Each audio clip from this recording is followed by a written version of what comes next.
Ladies and gentlemen, I hope you're all doing well, and welcome to this best of 9 show match. It's going to be Enticity facing off against Danican. We do have a bit of a clan war. It's going to be ODM versus Rat Clan. Let's get this party started. Let's have some freaking fun. So, of course, Enticity is the defending world champion. Granted, this is just a show match. It's not a world championship series or anything like that, but it is going to be a duel between two of the best players in the world, and it should be quite a bit of fun to see. Maybe a bit of an early look at the upcoming season finals. Very, very neat. All right, so let me check here. If issues, someone else can host. Sounds good. All right. So Danican will be joining us in a moment, which gives us time to chat and hang out a little bit. But I hope you've all been doing well. It's been a couple days since we've done some Total War. But always good to be back. Always good to be back. All right, in the meantime, I'm going to go grab some water real quick. I'll be back in about 30 seconds, so just hang tight, and we will BRB.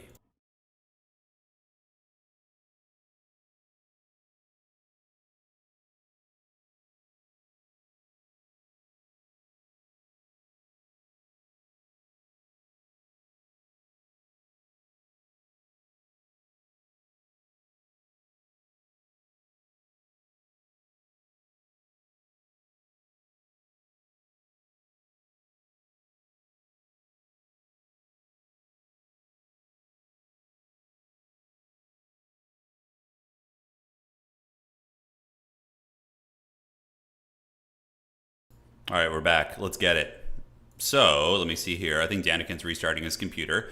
So, all of the matchups today have already been pre-drafted, by the way. So, every single matchup is already determined. So, that long period of time where we're waiting for the picks and bans, going to be very quick. Basically, just going to be army building, which is fun.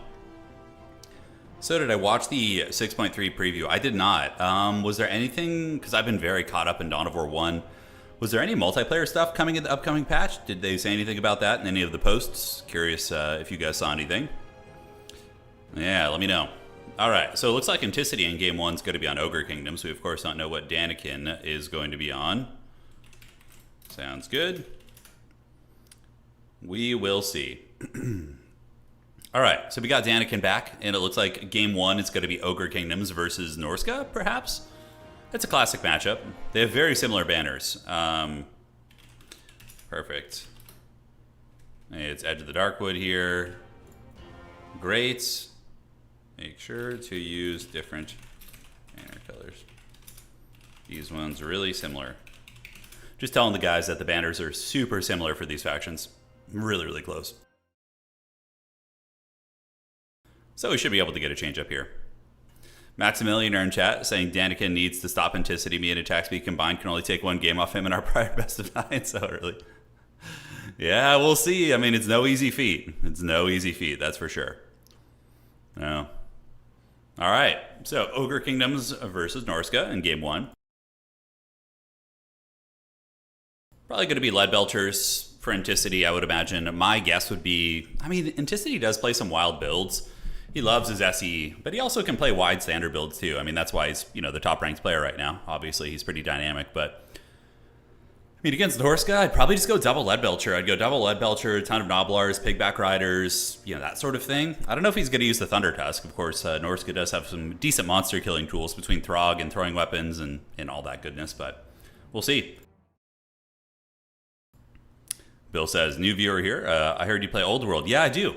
So I play the Empire, I play Chaos Dwarves, Tomb Kings, and occasionally I play Warriors of Chaos. They don't really have a big army for Chaos, but I have, thousands of points of Empire, pretty big Tomb Kings army as well. Yeah, Tomb Kings have been my favorite to play. I really like to use the double Casket of Soul build with the Tomb Kings in tabletop and use the leadership bombardment strategies. It's really fun when it works. It's a little bit inconsistent, against some lists it's harder, like against Elves who have like leadership 9 and 10, but yeah, no, I love Old World. Granted, my kick right now, I'm mainly playing Middle-earth strategy battle game. That's my favorite at the moment. Happy to have you here, Bill. Hope you're doing well. So he says, hey, Turin, new to Warhammer 3 multiplayer. No, we're going to see any Dark Elves today. Yes, so we probably will, Log, because Danican, the player playing Norsca right now, is probably the best Dark Elf player in the world. So you most likely will see some Dark Elf action today. It's going to be great. All right, ladies and gentlemen of the old world, welcome to this Duel of Fates. It is going to be Enticity, the defending world champion, and he is going to be playing on the Ogre Kingdoms. So front line for him is going to be Noblars and Pigback Riders. So basically, Ogre Kingdoms, this is very standard, right? You don't want your big Ogre Bulls to be isolated by like spears and, you know, anti-large Coldbow Knights. So by mixing in Noblars, the Noblars are going to be essentially acting as like a blade of wounds, right? Like bodyguards for those bigger units. So having the Noblars in there is going to be pretty sweet indeed. Sorry, I had something caught in my throat there. All right, in the backside, Ogre Bulls, and we do also have the Powder Guts. So Powder Guts are a really nice ranged poke piece. They're a little bit vulnerable against like uber long range stuff, but you know, Norsca doesn't really have that. So 160 range on the Powder Guts is going to give them pretty good freedom to put firepower down on any of the Norscan assets. And Ogre Bulls with dual weapons with a Slaughtermaster of Heaven's Magic. So it looks like he is going to be using the Wind Blast. So using Wind Blast to try and clear out light infantry. You'll notice Wind Blast is really cheap, does pretty good damage, but has no armor piercing. But against Norsca, who's mainly wearing rags and robes and different things like that, it's pretty good. So yeah, cool army for Enticity. Very headstrong army, looking to meet the infantry head on, because you'll notice pretty much every one of his infantry units, with the exception of one or two in the middle, are dual weapon Ogre Bulls, which are going to be exceptional against the Norscan Marauder infantry there. Now for Danican, a big mobile core, he does use his Marauder Horsemen to steal Anticity's back objective, which is going to be kind of cute, giving him a little bit of a point lead in the beginning. And yeah, these guys are okay at shooting at Ogre units, but the Powder Guts are already unleashing a pretty good salvo into them. You can see these big chunguses. They got their pistols, they got 160 range, and they're more than happy to trade at range here with the Horsemen. They've already brought one down to half health, so that's very cost effective here. Enticity might use a Wind Blast here down the pipe if these guys keep overextending, but yeah, Danican actually returning the favor a little bit. Wulfric the Wanderer going to be making his way in on horseback, thinking about diving, but is going to be fended off. Lore of Boats is activated by Wulfric. It hits a Pigback Rider, brings it down to like half health, which isn't bad, but nothing too crazy. Now, the rest of the army is going to be a very wide Norscan infantry core, so a lot of spears, a lot of basic units, backed up by javelins to do damage against the Ogre units, and a couple doggies on the outside. So we do have Norscan Ice Wolves, which are amazing because they beat these Saber Test packs, if I'm not mistaken, and are really good at tying down Ogre Bull units and, you know, range shooting in general. All right, guys. The battle is soon to be on, and we do see the Powder Gut shooting back here, shooting into the Marauder Horsemen, which are taking a little bit of DACA, certainly not enjoying themselves. And a very interesting spell choice. Looks like Danican is using the Golden Hounds of Gehenna, and he did try and drop it on the Pigback Riders, but pretty much Enticity just dodged it, so it was just a waste of Winds of Magic right there, which is a little bit sad. Now, Javelin's getting good firepower. They're a really good counter against Ogre units. You can see the Javelins with their anti-large bonus, able to bring these Ogres down to almost half health within a matter of seconds. So the shooting there is very cost-effective. Now, Danican going to be calling in the heat-seeking Ogre missile here, so he's going to be using a Manticore. Now, Manticores are really cheap and they hit hard, but they tend to rampage. So what you do with these things is you just send them into you know, a high-priority target like a Powder Gut, for example, or an enemy Lord, and just let them, you know, rampage and go crazy and be something that your opponent has to deal with. And they're almost cheap enough that it's not a big deal. Now, the Kraken King has called in some shooting, so we do see Lead Belchers, so they're going to be firing their forks and their spoons at the Norscan army. And what Enticity is trying to do right now, he knows he has the objective disadvantage, but it's not really that big of a deal. It's early in the game still. He's using his Lead Belchers to shoot into the enemy range and take down the Horsemen and these guys. God, what a beautiful play there. So he freaking nails these Marauder Hunters with the Lead Belchers and then uses a Wind Blast to finish them off. A 1-2 punch, breaks their leadership, looking really good. Now, Golden Hounds of Gehenna used once again on the Pigback Riders, bringing them down to about, you know, 60-50% health, which is better than the previous one, that's for sure. Right now, it looks like there's going to be a Searing Doom activated, perhaps. I think it is Searing Doom is the other spell there. And it seems like Danican is being a little bit wild with his magic. He's connected with 2 spells, but the other ones have been really, really kind of high risk, not paying off kind of targeting there. On the backside, Skin Wolves are being called in, so the dreaded Condom Wolves have arrived, and these bad boys do have anti-large. Really good against Ogre Bulls if they can isolate them, but really terrible at killing like swaths of cheap infantry. So if they're able to get their Werewolf Pimp Claws onto the Ogre units, I mean, that's a big win, but it's going to be tough. So far, Enticity is massively out-trading Danican here.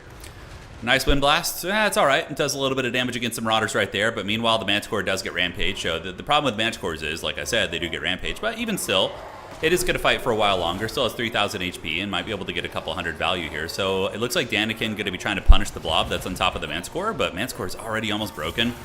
Searing Doom does okay damage against Monsters Infantry. Also hits some of the Pigback Riders or Noblars as well, but this thing's already low in leadership. And I wonder when Danican's going to be sounding the Horn of War. Enticity just has this defensive gunline box, you know, with his Powder Guts and his Lead Belchers, and they're just feasting so freaking hard. It seems like Danican's a little bit nervous about pushing it and putting the pressure on. But the longer this goes this way, the worse it's going to be for Danican here, as these Marauder Horsemen are getting pounded. Oh, I do like this play, though. This is a good play. Trying to steal the back objective from Enticity here, but now Enticity is going to be detaching some of his forces, sending the Ogre Bulls with dual weapons over here with some Noblars, and they should be able to win against, like, basic Marauders, right? Granted, Skinwolves are on their way, too. Could make a difference. Now, some of the main lines have engaged here. We do see the Marauders moving in, and they're going to be assisted by the Norscan Ice Wolves. Now, what's cool about Norscan Ice Wolves here is they are monstrous, their size, so the dual weapon bonus from the Ogre Bulls isn't going to be relevant against them, and they're also really good at killing the Noblars as well. So this fight's going to be pretty good for Norsca here. In the meantime, we do get Ogre Bulls with dual weapons battling against the doggies here, but they do have the Pigback Rider RORs, and look at this, Wulfric is going to be going for a Lord Snipe. So Danican using the Hunter of Champions on the champion here, and doing some good damage so far. If Wulfric the Wanderer is able to chase off this Ogre character, I mean, that would be massive, right? Nice little Wind Blast going down right there, able to hit some Marauder Spearmen. On the backside objective, it looks like complete dominance for the Ogres as they do push off the Marauders. But the value is coming up a little bit. Danican starting to get some work in here. Nice for Danican. He's coming back here a little bit, getting the Javelins in position to just wreck these elite Ogre units. So Enticity blundering his positioning a little bit, letting his Lead Belchers get in melee, basically. And now he's going to be moving in with the Man-Eaters with the Great Weapons, which will be able to kill Wulfric, but if Danican's able to get these two Javelins online, start throwing at the Man-Eaters, they're going to die incredibly quickly. They only have 40 armor, right? So that's very, very good target priority there. All right, so Danican basically pulled all the value back. The Man-Eaters are getting annihilated, losing the Lead Belchers, and on the backside, looks like the Powder Guts are being harried by that tattered Manscore right there. So the Manscore is on the run, and the Powder Guts here potentially going to be getting chased down. Very, very good scrappy game here out of the gates between these two mighty champions. Man-Eaters with Great Weapons going to be getting Javelined, and they are on the run there, so there they go. And down to 4,800 HP. Javelins being a little bit tar-pitted by some of the Saber Tusk packs, but I still think we have several Javelin units online. If we're looking around here, we got one right here, and they're just feasting and farming a ton of value, which is going to be pulling Danican ahead on value. I mean, they just melt Ogre units. That's what they're designed to do. I mean, they're the hunter of monsters after all. Saber Tusks are actually, I think, trying to retreat right now. I think they're broken, just running through. Or no, they're shaking, they're in there. But now the Ogres are coming to get you. Meets back on the menu, boys, as they do jump on top of the Marauder Hunter Javelins right here. And now Enticity going to be going full aggression here, trying to shut down the ranged. Because that's basically what's been wrecking him. So he is going to be calling in Blood Vultures. Blood Vultures are flying harass units that hit pretty hard. They have 42 weapon strength, so they're really good at killing like squishy range units. And Enticity does get a bit of an Ogre Bull rush here. The Bulls are on parade, and he is going to be taking down these Javelins most likely as the Ogre Bulls and some Pigbacks do get in position. So even if Danican does lose this objective, assuming the fighting is close enough, he does have a time to get back in the game since he has a big points lead. Danican has a nice pocket of strength over here on the east side of the battlefield with double Skinwolf, as well as some Marauder Spearmen, whereas Enticity has consolidated his forces over on the middle. Granted, he's looking a little bit raggedy as well. The Man-Eaters are beat up, the Ogre Bulls are beat up, everything's kind of wavering for him. Danican going to be calling in some doggies here. And now let's go ahead and take a look at this fight. So Skinwolf's able to break the Saber Tusks, and I would imagine they'll come across here and get on top of the Powder Guts, which would be super cost effective.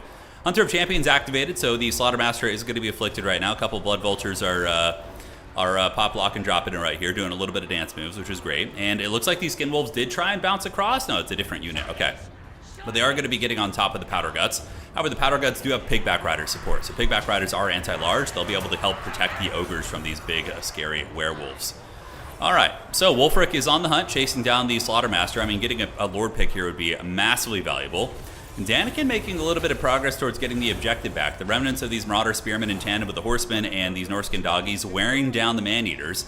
Granted, I don't know where these Spearmen are going. They definitely need to get back in the battlefield. Another Manscore is being called out for Danican. Not a bad idea. Here's the thing. When battles are very knocked down, drag out, everybody's really tattered like this, having a terror-causing monster can be the world of a difference here. Now, Wulfric, oh, he got a little bit too crazy, I think. No, he's all right. So there are some, I saw the wrong health bar. I was like, oh, no way, Wulfric's that low. But Skinwolves are wavering. We do have the Feral Manscore in here fighting. Danican's army here is a bit stronger. The Man-Eaters are really good fighters in melee still. And also having Pigback Riders to poke at Wulfric is going to be tough. On the backside, it looks like Enticity did get some shooting back online, so some of the Lead Belchers have returned, and he's going to be using them to pick off some of the very tattered remnants of the ranged of Norsca. So these Marauder Horsemen are going to be getting it. Meanwhile, Danican going to be dropping a Searing Doom on Noblars, which is all right.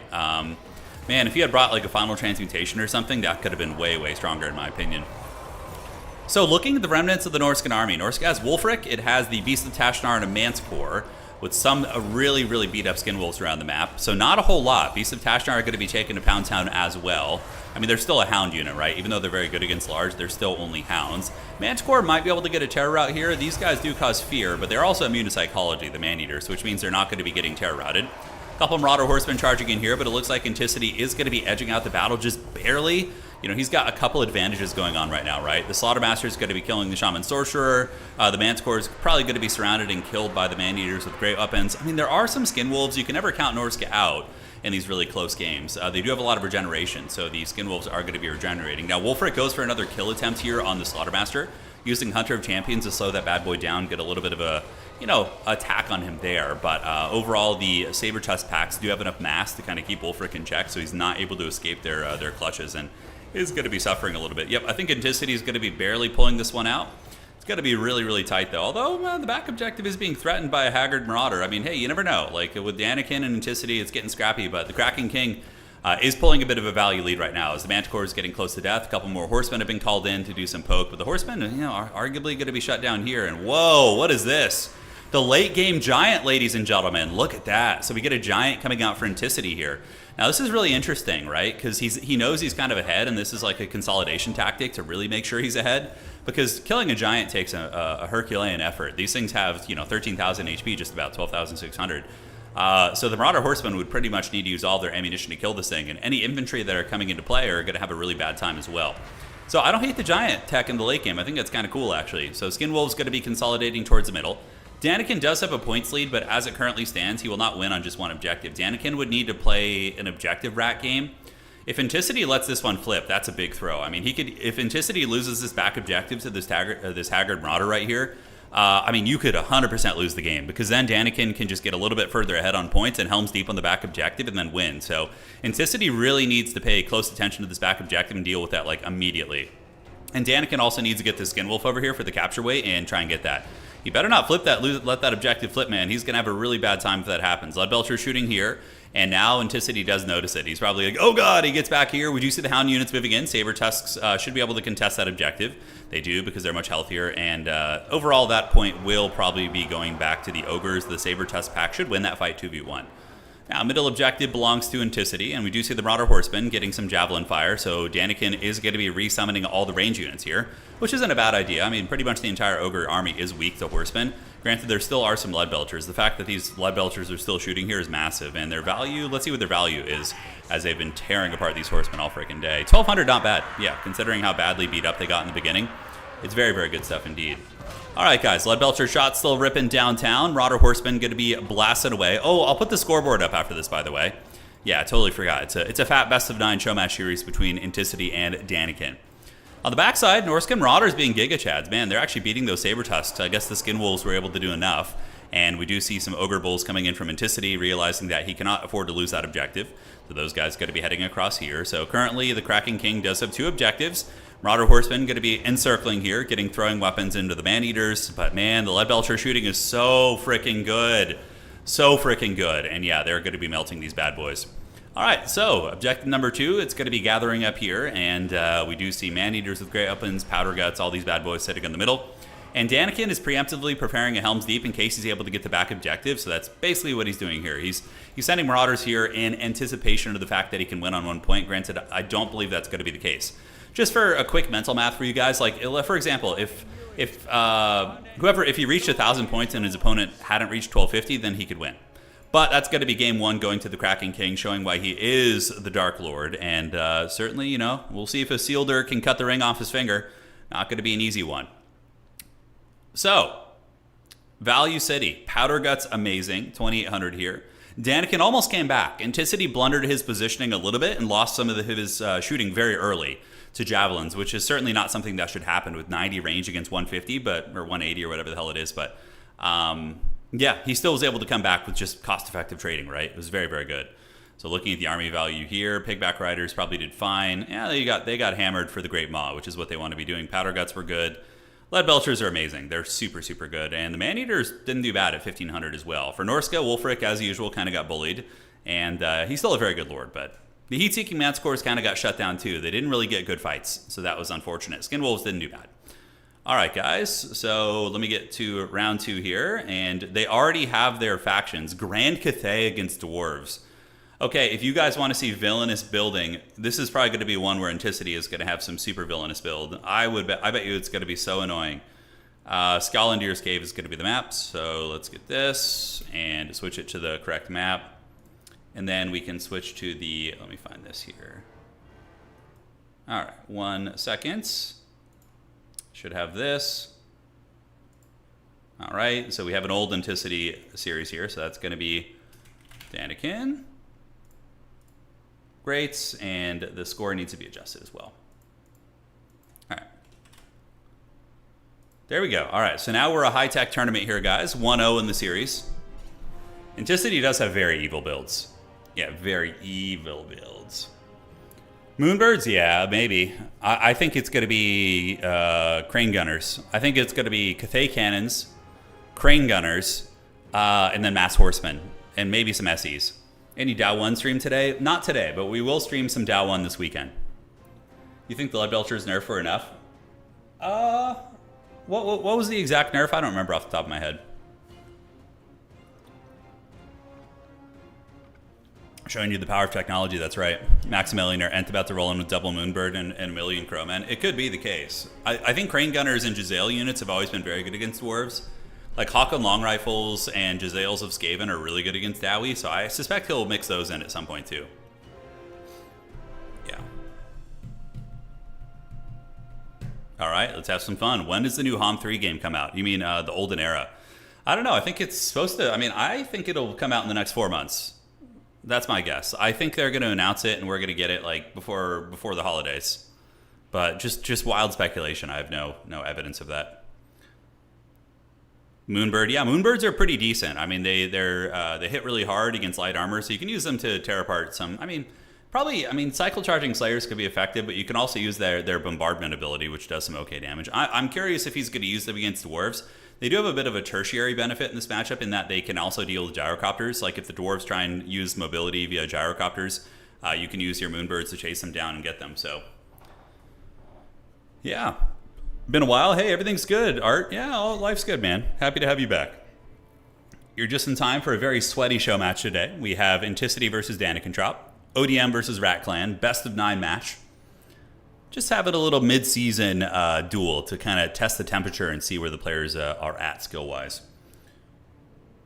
Peak Dowie is just spam melee wall into Cathay. Crane just, yeah. I would agree, Dark Age Rush. I think the infantry swarms are pretty cost-effective here. But what Enticity will probably do is get like Crowmen and Cavalry with his Hawklands, or with his Crane Gunners, and then just like isolate individual Dwarven units and kill them very quickly with like full surrounds. He's pretty brutal with that. He's pretty brutal. All right. I just finished painting his trophy actually for the Warcraft 3 Championship. So I'll put a video up, or maybe a little bit of a photo on the old community section. Going to be sending it out in the next few days. All right. Well, let's freaking get it. Yeah, oh yeah, Anticity's great, man. Yeah, he's got a great channel. All right, so let's fire it up and let's break down the builds, ladies and gentlemen, and see what's cooking. So, spawning in on the north side of the map, it is going to be Enticity, and he's going to be coming in with his dreaded mass mobility build. So, going to be using 4 Peasant Horsemen, which are designed to compromise cannons and range units and grab the objectives. Jade Lancers are your harder-hitting cav units, not really hard-hitting, but they have a charge bonus of 55, so, cycle charging Jade Lancers into low-tier infantry like Dwarven Miners is not terrible. And yeah, they have good armor, and it takes a long time for Dwarves to kill them as well. We have an Alchemist with Searing Doom spam, and one of the best Cathay characters in the game here. It is going to be the dreaded Celestial General. So this guy's pretty rad. He does have the Celestial Sweep ability. So this is awesome. You just get him in melee, you make sure he's kind of partially surrounded, you activate it, and it does a ton of damage. 100% AP, by the way. So Dwarf's going to be coming up with Dwarven Miners, and in the back we do have a double cannon build. Interesting. So it's going to be a true test. Is he going to be able to protect 2 cannons from, like 20 cavalry units? Cathay does have a cannon of its own. It's going to be very deep set, shooting at the Dwarven Miner infantry right there. Jade Warrior crossbows also in the mix to provide a little bit of pressure as well. And the battle is now on. So Dwarf Warriors moving up. We do also have Thunderers, so Grudge Rakers. So Grudge Rakers are designed to just burst down single entities typically. They have 90 range, so less than standard Thunderers, but they hit very, very hard. They're like blunderbuss units, right?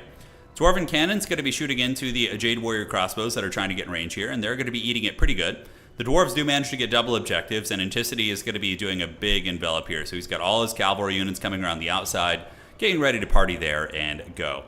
So somebody in chat asking, I see a lot of people play Total War Warhammer 3, but how big is the multiplayer community? It's a niche for sure. It's much smaller than the campaign community, massively smaller, but we still have 4 to 5 tournaments a week. A very healthy community of players. It's solid, honestly. It's solid. Yeah, we got a great multiplayer community here.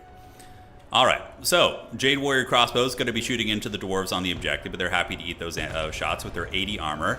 And now Cathay going to be shooting its cannons into the dwarven cannons, but the dwarven cannons are going to win that duel because there are 2 of them. So the Cathay cannon here is almost offline. You can see they're getting hammered by dwarven artillery.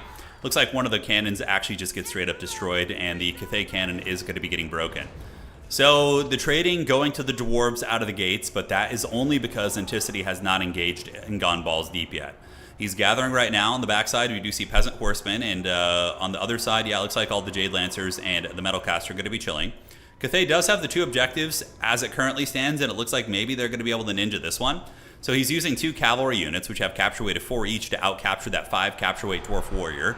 And he's going to be cycle charging and getting a full surround. So using Jade Lancers, actually, yeah, enveloping on that dwarf warrior. So the dwarf warrior unit is very tanky, 85 armor, but still being fully surrounded and charged down. I mean, it's not a bad idea. If he can get a break on them, that's going to be very good, because then he can chase them down with peasant horsemen and basically just wipe the unit. But dwarves are really tough to break. I mean, even getting fully surrounded, those bad boys are able to take it like champs. Cannon is back online here, so Cathay does call in a deep set cannon on the backside, going to be shooting here, and Enticity gets what he wants.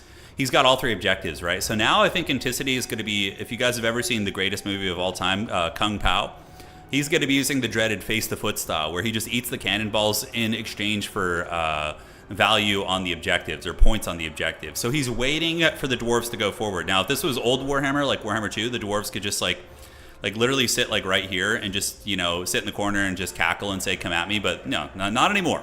They're going to have to advance up and play the objectives. So you're going to have to get here, you're going to have to get here and get these objectives here.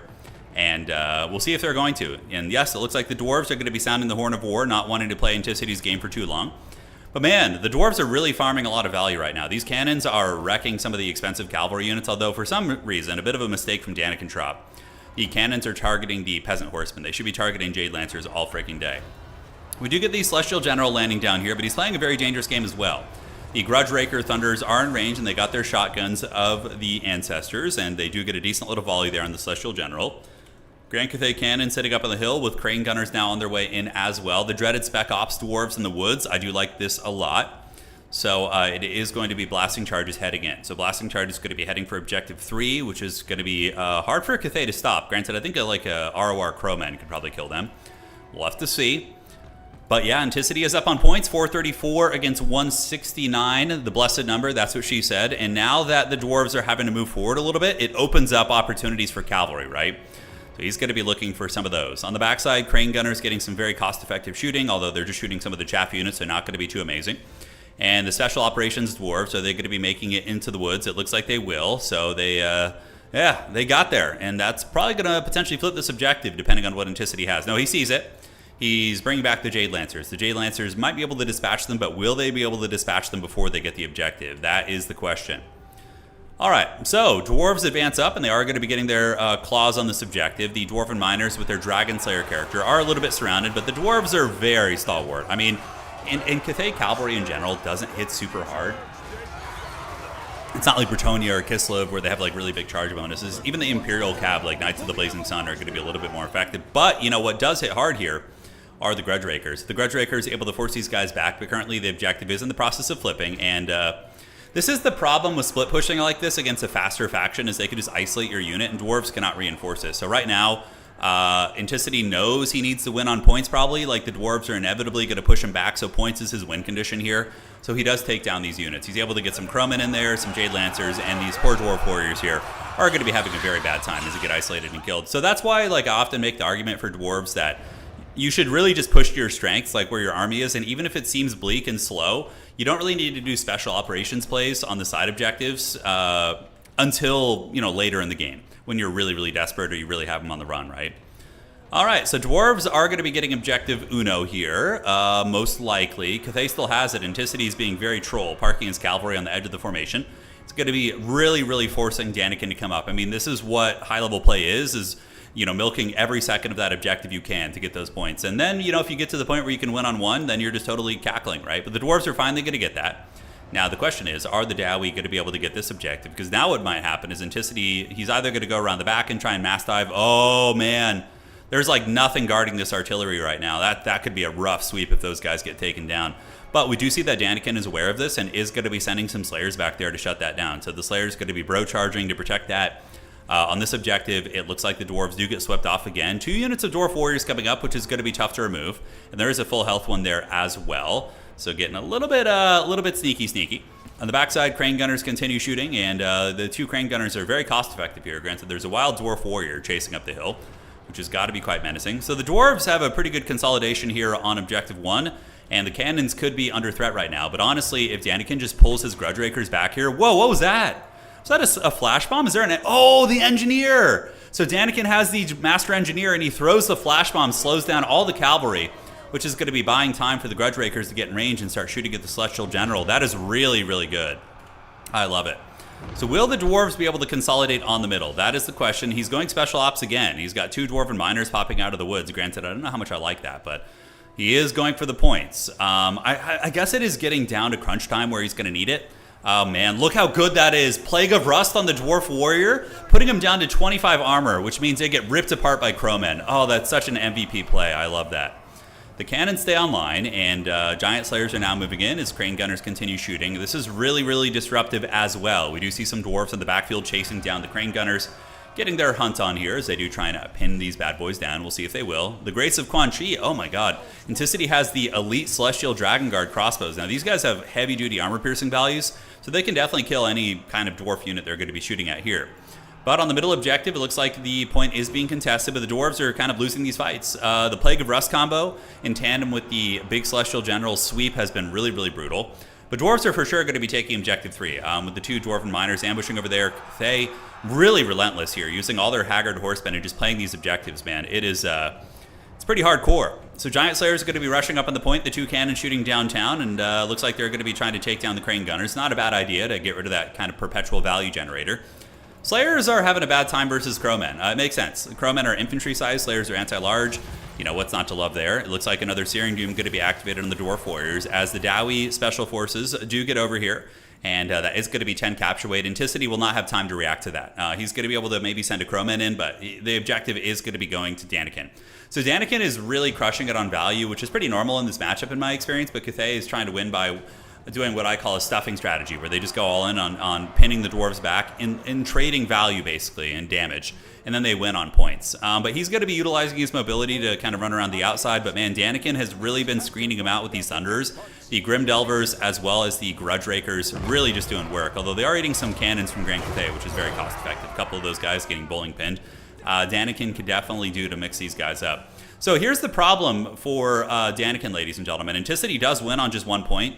But is it a triple cap now? It is. So Enticity is going to need to get a point back like really quickly, or this game's going to be over. Because if the Dwarves can get to the point where they can win on just 2, then it's an easy win for them. Really nice Searing Doom right there, activated on the Miners with blasting charges here. And on the other side here, we do see the Onyx Crowmen moving in to attack these bad boys, as well as the big, scary Celestial General. So this point probably goes back to Grand Cathay and Enticity. Granted, there are some Slayers coming across. However, those Slayers could be countered pretty heavily by all the Crowmen, so I don't think that's too big of a deal there. And over here, towards objective number 1, Cathay trying to get it back. They do have the Grace of Quan Chi here. Pretty cool unit, nice armor piercing, and is going to be melting down some of these big old Slayers right there. But the Dwarf Capture Weight machine is online, and that's the thing. Dwarves are so hard to kill that if you get in this position in the late game, it gets really dodgy. Trying to get them off points is not easy. But Enticity is going to be recapturing this one, maybe. Slayers are on their way over, and what else do we see from the Dwarves? Yeah, really just Slayers and another Slayer unit. So the Slayers are going to be problematic still. Granted, the Crowmen can probably feast on their souls. The Celestial General, wow, going after the frickin' Demon Slayer? That's risky as hell. Demon Slayer is an anti-large fighter, and this character's on death's bed. Celestial Sweep is activated, and now the Crow's going to be moving in. And does this point go to the Cracking King? Ooh, it's close. I think it's going to flip. I think he's going to get it back. Slayers are getting chewed up. He did use Fearsome Roar. Not that it matters against those guys, but oh my god, look at these Slayers getting karate chopped. That is nasty. That is absolutely... Crowmen are just so foul. I've lost a handful of games against Cathay recently where they used their Plague of Rust with Crowmen to just like alpha strike things. It's incredibly nasty. But the dwarves endure. Satisfy the grudge. So the Dowie arrive, and with their perseverance, they push back the forces of Grand Cathay and send them running into the woods. So, looking around, does Cathay have any opportunities to get other points? We do have some Grudge Rakers moving up here. Cathay is in the process of maybe flipping this objective, but it's getting a little bit sketchy for them here. Giant Slayers and Miners here are fighting. Miners with Blasting Charges fighting against a lot of cav units. I don't know, man. It's pretty big value lead for the Dwarves. But, you know, this map is what I like to call a ping-pong map, where you can kind of ping-pong ball your opponent around, because... It's a style. By it's a style, it means all three objectives are in the middle lined up, and it's big. So that means that it's really hard to defend like a safe objective on your... there's no safe home objective, right? So this map typically favors mobile armies that can bounce between the objectives. I mean, granted, Dowie are also happy here because it's very open field, and you have like cannons and different things like that. But it is what it is. All right, so there's going to be a little Plague of Rust action, maybe. Mark of Yin. Holy shit, I haven't seen that before. Okay. So Mark of Yin is an activated ability from the Graces of Quan Chi, and basically it makes them weak to missiles and reduces their armor and their block chance. That's actually really badass, because it's like a Walmart Plague of Rust ability. Like, even if you're not even shooting that unit, it lowers their armor, right? It's pretty good. So, Dwarves still have the objective, though, and the Dwarves are holding on to objective number 2, and objective 3 is going to be held on to by the Dwarves as well. So now the Dowie are waddling between the points right here, so they're going to be moving, and basically Enticity is just running away from the Grim Delvers. He's just fleeing from wherever those units are.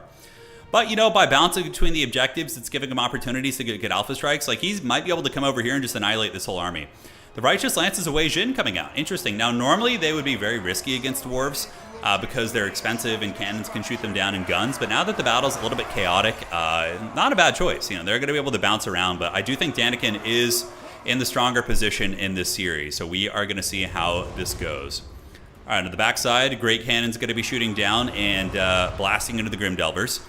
Accruing value. I mean, Enticity is pulling value back, considering. I mean, it was a little bit worse before. 2 Pestilent Horsemen going to be coming in for capture weight, and the Celestial General still going strong. Righteous Lances of Wei Jin are in the mix, but they are battling some Slayers, which is certainly not fun for them. And Cathay looks like they are going to maybe be able to get this point. So what Enticity is going to have to do probably is grab this point, lure the Dwarves over here out of desperation. Although the Dwarves win on just 2 objectives now. So if Danican were really, really paying close attention, which I'm sure he is, you just, yeah, he read my mind. You just pull back. Like, there's no sense in fighting over there and overextending. You just literally pull back and you just defend these 2 objectives because you've earned it. You fought hard for these points, and just, you know, consolidate your victory. Get on the 2 points, and now for the first time in the game, Danican is actually past Enticity on points here, so he is going to be ahead of him there. And the Dwarves are still fighting tooth and nail in this objective as well. All right, so the Dowie going to be consolidating on objective 2, and on the backside, Dwarf Warriors. This is really good instincts by Danican because, you know, this is the strong point for Dwarves, so Enticity would go for the weak points. You can see Enticity saving up resources, so he's probably going to save up for a Jade Lancer and a Crowman, and then Alpha Strike at objective.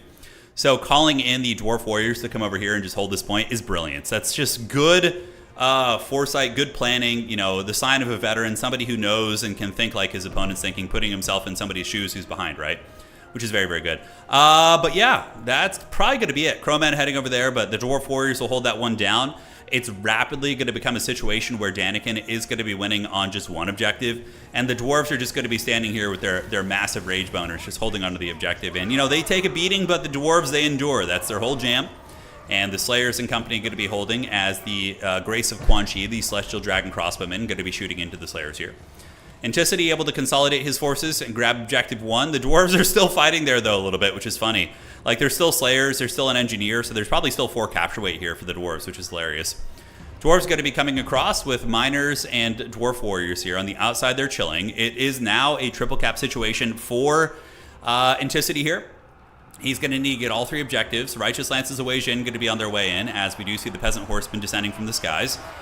I like the Graces of Quan Chi, though. I thought that was a really cool tech, using the Mark of Yin to get the armor reduction. It's like an extra Plague of Rust, good AP. Risky when the cannons are online, but when the Dwarf cannons are not as active, you know, which I'm pretty sure they got taken down. Doesn't seem bad. All right, so Enticity is going to be fighting over this point, and we do see the Celestial General being an absolute Giga Chad. 1400 value isn't bad, but the Demon Slayer character does use Foe Seeker, giving him a little bit of vigor, so he's now fresh, whereas the Celestial General is exhausted, and that is going to be a victory for the Karazhan Corps. GG, well played. The Chad Demon Slayer hiding under the wing of the beast and taking down the enemy general. All right, guys. Game 2. We got a series on our hands, guys. It is now 1-1. So let's update the score here. We're going to do a little bit of this and a little bit of that. We have a contested series. No shutouts today, ladies and gentlemen. So the next map is going to be me. It's a me. All right, so value. Cannons, 1,400, 2,200 on the cannons. Grudge Rakers, 1,300. Pretty sweet. So really the cannons and the Grudge Rakers are what seem to do some lifting. Not the reinforcing ones, but the initial ones. Celestial General didn't do badly. The Metal Magic did seem good. The Plague of Rust were very, very nice. But overall, yeah, Enticity lost his cannons. His Crane Gunners didn't get a ton of value. All right, Grudge satisfied. It is indeed. So it's going to be the next map. And they've already pre-drafted every single game. So this is really nice, which means we don't have to wait like 20 minutes in between games. I did hear about the new Lovecraft faction added to the HOM 3 game, Olden Era. Yeah, I'm very excited. I showed my wife. She was pumped. But yeah, no, I'm very excited. I don't know what faction I'm going to main in that. Maybe we main Necropolis or the Schism faction would probably be the ones I'd be most interested in. All right, guys. Let's freaking get it. It is going to be Slaanesh versus Dark Elves. Will the Dark Prince claim more elven souls? Find out on today's episode. So we're only 45 minutes in, man. It's, yeah.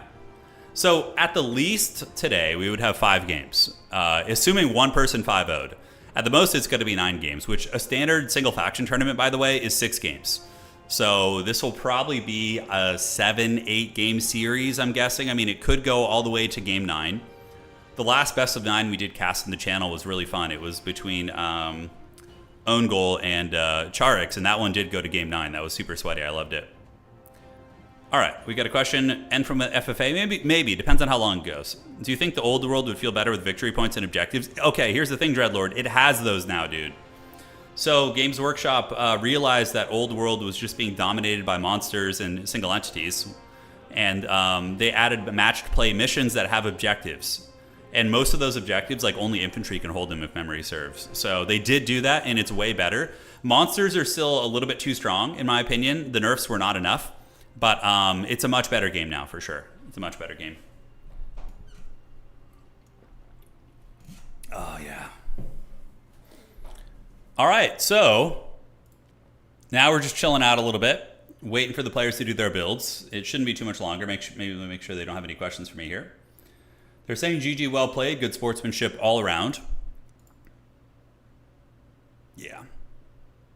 And we're going, man. We are going. Slaanesh versus Dark Elves. It's a small map, you know, so normally Slaanesh would have an advantage probably on a really big map, but this one is small-ish. Granted, the Seekers, they can pretty much catch everything in Hellshredders. That's one of the issues with this matchup is how hard Slaanesh dominates the mobility.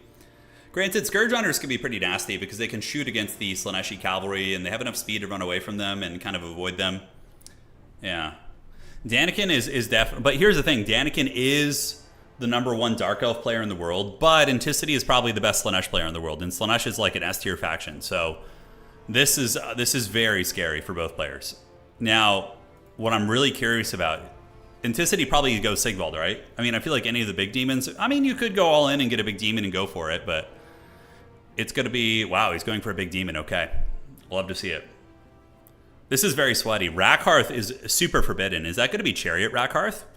Oh, I think he's using Chariot Rackhearth to use the Whiplash on the cavalry to make them win their fights. Oh, that's interesting. I don't hate that. All right, guys. So let's get fun. Let's have some fun here, and let's get it, and let's do it. All right, ladies and gentlemen, I hope you're ready to party. Looking here at the legions of Slaanesh, it would not be an Enticity Chaos build without Forsaken. Forsaken, going to be moving in, hitting very hard at 58 weapon strength, really good at killing Dark Elf infantry, very weak against chariots and cavalry. We have an Exalted Keeper of Shadows, and Melkoth spam is amazing. You basically just use it on Cold One Knights and Dark Riders, whatever. It's really good. Pendulum to kill more elite infantry, I suppose. But the main reason you bring this big Slaanesh monster is going to be the Seductive Glory. It's a rampage ability. It rampages them for 15 seconds, and all you have to do is get close. So basically, you get close, you rub your sausages together, and you use the Seductive Glory, and you're going to be in good shape. On the high ground, it is going to be Seekers of Slaanesh and Hellstriders, so we do have a whole bunch of those guys, which are amazing. Seekers are just good armor-piercing against everything, and Hellstriders are good counter against enemy cavalry. So Enticity going to be using his massive mobility playstyle, which really makes Enticity hard to beat for newer players, because new players really struggle against like high micro mass mobility builds in Domination. Obviously, if you're a high-level opponent is controlling them. But for Danican, we have Rakarth on his chariot, and he's going to be using Whiplash. Now, this is pretty good, because I would never have thought of this tech, but using Whiplash on your Cold One Knights is going to be giving them 50% damage, right? Which is insane. So you give it to your Cold One Knights, and suddenly they're going to be trading up super, super hard, which is going to be fun. All right, the rest of the build is going to be Bleak Swords and Corsairs, and also a Melkoth's caster to use it here, and he's using Melkoth's on the Seekers. Now, I really like Danican's positioning, knowing that Slaanesh is going to get crunk nasty. They're going towards Objective 3, and then they're going to slow push out. Because if you try and contest too much ground against Slaanesh, you tend to have a pretty bad time. Now, Scourge Runner's getting attacked by Hellstriders, but shouldn't be too much of a problem here. Melkoth's activated on the Cold One Knights, and are they going to get the Whiplash right now? Probably so. We'll have to see. But Enticity getting really crazy in there, using Seekers and all of his mobility to move in, but honestly, the trading doesn't go super well. However, the Forsaken are having a field day, ripping apart the Blackheart Corsairs, and the Exalted Keeper of Secrets is going to be attacking into these bad boys. So Wavering and Terrified, they are going to be on the run, getting pushed back there. And so far, the Dark Elves are probably out trading. Enticity has a lot of his army lurking in the back, like looking for ways in, but there's not too many great targets. Here in the front line, we do see a Pendulum coming down from Enticity, but a responding Melkoth's going to be activated on these Hellstriders. Meanwhile, Rakarth a little bit under pressure here, but he's got a lot of infantry near him, and the Seekers aren't going to be having a good time fighting chaff infantry on the ground. One Cold One Knight unit, though, in the back does get pounded down by a Seeker, but more Cold One's going to be coming in with the Whiplash ability, so now they have 57 weapon strength, which is actually quite massive, and a charge bonus of 53. So they are going to be punishing these Scab if the fighting continues, but Seductive Glory activated from the Exalted Keeper on the back, so that is going to be seducing. Unfortunately, it only gets some Bleak Sword, so that Seductive Glory really wasn't that great for him, unfortunately. But will the Dark Elves be able to hold against the onslaught of Slaanesh? I think Enticity is starting to win a lot of the infantry fights, which is a big problem, right? So here, they win the infantry fight. Here, they win the infantry fight. Here, we get the Bringers of Beguilement winning the fight. Oh, this game's over. I think he just got folded. The front line's getting folded, and now Rakarth and all of his chariots being caught by the Hellstriders and the Furies. Oh, man. Okay, this is going to be a fast one, guys. The Bringers of Beguilement, there's nothing the Dark Elves have here that's going to be able to kill them. Probably you needed to kite Slaanesh a little bit more rather than take a head-on fight against them, but, I mean, it looked fine initially, but when the infantry collapsed, then everything is just able to move in and get surrounds on you. Rakarth is trying to get away with his Scourge Runners, but you can see the Scourge Runners are getting tied down. Enticity is going to be getting all three objectives, and ladies and gentlemen of the old world, I think we're going to be seeing a very quick game here for Enticity, as Danican probably going to be tapping out. Yep, GG, well played. Slaanesh, scary, even scarier with Enticity playing them. Brutal, that's why Slaanesh is an S-tier faction. Granted, Dark Elves have beaten them plenty of times before. I think you need to kite them more, though, because normally when I've seen people beat Slaanesh with Dark Elves, it's like they don't engage the objectives. They mainly use their skirmishers and to fight a little bit longer there, but that did not work out. That was rough. GG, well played. He tried, but, you know, didn't work out. Slaanesh is really brutal. Oh, for sure. And they're only going to probably get worse when they get a DLC, too. All right. So, not much to talk about there. The lines collapsed, he got enveloped, and that was it. Yeah, I think Dread Spheres would have been better than Bleak Swords, probably. Yeah, in the back row. Maybe Corsairs, but I don't know if I even like Corsairs here too much. I'm not sure how you play that, other than just mass Scourge Runner kiting. Like, I would say, like, 4 Scourge Runners and just running and shooting. Yeah. Aerocrastic saying Danican let Enticity have all the engagements he wanted. I agree. All right, so we're going to be going to the next match here. And let's see what the next map is going to be here. It is going to be the Norscan Rise, another great map. It's very, very fun. So there we have it. Slaanesh Forsaken are fine. I mean, I think they're... Dude, Arrow, you know, I was thinking about how similar Domination mode is to Company of Heroes. I was like, I would love to see Aerocrastic go hard in the paint on a little bit of Dom. So Beastmen versus Vampire Counts. It's a fun matchup. Centaurs with throwing axes. Sometimes Beastmen are going to be using heavy SE play, Ungor Raiders against Scab Scraith, melting them. It's fun. This is really sweaty. I mean, these are two of the best players in the world fighting right now. So very, very sweaty. All right, so Vampire Counts versus the Beastmen. Let's see how this unfolds here. And, yeah, keep it on going. Almost an hour in, and we're already on game 4. So the games certainly go a little bit quicker when they pre-draft everything.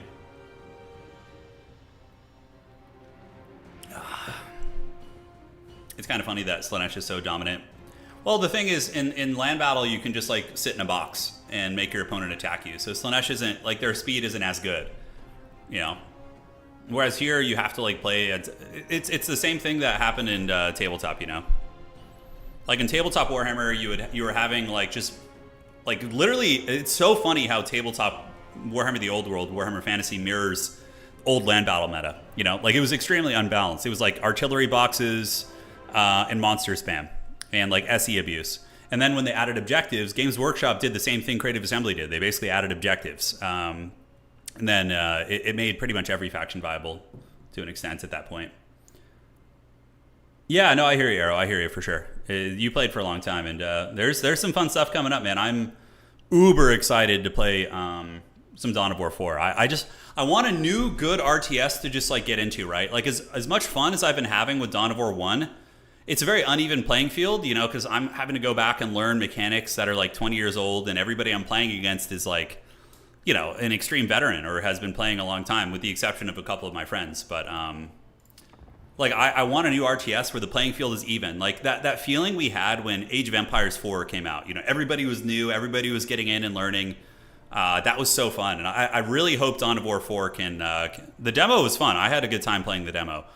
I just hope that it, you know... Because I don't know what the multiplayer is like, right? We played the demo and it was fun, but I don't know what Dawn of War 4 multiplayer is going to be like, because it was just a campaign mission. Yeah. Yes. Dawn of War 4 is confirmed. Yeah, they put out a trailer and everything. Careful, Turin. What are you talking about? Yeah, it was fun though. I had a good time with it. I really hope the multiplayer is good. Like, I hope the mechanics and the system is balanced and fun and all that. Let's go back to StarCraft 2. StarCraft 2 was amazing. Oh my god, when that first came out.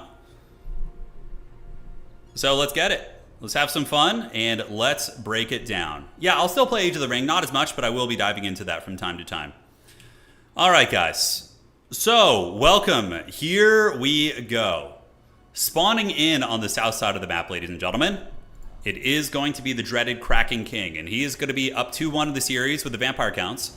Von Karstein, Vampire Lord. Interesting. So, against Beastmen, he brings Storm of the Night.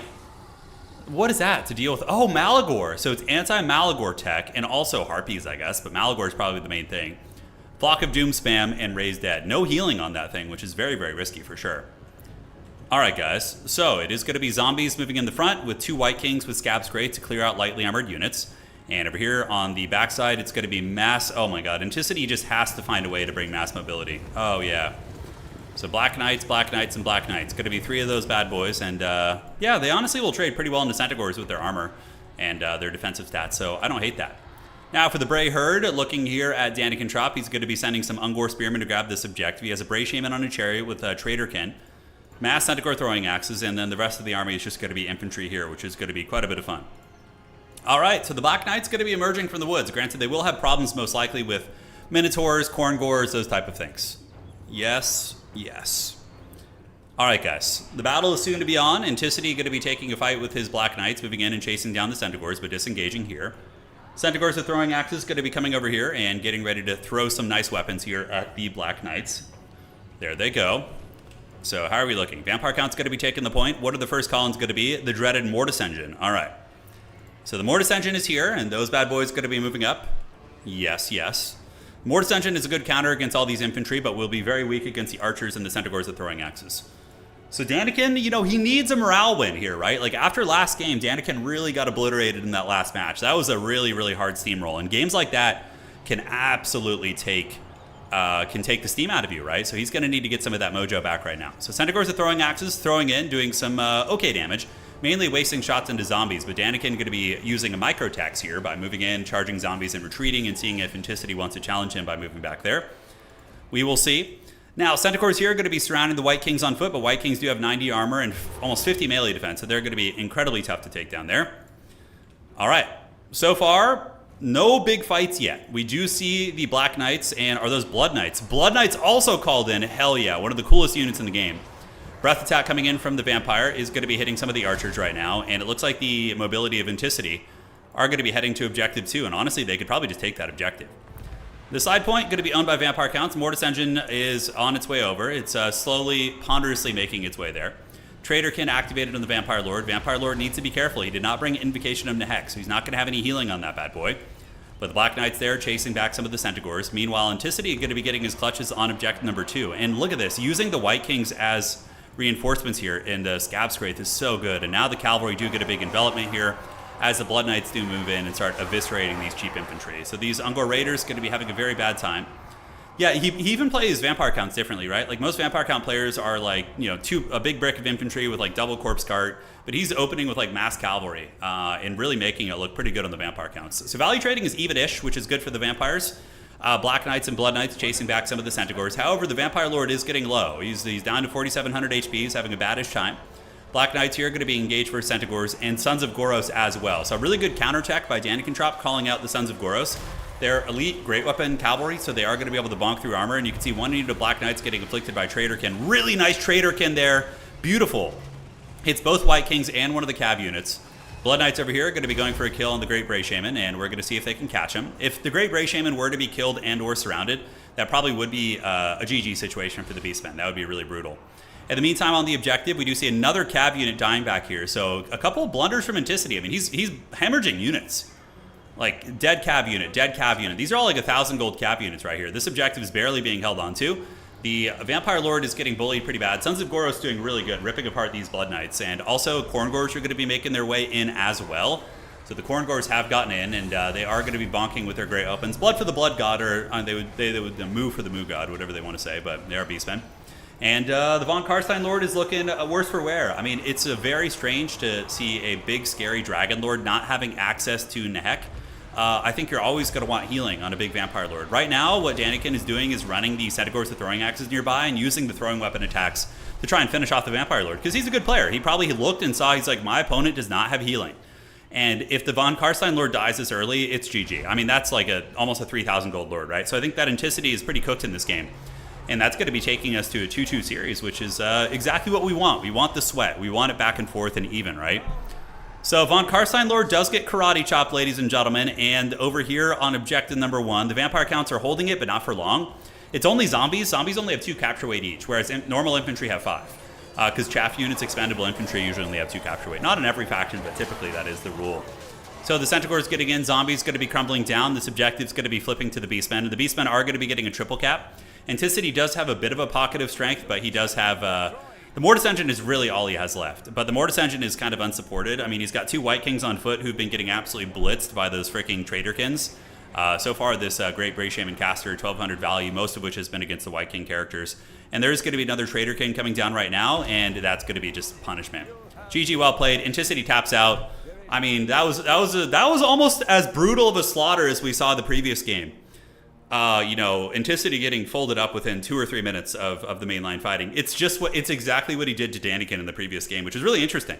Normally, that's very uncommon to see that games go that quickly in this game. But, any given Sunday, man. Any given Sunday. All right. So let's set it up here, and there we go. We got a 2-2 series. So Traderkin was amazing, obviously. Centaurs, the throwing axe is getting really good value. 1,400 and 600 there, not bad. And Sons of Goros coming in, Giga Chads with their great weapons. And Beastmen are a faction that can play the mobility game super well, like really well. If you're trying to out-mobile the Beastmen, I feel like it often doesn't work too well because they're just so fast and so furious. But yeah, it was a cool-ass build for Ment. I just feel like a lot of his Black Knights just did nothing and just died in the shadows. So Traderkin is point and click. Yeah, it is. Yeah, you can attach it to a unit and then it will AoE everything around that unit, even if it moves, or you can attach it to the ground and it'll just hit a certain area. So it is point and click though. All right. So now we're going to be going to game 5 in our series. So I mean, this is really looking like we are going to be on our way to a massive sweaty, 9-game series. So Celestial Lake is going to be the next one. Celestial Lake is a map that is very good for melee factions. it's a little bit tricky for shooting. Line of sight is hard there, unless you're using war wagons, which Enticity probably will. It's going to be the Empire versus Lizardmen right now, so that's going to be the plan. The reserve Gorbel isn't a bad idea. You know, vampires present a lot of big threats between crypt horrors, corpse cards, Vargheists, cavalry, dragons. Gorbel definitely has a place in that matchup, I would say. Yeah. Yes. No, we got Empire right now. I don't know what the rest of the... They can't replay factions. I mean, if Enticity plays Empire, then Danican can play Empire, but like Enticity cannot play a faction he's already played. So no more Slaanesh in the series for Ent. Granted, Danican Trop could have picked them if they want to, so... Yes. All right, guys. It's just time. Let the Nurglings feast. And let's have some fun. But yeah, plans for... Somebody was talking about plans for Dawn of War 4, so I will for sure host a couple tournaments when it comes out. And if the multiplayer is good, then I will set up a league. So what I'm thinking is we'll do 8-week leagues, where we have 8 weeks with one major tournament each week, I'm thinking. Although maybe more than that. We could also set up a Total Tavern equivalent for Dawn of War, where you... Or add a Dawn of War leaderboard to Total Tavern. So that we can have like our classic system of like playing in tournaments and yeah, we'll do a lot of fun stuff. I mean, I really enjoyed it. I thought it was quite a bit of fun. Yeah, I'm hyped for it. I don't know which faction I would want to main, honestly. Space Marines are pretty cool. The relocation system is incredibly awesome. So Space Marines, not only can the Space Marines deep strike units with drop pods, but in Terminator's deep striking, but you can also pick up your Space Marines with the Thunderhawk and redeploy them on the map, which was one of the coolest things. It's a specific building called the Thunderhawk Relay Station. Oh my god, it's rad. Yeah, I mean, look. So, Shaman, you're saying DAO 4 devs have stated that multiplayer is not their main focus, campaign is, which is normal. I mean, the same thing goes for Total War, right? Total War, the focus here is the campaign, but we still have an awesome multiplayer community. And if we can get something even similar to that, I'll be happy. Like, really, if there's just some semblance of balance and we have, like, the multiplayer is functional, then I'm happy, you know? Yeah. They said they already have, I think, 10 maps. Yeah, 10 maps, I think. But, you know, when I think about games like Dawn of War 4, like, how much replayability is there really in the campaigns? You know, eventually there comes a time where everybody's going to have played the campaign and you're going to want, you know, multiplayer is going to be what people fall back to, right? And playing with their friends and things like that. Yeah. Yeah, Mechanicus. Necrons are very exciting for me. I think Necrons will be fun. Yeah. All right, guys, let's break it down and let's have some fun. So, taking a look, ladies and gentlemen, at the armies of Danican, it is going to be a big old lizard front line of skinks, which is very normal. You know, against Empire, you often just present a bunch of cheap shielded infantry to mask their man-tide, right? So, skinks backed up by Kroxigors with their spanking paddles, which are good against cavalry. I mean, they're more against infantry, but they do fine against cav. We got double Bastillodons. So look at this, kind of old school. Yeah, look at that. All right. So the Feral Bastillodons are cheap and very tough to remove. So just going to be using those on the objectives. We have the Red Crested Skink Chief backed up by a Skink Priest of Beast with Flock of Doom spam. And the rest of the army is going to be chaff-centric. So a lot of really, really cheap units here are going to be moving up, ladies and gentlemen. And we are going to see what is cooking. All right, guys. And now for the great army of the Kraken King, it is going to be Marcus Wolfheart, which is his favorite. He always brings Marcus. Marcus is really good at netting things down, but his late game carrying potential is very low. So compared to like a character like Boris Todbringer, which can terror out and take on big monsters himself, it's a whole different game. We do also have Hammer the Witches, which, you know, this map is hard for artillery. There's a lot of trees on a lot of line of sight and hills and whatnot. So we'll see if he can get his value out of the hammer. Because the problem is, if Danican just consolidates all the fighting here, the cannons aren't going to be able to really help. And then you just leave a couple crappy units to guard your home objective, you know, which is going to be tough. We got Nuln Ironsides with Sigmar's Sons and more Nuln Ironsides. Oh my god. Homeboy is using a massive, massive gun line of Nuln firepower. All right, well, I'm curious to see if this is going to work. Now, Hammer the Witches is going to be shooting into Skink Skirmishers here, which is obviously not optimal, but there's not too many great targets. The cannons are now going to be switching about face to shoot into the Kroxigors here, but it's going to have to get through the tree line. We're going to see if it can hit. So we're watching the cannons right now. Let's get a little bit of a cinematic shot. Give it to me, Precious. Okay. Cannons. Here comes the cannonball. Oh, and it hits the tree or it hits the Bastillodon? I think it hit the Bastillodon there. That's pretty funny. I wasn't even trying to shoot the Bastillodon. Yeah, see, a lot of them are hitting the trees too, which feels pretty bad. All right, on the outside, Outriders coming in. So the Outriders are on their way. So we do have these bad boys ready to shoot. 2 units of Spearmen going to be on their way down. Meanwhile, Marcus Wolfhart going to be skirmishing a little bit with his opponent here. On the backside, what is it? Feral Cold Ones. So Feral Cold Ones are a nice utility unit against Empire because they can deal with any of the mass, like wagons or cavalry or, you know, big characters, whatever. But the objective is being fought over, and currently the Lizardmen are going to be having more units because how it works is they have 3 infantry units, each of which have 5 capture weight. And then these Spearmen have 5 each, and then this guy has 3 because it's I think War Wagons have 3 capture weight. I'm not sure. I'd have to double check, but. Yep, on the outside, Outriders going to be shooting into the sides, and the Nuln Ironsides need to move over there. So yeah, now the Nuln Ironsides are shooting, so we do see them with their rifles and looking really, really cool. And yeah, they'll do okay damage. I mean, over time, they will wear down these bad boys. And oh, they got the buff from the Black Powder Discipline.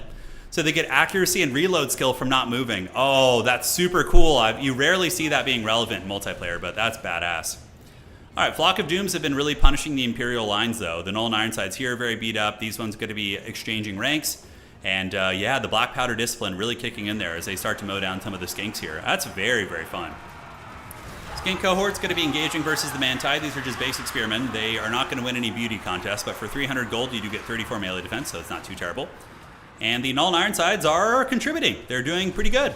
And it looks like the Lizardmen are going to be blitzed off the objective. Outriders even using their horses to get in, and yeah, they're staying still. Those Nuln Ironsides do have the Black Powder Discipline, so their accuracy and reload skill is going to be very good. I love that. Look at that. He has that across the board, right?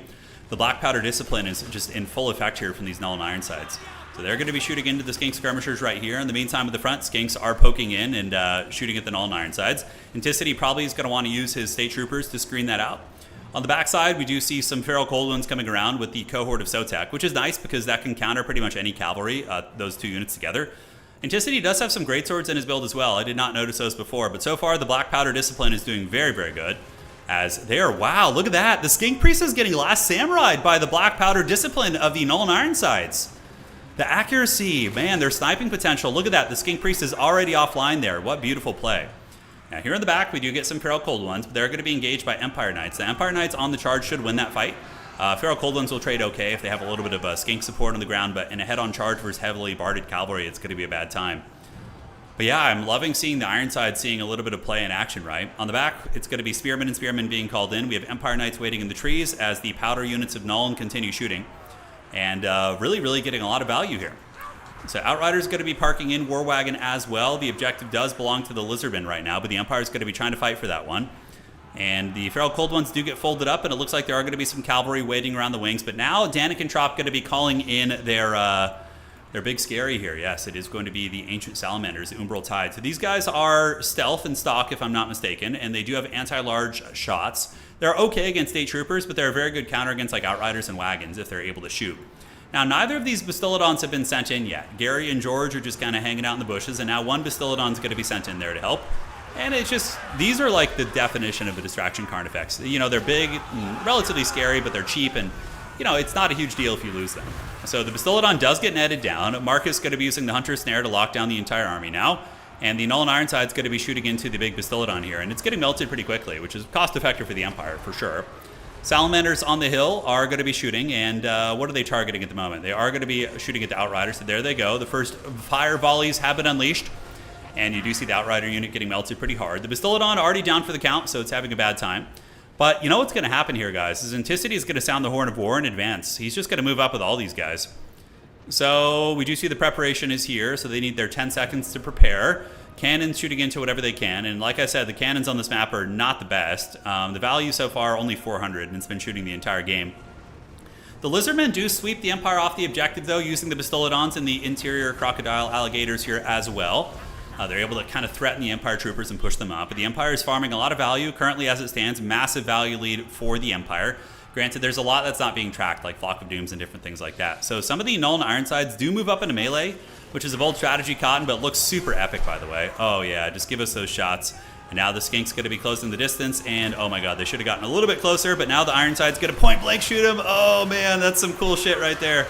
And you do see those guys getting last samurai and pushed off. Greatswords going to be able to defeat cohorts, and on the backside we do see the split push coming in. It is going to be the cohort of Sotek, but Enticity with a light caster on his back objective, the light wizard using nets of Amnitok to lock down both these units and let the state troopers get into combat with them. That's pretty nice. All right, the Lord here also in trouble, so the red crested skink chief, you know, facing the wrath of the Nuln Ironsiders, which is so cool. That's one of the best things about Total War in general. It's like there's so many diverse tactics that haven't been explored yet over the years. Like Nuln Ironsides is such a cool SE tool. I mean, here's the thing, Danican's one of the best players in the world, right? And if Nuln Ironsides are working against him, then they have some teeth. You know, they just require a bit of finesse and really, really good positioning as well. So the red crested skink chief is straight up dead. He's got mowed down by those Nuln Ironsides right there.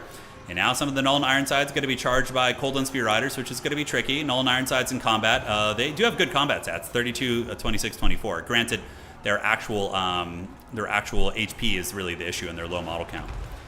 Empire Knight's going to be coming around the backside, looking to get an envelop and finish off the cohort of Sotek, but Enticity is up pretty heavily in value right now, is down on points though. Danican Trop is cackling on the objectives pretty well, as some of the Nuln Ironsides right now are being taken to Pound Town. So these ones do get taken to Pound Town, Sigmar Sons as well, but the Empire is going to be making a play for the home objective of the dinosaurs. Spearmen and Greatswords, pretty good combo. I mean, the Greatswords can deal with any of the Lizardmen infantry, and the Spearmen can fend off the light monsters and do their thing there. Ironside's getting folded, and it looks like a lot of the shooting of Enticity is coming offline, except these ones do get stabilized here. Empire Knights chasing off the Feral Cold ones in the woods, probably going to be returning to the battle, and the cannons are now getting online once again. Probably just turn the cannons to shoot at these Croxagores like point blank. We have a big fight as the Lizardmen do move up, sending all their Croxagores in, trying to compromise the Empire back objective, but they're meeting a stiff resistance of Sigmarites here as these Spearmen move in with their pointy sticks and are able to poke at the big Croxagores. Granted, the Bastillodon's 140 armor doesn't care much for spears. Empire winning a big fight over here on the flank, folding up the Cold One Knights as well as the Red Crested Skink, so they do a pretty good job over there. And the Empire also getting the home objective here. Now, the Red Crested Skink Chief has been resummoned. Certainly, he's really cheap, so it's not a huge deal, but the kill was still very, very nice, and this objective is going to be going to the Kraken King. So will Danican be able to find a way to win on objectives and be an objective gremlin? It's certainly possible. Nuln Ironsides were getting some nice shots, but now finally Danican going to be zooming in on them with his big Croxagores as well as the Bastillodons, and these guys going to be having a pretty terrible time as they do get routed off by the big monsters right here.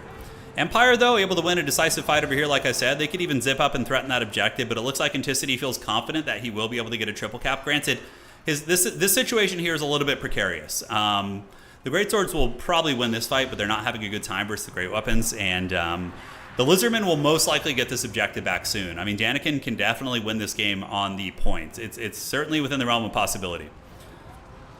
Outrider shooting downtown here. The cannon is going to be getting unsummoned finally. Flock of Doom activated from the Lizardmen. Going to be hitting some of the state troopers, so not bad at all. Nuln Ironsides have gotten back online. Enticity definitely needs to rally those guys and have them turn about face and start shooting at the Croxagores if they can. And Empire Knights are now on top of the Salamanders, which have been shooting Free Willy for a long time, so shutting those guys down is going to be very, very nice. All right, guys, I think Lizardmen are going to overwhelm this. The Chad Greatswords with their massive cod pieces are fighting tooth and nail on the back point. But they're going to be overwhelmed considering there's a red-crested skink chief here. You can see the hero character. He's looking big and scary. So he's going to be able to fold that point up most likely. And yeah, we do see these guys are wavering. These guys are wavering as well. Back objective, the Empire is going to lose it. But the question is, will they get objective 2, and will it be enough to win on just one? Danican is getting really close to being able to pin Enticity into a triple cap situation, but I think right now Enticity is looking to be in good shape. He's got his gun line back online, right? So some of the Nuln Ironsides have rallied. Are these Griffites? Yeah, okay. That probably closes out the game. Because the Royal Turf Griffites are going to be able to kill any of the monsters. Especially since he's so far ahead on value, Danican's army is going to be really raggedy. Royal Turf Griffites some of the best anti-large units in the game, and they do mow down these guys. And what's really good about Griffites is they cause terror as well. So when you're trying to clear out crappy units in the late game, like skanks and things like that, you can break their backs pretty quickly. Cold One Spear Riders do arrive, and they do beat Empire Knights in combat. Granted, there are 2 Empire Knights on them, so maybe that will turn the tide of the fighting. And a third one here with some Outriders providing Overwatch fire as well. The cod pieces on these Greatswords is too strong, so they are able to get in there, and they endure the 2v1. Spears are also still holding, so the Sigmarite troopers really showing their mettle here, showing their faith in Sigmar. As the Griffite's going to be advancing up, definitely some housekeeping could be done by Enticity. He needs to unsummon some units here to get them back in the pool. Griffites have finished off the Bastillodon and shattered, so now it's time to send the Griffites to the back objective most likely. Or you can send Griffites over here to really sweep up this. Yeah, you want to go to objective 3, I think. because the Cold One Riders are just annihilating all these units, and it's going to be a tough hold over there. Where's he going to go? Looks like he's going back here with Griffites to try and get on top of the range units. The Chad Greatswords do finish off these guys, and are they going to be able to beat that red-crested Skink Chief as well? I don't know. Going to be a close one. So Enticity does make the right play. He ends up moving the Griffites over to Objective 3 to grab this. That is exactly what you want to be doing here. And those bad boys are going to be screaming in there, and here they come for Sigmar. So beautiful charge.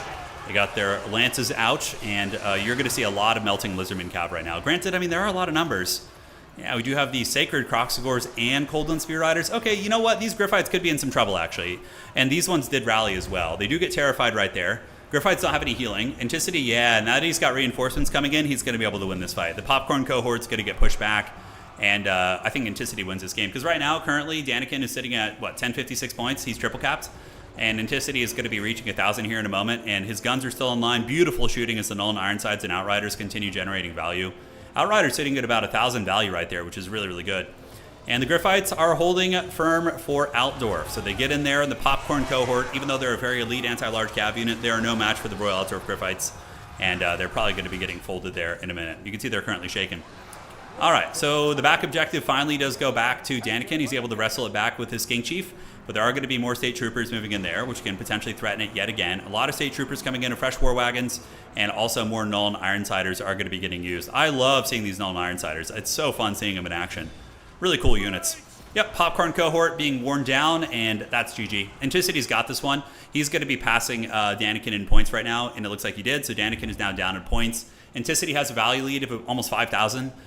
It's probably less than that. It's probably about 3,000, considering some of the things the damage tracker isn't truly tracking, like Flock of Dooms and things like that. But yeah, that's going to be it. GG, well to the played. Fun game for sure, as we see the Null and Ironsides blasting away. Danican going to be fighting a little bit longer.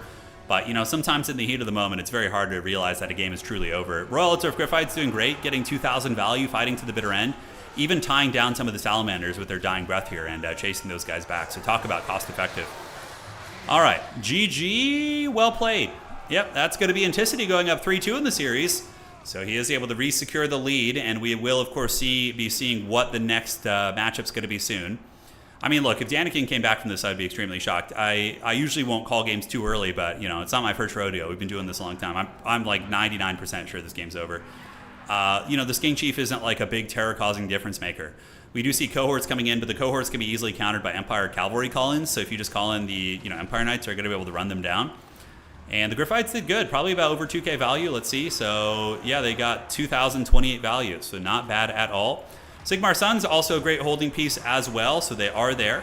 And they're a great unit. Sigmar Sons are awesome. Very, very durable, unbreakable unit for the Empire with amazing combat stats. They're good against factions who are spamming like chaff. A little bit risky against Skaven with like Globadiers, but against Lizardmen they're great, considering Lizards can do some like terror builds as well. Cohort here going to be getting it from some cavalry as well as the broadside shooting of the Null and Ironsides here. The Lizardmen going to be surging forth. Enticity going to be reaching 1,300 points here, as we do see some Cold One cavalry trying to surge around the flanks. Could see a net maybe. I don't know if Enticity has any Winds Magic, but you could net these guys down. Don't really know if you need to be honest. More State Troopers going to be arriving, and these State Troopers with spears will easily dispatch these cavalry. Danican does get the capture rate back on that objective, but Enticity is going to be very, very close to 1,400 points here. And when these Spearmen get on the point, it's going to mitigate the capture weight super hard, right? Super hard. All right, and Objective 1 for Empire, Objective Trace for the Empire as well. Objective Dose belongs to the Lizardmen. And once again, the capture weight goes back here. Walmart Gandalf here, he's going to be fighting. I mean, Wizards are not great fighters, but they can certainly target things. And that is a victory for the Empire. All right, all right. So, GG, well played. Fun match. The Cold Ones, yeah, the Empire cracked open a Cold One with the boys, that is for sure. But goddamn, how badass were those Null and Ironsides? That's one of the most fun builds I've seen in a while, and it was executed extremely well. You know, look at that, 1,700, 1,600, 900 value. The cannon was probably the weakest link of his build, but aside from that, super cool. Yeah, no complaints there, guys. Really fun. And very, very meta Lizards, right? Like wide, cheap units, Croxagores and Cold Ones and Feral Cold Ones. That's very meta for dinosaurs. All right. Gunpowder is the coolest thing. It's super fun in this game. It is.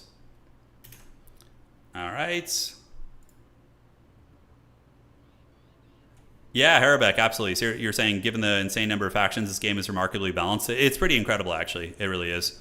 Have you thought about Yeah, smart. I'll reach out to them. I don't even know how to arrange that. I could try. I would love to. I would love to. Okay, so the next one is going to be Slaanesh versus Wood Elves. Ooh, scary. So we're going to be on the dried floodplain next, I think is what it is. Yeah, floodplain. All right, and they're going to be working on their builds. Danican was trying to crack some of the boys. Yeah, he tried.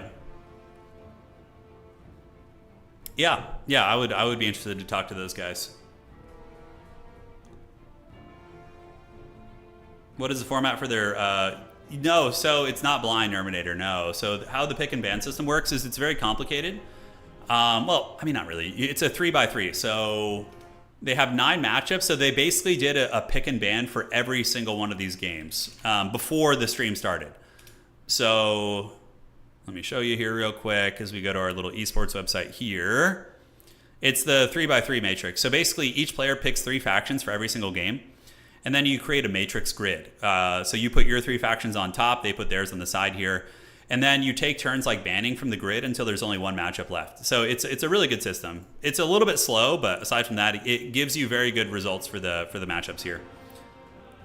All right. I'll be right back, guys. I'm going to go fill some water here and BRB.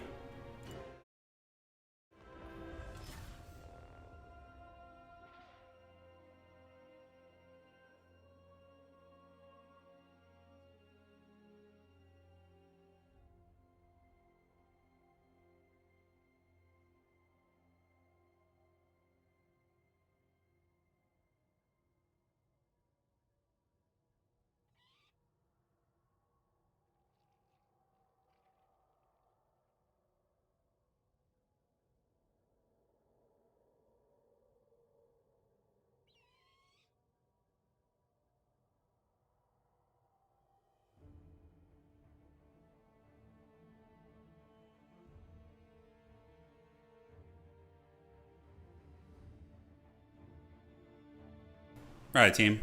We're back. What's going on? Hope you're all doing well. Hey, Flo. Good to see you again. Currently sitting in a new recliner watching. Hell yeah, dude. Oh, I need to get a recliner chair. Those are the best.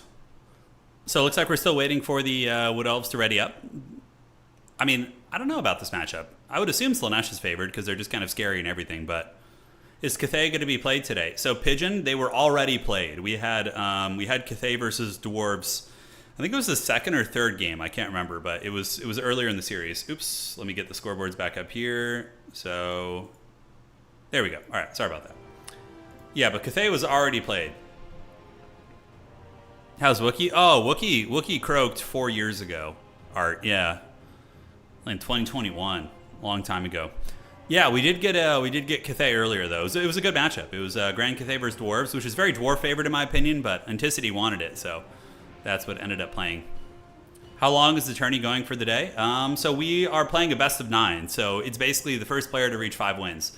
So if Enticity wins the next 2 games, then we'll keep streaming. We'll probably just go play some ladder games or something. But I don't think Bretonnia is going to get picked today. This is like a really sweaty one. They're both going for the prize, so I don't think we're going to see it.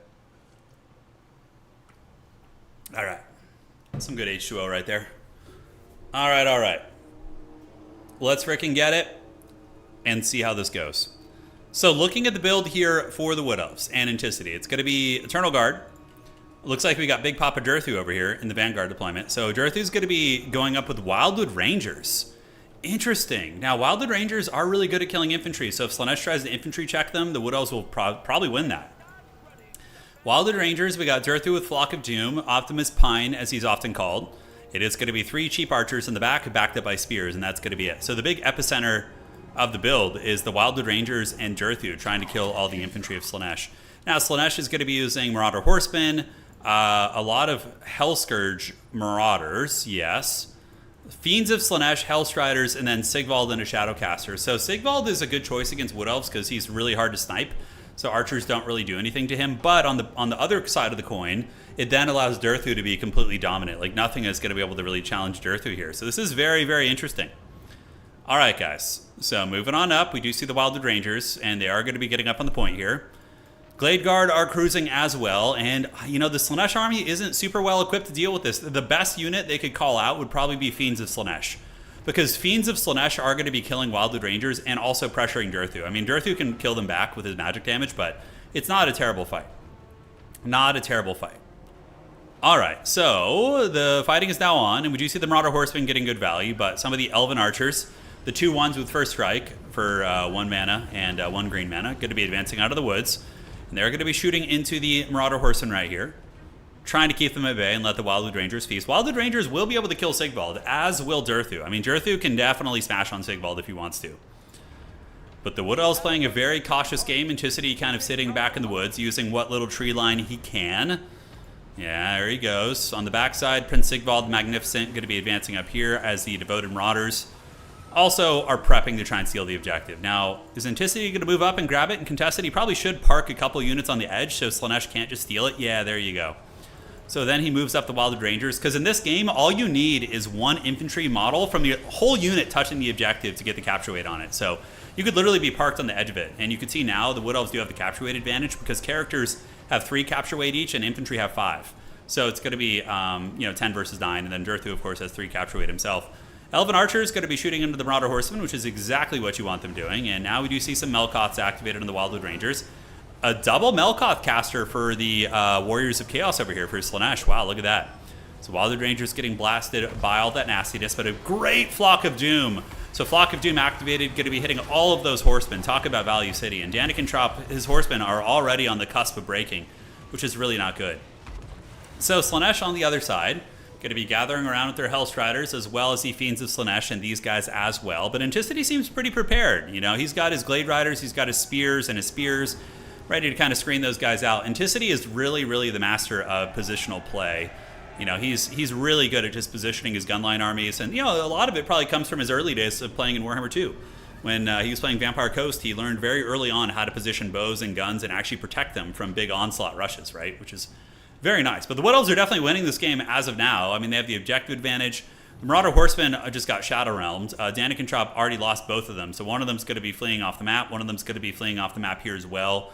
And yeah, the Wood Elves are just cackling. Because, like, here's the thing. All these Marauders are going to get obliterated by the Wildwood Rangers. Wildwood Rangers are really good at killing infantry. They have 40 melee attack and a bonus versus infantry of 10. So they chop it up. And Durthu. I mean, like, good luck getting through freaking Durthu. Optimus Pine is really, really no joke. So on the backside, what do we get? We get Forsaken. Now, Forsaken are good. They'll trade pretty good into Spears. They have enough armor to mitigate the damage from the Archers. And against Wildwood Rangers, they will lose, but they'll do some good damage back too. So I do like the Forsaken tech switch coming in from Danican. So for anybody who's like newer to this game, it is in some ways, it's like a hybrid RTS of sorts. You build your army before, there's no base building.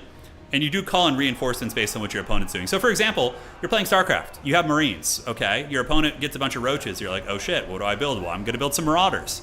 You know, and you could call your Marauders out from reserve when you see the roaches on the battlefield, the metaphorical roaches, right? All right, so Slaanesh going to be collapsing from the outside here, but they're not going to find much to do, honestly. Danican has all these Hellstriders out here, but they can't do shit against all these Spears.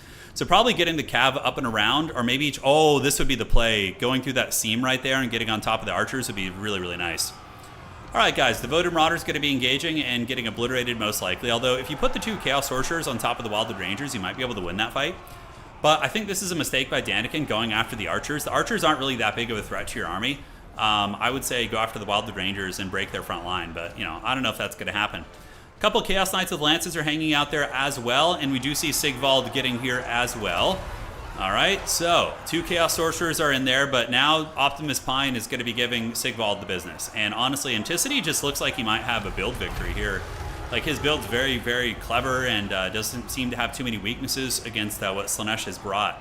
Kind of read his opponent there. Forsaken arriving, and the Wood Elves looks like they're winning the infantry fight here versus the Marauders. Nice little Flock of Doom and Sword of Death activated there as well. The Eternal Guard are holding back some of the Devoted Marauders, but Chaos Knights have gotten in. And wow, okay, so Danican used his cavalry to charge into Spears, which is very risky, and then blitzes the Chaos Knights through the lines here to try and free them. But overall, I think the Spearmen are just trading a little bit too cost-effectively, guys. And Sigvald is getting that. He's getting that ass beat here as Durthu's going to be chasing him down, and he's on the run. So now Optimus Pine is just going to get into the front line and really take down these Slaanesh infantry. I mean, he's not going to terror out them because Slaanesh is immune to psychology, but this engagement back here was a freaking disaster and a half. It did not go well. The Fiends are dying, the Hellstriders are dying, the Forsaken are one of the only things doing well here. The Chaos Knights did also get into some of the archers too, but yeah, they're now going to be breaking. So Enticity does have the double cap. He's got 2 objectives. We see Mass Forsaken coming in. I don't even know where the hell Sigvald went. No way he died. Okay, there he is. Sigvald moved over there. Yeah, you know, as much as Slaanesh enjoys whips and all that sort of a thing, I don't think they enjoy being whipped by the branches of Durthu as he continues just pimp-slapping these Marauders.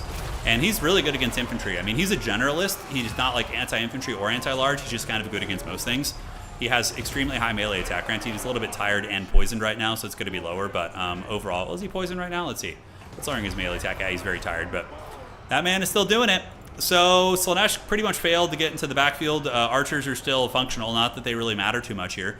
I think the focus of the efforts from Slaanesh should have been more on shutting down the front line. But it was hard, you know, like Sigvald is not going to be super useful there, but the Melkoth spam with the Wildwood Rangers was a step in the right direction for sure. Forsaken getting in and ripping it up a bit, but Durthu and his Wildwood Rangers probably going to have a bit of a field day here. We do see Sigvald battling Wildwood Rangers and taking some damage in the process, and the Wood Elves have a huge army back here that when they break 3 from that position, they're going to be able to split up onto the map. Wildwood Rangers will probably come right there and help that point. Hellstriders engaged into Spears, which is not good. Spears, of course, do have anti-large, so they're going to be pretty nasty there. And these guys are terrible against infantry. Freaking 23 melee attack right now, and their weapon strength, I mean, they really need that bonus first large to shine, in my opinion. Durthu using an overcasted Flock of Doom there as well is going to be helping to liberate that situation. The Chaos Sorcerer is also trapped back here. Granted, the Wood Elves don't have a ton of killing infantry, but I think Optimus Pine's going to come back here, and he's going to maybe kill that caster. We'll see. I'm watching Durthu right now. It looks like he's just going after Forsaken. It'll take him a while. The Forsaken of Slaanesh are no joke, but he is able to slap down a couple models with every branch swing, so in a matter of moments, probably about 45 seconds, those Forsaken are going to be full-on running. It looks like they're actually wavering already. So Slaanesh has immune to psychology on their entire army, which is actually, I think, unbalanced. I think it should just be immune to fear. In tabletop, Slaanesh is not immune to psychology. They're immune to fear. Or panic tests, excuse me. They can still be affected by fear as well as terror. So I always felt like that was kind of a stupid thing in this game, that the entire army cannot be terror-routed. I mean, I know they're hyped and everything, but yeah, it's not really how it is like played in the actual Warhammer game and whatnot. Here we have the Forsaken getting bashed by Durthu, and yep, they're getting worn down and will be breaking right now. Value favoring Enticity. If we look over at Objective 3, it belongs to the Wood Elves with no real threats on that. The Wildwood Rangers are just winning all the melee grinds, and you can see like Slaanesh is looking really bare bones right now, guys. Really bare bones. We see the Sorcerer dying right here, the Hellstriders are dying. It's going to be a unit of Marauders and a unit of freaking Hellstriders back here, none of which are going to be able to get through all these infantry. And Enticity is going to be winning that game right now. GG, well played. All right. I think the Demon Army should have it. Well, here's the thing, Benji. Demons are already unbreakable. They're immune to terror and all that stuff. They don't care about it. So that is already the case. Demons have, that when their leadership gets broken, they don't like ever run. They start to disintegrate. So it's a whole different situation. All right, so Enticity going up 4-2, ladies and gentlemen. Now, Danican is really on the back foot here. If Enticity wins this game, the series is over, and that is going to be the best of 9, which would be a very quick best of 9, that is for sure. And now we have the Arachnarok Lair is our next map. Okay, so this is a brawler map. Now, I don't think with either of these guys we're going to see Nurgle, but Durthu just basically wrecked everything. There was no answer for Durthu there, and the Wildwood Rangers were amazing too. I mean, they were a deterrent against all the Slaaneshi infantry, because Wildwood Rangers trade well into Forsaken, they trade well into Chaos Warriors. They do suffer really bad against cavalry and monstrous infantry and stuff, but there wasn't much of that in the build. I mean, 2 Fiends, I guess, but that was that. All right. So let's go ahead and get on the Arachnarok Lair. There we are. Perfect. And here we go. So Kislev versus Greenskins. Ooh, we get to see the Fantasy Slavs here. Let's go. All right. Ah, some good water, man. I'm thirsty as hell. Turn Dawn of War 4 announced. Yeah, I mean, I hope we get it. Absolutely. I'm very pumped for Dawn of War 4, though.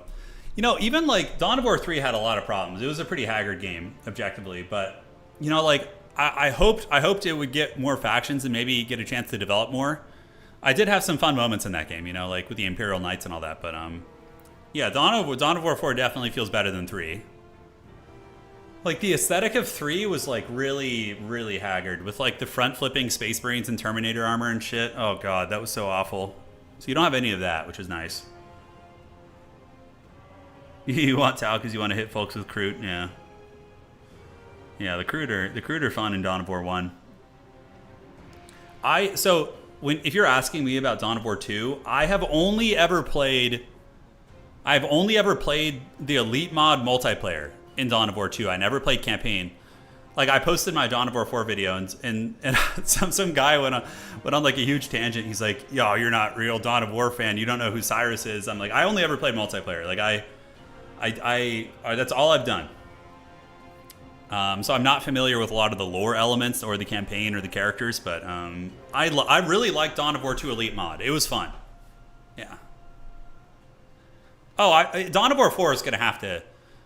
I really hope they don't drop the ball and abandon it like Relic abandoned 3. Like, they better add more factions. Because if it's just those 4 factions and they're not adding more factions, I myself would lose interest relatively quickly, you know? Like, I'd play a couple months or whatever, but like, if we don't have like Guard or Chaos coming on the horizon, I would probably just be like, okay, I'm good.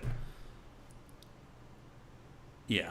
So if I were deciding what the launch factions would be for Total War Warhammer 40k, okay, I would probably, obviously you have to have Space Marines because they have the most mainstream appeal.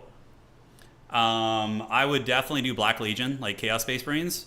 So Chaos Space Marines, regular Space Marines, Imperial Guard, Orcs, Eldar, and then you need like one more Xenos, probably like Necrons, and then maybe like Tau would be one of the... But like, how many do I get to launch with? Because I'm just going to say every faction if you ask me, but yeah. Yeah, in the cinematic B-roll footage that they sent us for Dawn of War 4, the Guard, there's like a scene of the Guard fighting, and they have like Aleem and Russ, and it's very clear they're going to be coming. I mean, they better be. Yeah. All right. So, where are we at? Kislev versus Greenskins on the Arachnarok lair. Currently, Enticity is up 4-2. We've had some incredibly fast games, by the way. Incredibly fast games. And, yeah. Oh, I want Death Guard. Oh, Death Guard would be so sick. I just want to use Plague Burst Crawlers and, like, shoot Plague Mortars across the map. Just give it to me. Give it to me, precious. Yes. All right. So Enticity is ready. Now, there's 2 ways to play this matchup. There is the Kislev Monster Mash Cheese, which is like using 2 dragons, an Elemental Incarnate, and a Patriarch, which is really annoying to deal with, but it might be predictable. Or you can go wide and use, like, you know, you could even use Zargard in the front line with, you know, archers and then bear riders to deal with war boys. I mean, there's a couple ways you can play this. Hawks of Miska is the auto take, though. I would be supremely shocked if Enticity did not bring Hawks of Miska. You know, I'd be very, very shocked. All right, guys, let's get it. And let's see if Danican can claw their way back in the series. Currently, it is 4-2 for the Kraken King Enticity. And if this series does end now, what we're going to be doing is, yeah, it's Monster Mash. He's got an Ice Switch on a dragon, a regular dragon, and an Elemental Incarnate, and his first call-in's probably going to be a Patriarch. But, you know, Danican looks somewhat prepared. A lot of archers and rampaging character. So the rampaging character, you can rampage the Elemental Incarnate and shoot it down with their bows and live your best life. You know, that is for sure. All right, guys. So thank you all for joining today. It's good to see you guys. Welcome to all the new folks who haven't seen this before, for everybody on YouTube and Twitch. Best of 9 series, correct. So 1st to 5, basically. 1st to 5. All right, guys. It is going to be a Frostworm as well as another Frostworm character with Hawks of Miska. So you drop this on Greenskin blobs, and it basically just routes them. It's brutal. It's negative 16 leadership, and then if you have a terror-causing monster there, it basically guarantees they rout. It's really good. Incarnate Elemental Beast is a Mortis engine, also hits very hard against infantry, and has negative 8. So if you do Hawks of Miska plus that, it's minus 24 leadership, which is just disgusting. So I do like it. We got Winged Lancers, Griffin Legion, and Things in the Woods, and some Kosovo Dervishes. All right, all right. So looking here at the battle lines of the Orcs, it's It's going to be Orc Boys, and the big centerpiece hard carry for this matchup is going to be this tiny little guy on the squig. He is going to have the ability to use the fermented fungi, and the fermented fungi are going to be able to rampage a big monster for a period of 15 seconds, and then you can potentially kill them with your arrows. So the one that you would want to get right away would be the Elemental Incarnate. It has the lowest armor of the bunch and is probably the squishiest. The dragons have 90 armor, and they do have built-in missile resist of 25%, so taking down the big boy there would be good. Pump wagons, and we do have some wolf riders on the outside as well. So Enticity coming in with a very scary monster mash build, like I said. It's like his playstyle is like the antithesis of my playstyle. I love to play like gunline, like, you know, slow mass infantry kind of gunliney type builds with artillery, and he's just like all mobility and monsters. It's a really savage. It's really savage for sure. All right, so the boys are going to be gathering up here and moving up to the objective. We do have the Orc Boys and the Spears following behind, Savage Orc Air Boys as well. On the back, it is going to be some light war sleds being called in by Enticity. Interesting seeing light war sleds. I guess you know, the heavy war sleds, understandably, maybe against orcs because of all the armor-piercing cav, you're just like, why do I need to bring armor if they're just going to have so much cost-effective anti-large AP anyways, right? You bring these in. What do you even kill the monsters with as orcs? Your archers. So he has like 7 archer units here, and if they can get like one of the monsters locked down in a bad position, you can really wreck them. Now, what Enticity is going to be trying to do is using his cavalry to get around and shut down the archers. And then as soon as the archers are shut down, you're going to be seeing the Monster Mash Squad, the Monstars from Space Jam move in, and they're going to try and get on top of the archer units, use Hawks and Miska, shut those guys down, and yeah, that is going to be that. All right, guys, the battle is on. Danican going to be rotating their forces here as Enticity encircles him like a shark in the water. And here in the back, Broken Tusk Mob being called in. These guys are also pretty good.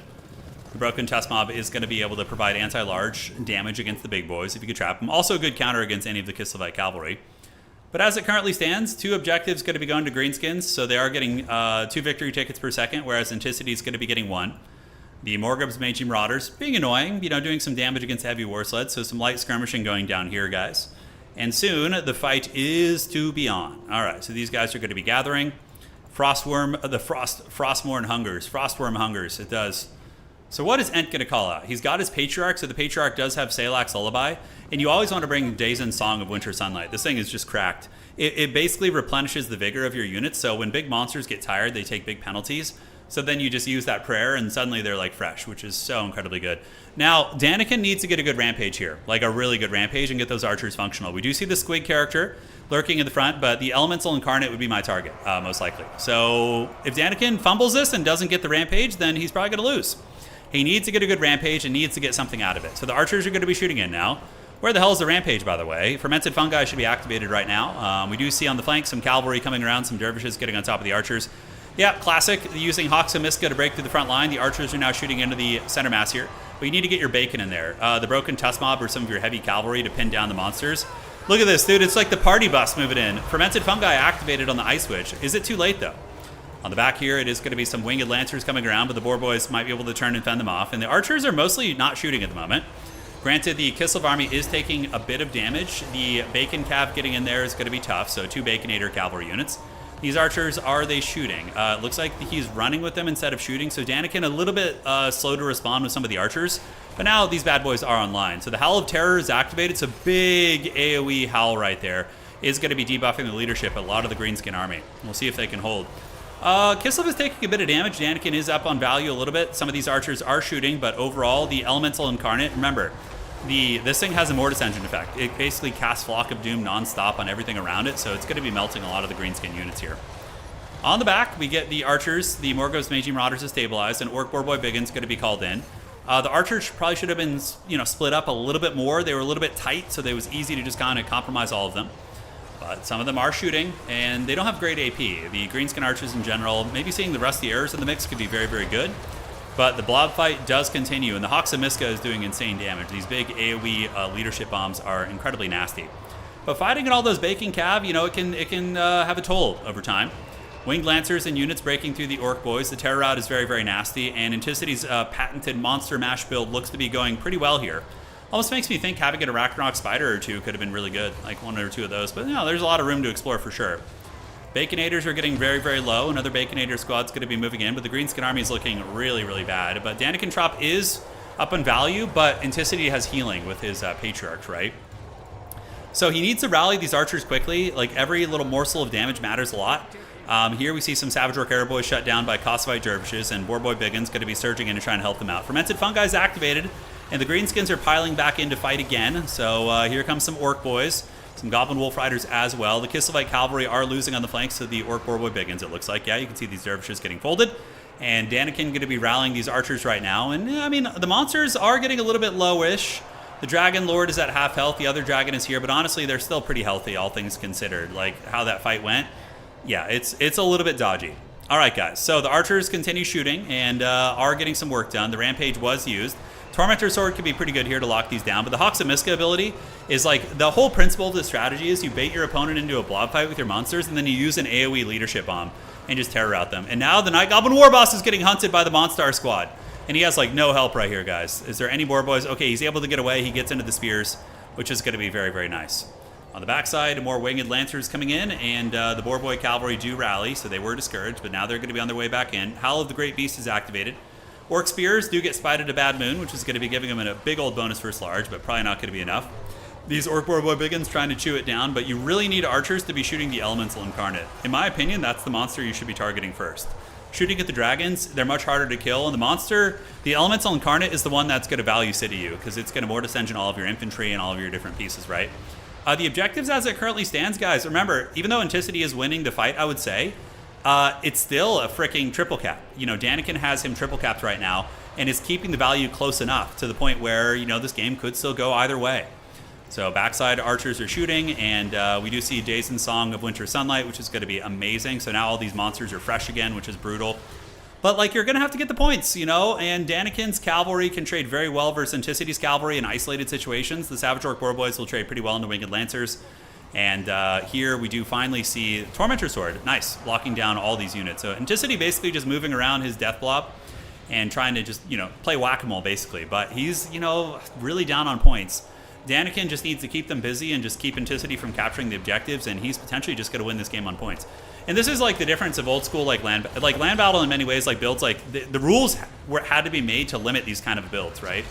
Like single entity abuse builds in land battle, because basically it was just a fight. You know, there was no dynamic play with objectives and things like that. But now it's now, you know, you can lose on points. It's kind of reminds me of a tabletop game, to be honest. Yeah, it feels like when I play against my buddies High Elves a little bit, when it's two dragons and I can win on the points sometimes. All right, so Hawks of Miska obliterating this army here and once again doing work. But, you know, those pigs are holding on well. I think that the big key to victory here for Danican Trop is not losing the Goblin Lord. If that Goblin Lord gets killed, I think Enticity is going to be able to probably terror out his entire army and just get the objectives. So Danican for sure needs to keep that little gremlin alive. Just honestly keep him really far away from the fight. Like, keep him offset, because negative 16 leadership penalty here is going to be incredibly brutal. Now, Enticity is going to be going down to start capturing one of the objectives. Sending some Wolf Riders down there, some tattered Boar Boys could be good as well. He's trying to keep the dragons in check, but the healing has been really, really just brutal stuff. And we see almost 1,200 points here. Enticity knows he needs to start playing objectives now. Danican really playing a dangerous game, getting that little goblin very, very close to the fight. Incredibly sketchy. Cav getting the capture down there, and now we get some Black Orcs with great weapons being called in. Now, this might seem like a weird play, but Black Orcs are immune to psychology, so they will not be terror routed, and they have really good leadership. So you can send your Black Orcs onto Objective 2 as an anchor, and now that you're going for the victory on the objectives, I think that's a brilliant play, because those Black Orcs are going to take a while to kill for those dragons, and even for the Elemental Incarnate. They have a lot of armor, and they're very meaty, so... Here comes the Monstar squad, and we do see 1250 points here for Danican, so Danican very, very close to a victory. And the Boar Boys going to be surging in, and the Orc Spears to hold back the Kislev Monstar squad, and they are able to hold them at bay. Hawks of Miska activated there, going to be nuking some of these bad boys. The Blorks are Paul Blork Malkop waiting over there. Should for sure move them onto the objective. Kind of a strange position to just have them sitting offset like that, because Enticity could blitz your objective and start to get capture weight on it. But Blorks are really good against cavalry as well, and maybe he'll send the Blorks to the side objective. I don't think so. All right, so don't send that goblin in there. Okay, he uses Tormentor Sword, which is fine. That's okay, everything is fine. 1,300 points. So at this point, your victory condition is very simplistic. Get your Black Orcs on the point, firstly. They're not on the objective, so Enticity is getting the capture weight win. You start sending everything you can to this back objective, and he's already doing that. So we see the Orc Boys going down there, and you just pray to Gork and Mork, depending on your feelings and your emotions for the day. And you just try and win that way, because you really only need to hold this one for, you know, I don't know, a couple minutes. It's very, very doable. The Goblin here is getting afflicted by Frostbite, but he's going to be living, and we do see the Black Orcs moving up. The Black Orcs, unstoppable choppas, 75 weapon strength, heavy metal. Dude, Black Orcs are definitely the coolest unit on the Greenskin roster. So they are going to move in, and they are going to be chopping it down. All right, so there they go. Elemental Incarnate's trying. But the Monster Cheese is not going to be enough to get it done. Now, the Monster Cheese might have been better if the map had been a home objective map where you had a guaranteed safe home point that, you know, you could at least be scoring some points and denying your opponent. But here, I mean, it is a small map here. The Monster Cheese on this map has potential because of the trees and the hills and line of sights. But yeah, no, this build is good from Enticity. For anybody who thinks he's trolling, he's not. This is a style that some Kislev players like. That's very menacing. It's incredibly stressful to deal with.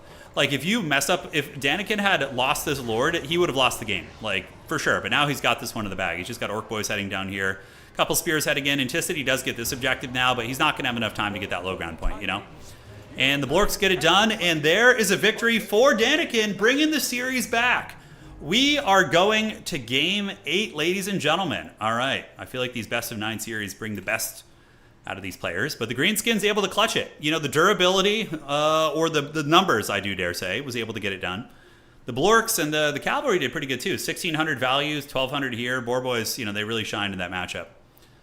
All right, guys. Great game. 2,700 on the Elemental Incarnate, 1,325 on the Caster there. Nasty. I mean, if Enticity had another 2 or 3 minutes, he wins that game for sure. He just needed a little bit more time to get that objective there. So that is that. All right, so let's do this. Okay, and we'll do that. Cool. Awesome, awesome. There we go. The Green Tide gets it done. That's brutal and cunning. Yes, it was. All right, so we're going. The series is still on, baby. You know, I saw that build and how it started, and I was like, ooh, this could be over. But Danican, ever the scrapper, was able to find their way back in the game. What a hero. All right, Borderload Landing, one of the most classic domination maps of all time. It is a certified tournament classic made by the legendary Bob That Builder. And now it is time for us to load in and have some fun. All right, all right. So let me check this, get this all set here. There we go. All right. Perfect, perfect. All right, great. I just saw Enticity stream appear on my feed, and it said boss fight. Yeah, this is really a boss fight. Yeah. Yes, correct. The Goblin Lord does have the bonus first large. The Curse at a Bad Moon, not Curse at a Bad Moon, but it's the same one Scars and Kaz. Yeah, it's very good. Bretonnia versus Khorne. Oh shit. Okay. All right. Well, some of the homies here were lamenting the fact that maybe we weren't going to get some Bretonnia, but here you go. The lady wills it, and so it begins. Corn flakes for horses. I mean, yes, technically you are right. You are right. By the way, I know we got a lot of people who hang out on the stream who are fans of horror movies and whatnot. I wanted to ask you guys. So there's that new horror movie that just came out. I think it's called Weapons, something like that. Yeah, the wife and I were going to go see it tonight, but I wanted to see if any of you guys have seen it yet, and if you have any thoughts on the movie in general. If it's you know, really haggard and maybe overhyped, I'd be curious to hear some of your thoughts. No spoilers, please, of course, but it's good. Yeah, it's good. Okay, I've been told it's really good, but you've not seen it. Okay. So we have the fantasy French people facing off against fantasy angry people, and that's going to be that. Yeah, Bretonnia's got some tools here. They do. I'm excited to see this one. They say it's good. Okay. You hate horror movies? Ah. You know, I like horror movies. I like action horror a little bit better. Like, you know, like Aliens is one of my favorites. And The Thing, for example, with Kurt Russell. Obviously, it's a horror movie, but it also has like sci-fi action to it a little bit, which is fun with like the flamethrowers and that stuff's great. The Chad triple brute build. Oh, Dario, dude, don't summon the triple brutes. You know not what you call from the deep. Your son watched it and liked it. Okay. That's funny, casual. All right. Here we go, baby. Approaching the 2-hour mark. You know, it almost makes me think. So we have casted... So 7 games. So we'll like maybe 7 games in 2 hours. So if we were to cast a faction war for domination, it would be, let's see, it'd be 12, 18, 21, like 21, 20, something like 21 to 22 games. So that would be probably a 7 or 8 hour stream if we cast every game. Okay. I'm thinking of doing that, like a really balls deep faction war where we cast every single game. Because the last domination faction war, we got other casters involved too, which was great. So that's an option. We could do that again, like have like multiple streams casting various games in the faction war. But I think it is also fun to see everything so we can follow the narrative. Yeah, we will see. Warcraft versus Warhammer, who wins? I don't know Warcraft lore beyond like the Warcraft 3 game that much. I mean, I played World of Warcraft up until the Arthas arc, but I don't know. I don't know. It's hard to say. Do you watch Brood Wars? Not anymore. I used to watch Tasteless and Artosis and pretty much all their casts way back in the day. Not so much anymore though. No. The only gaming channels I'll occasionally, if Grubby is playing like Warcraft 3 or another RTS game competitively, I'll tune in. If he's like going try hard on something, those are the ones I'll usually watch.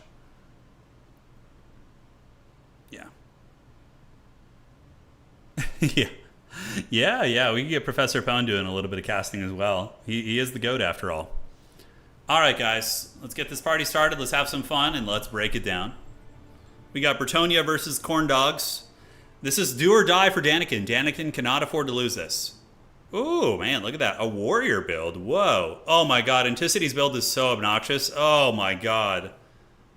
Look at that shit, dude. Oh, my God. That is such an annoying build. Just like a million horsemen and yeomen. Jesus. All right. Well, let's see how this goes.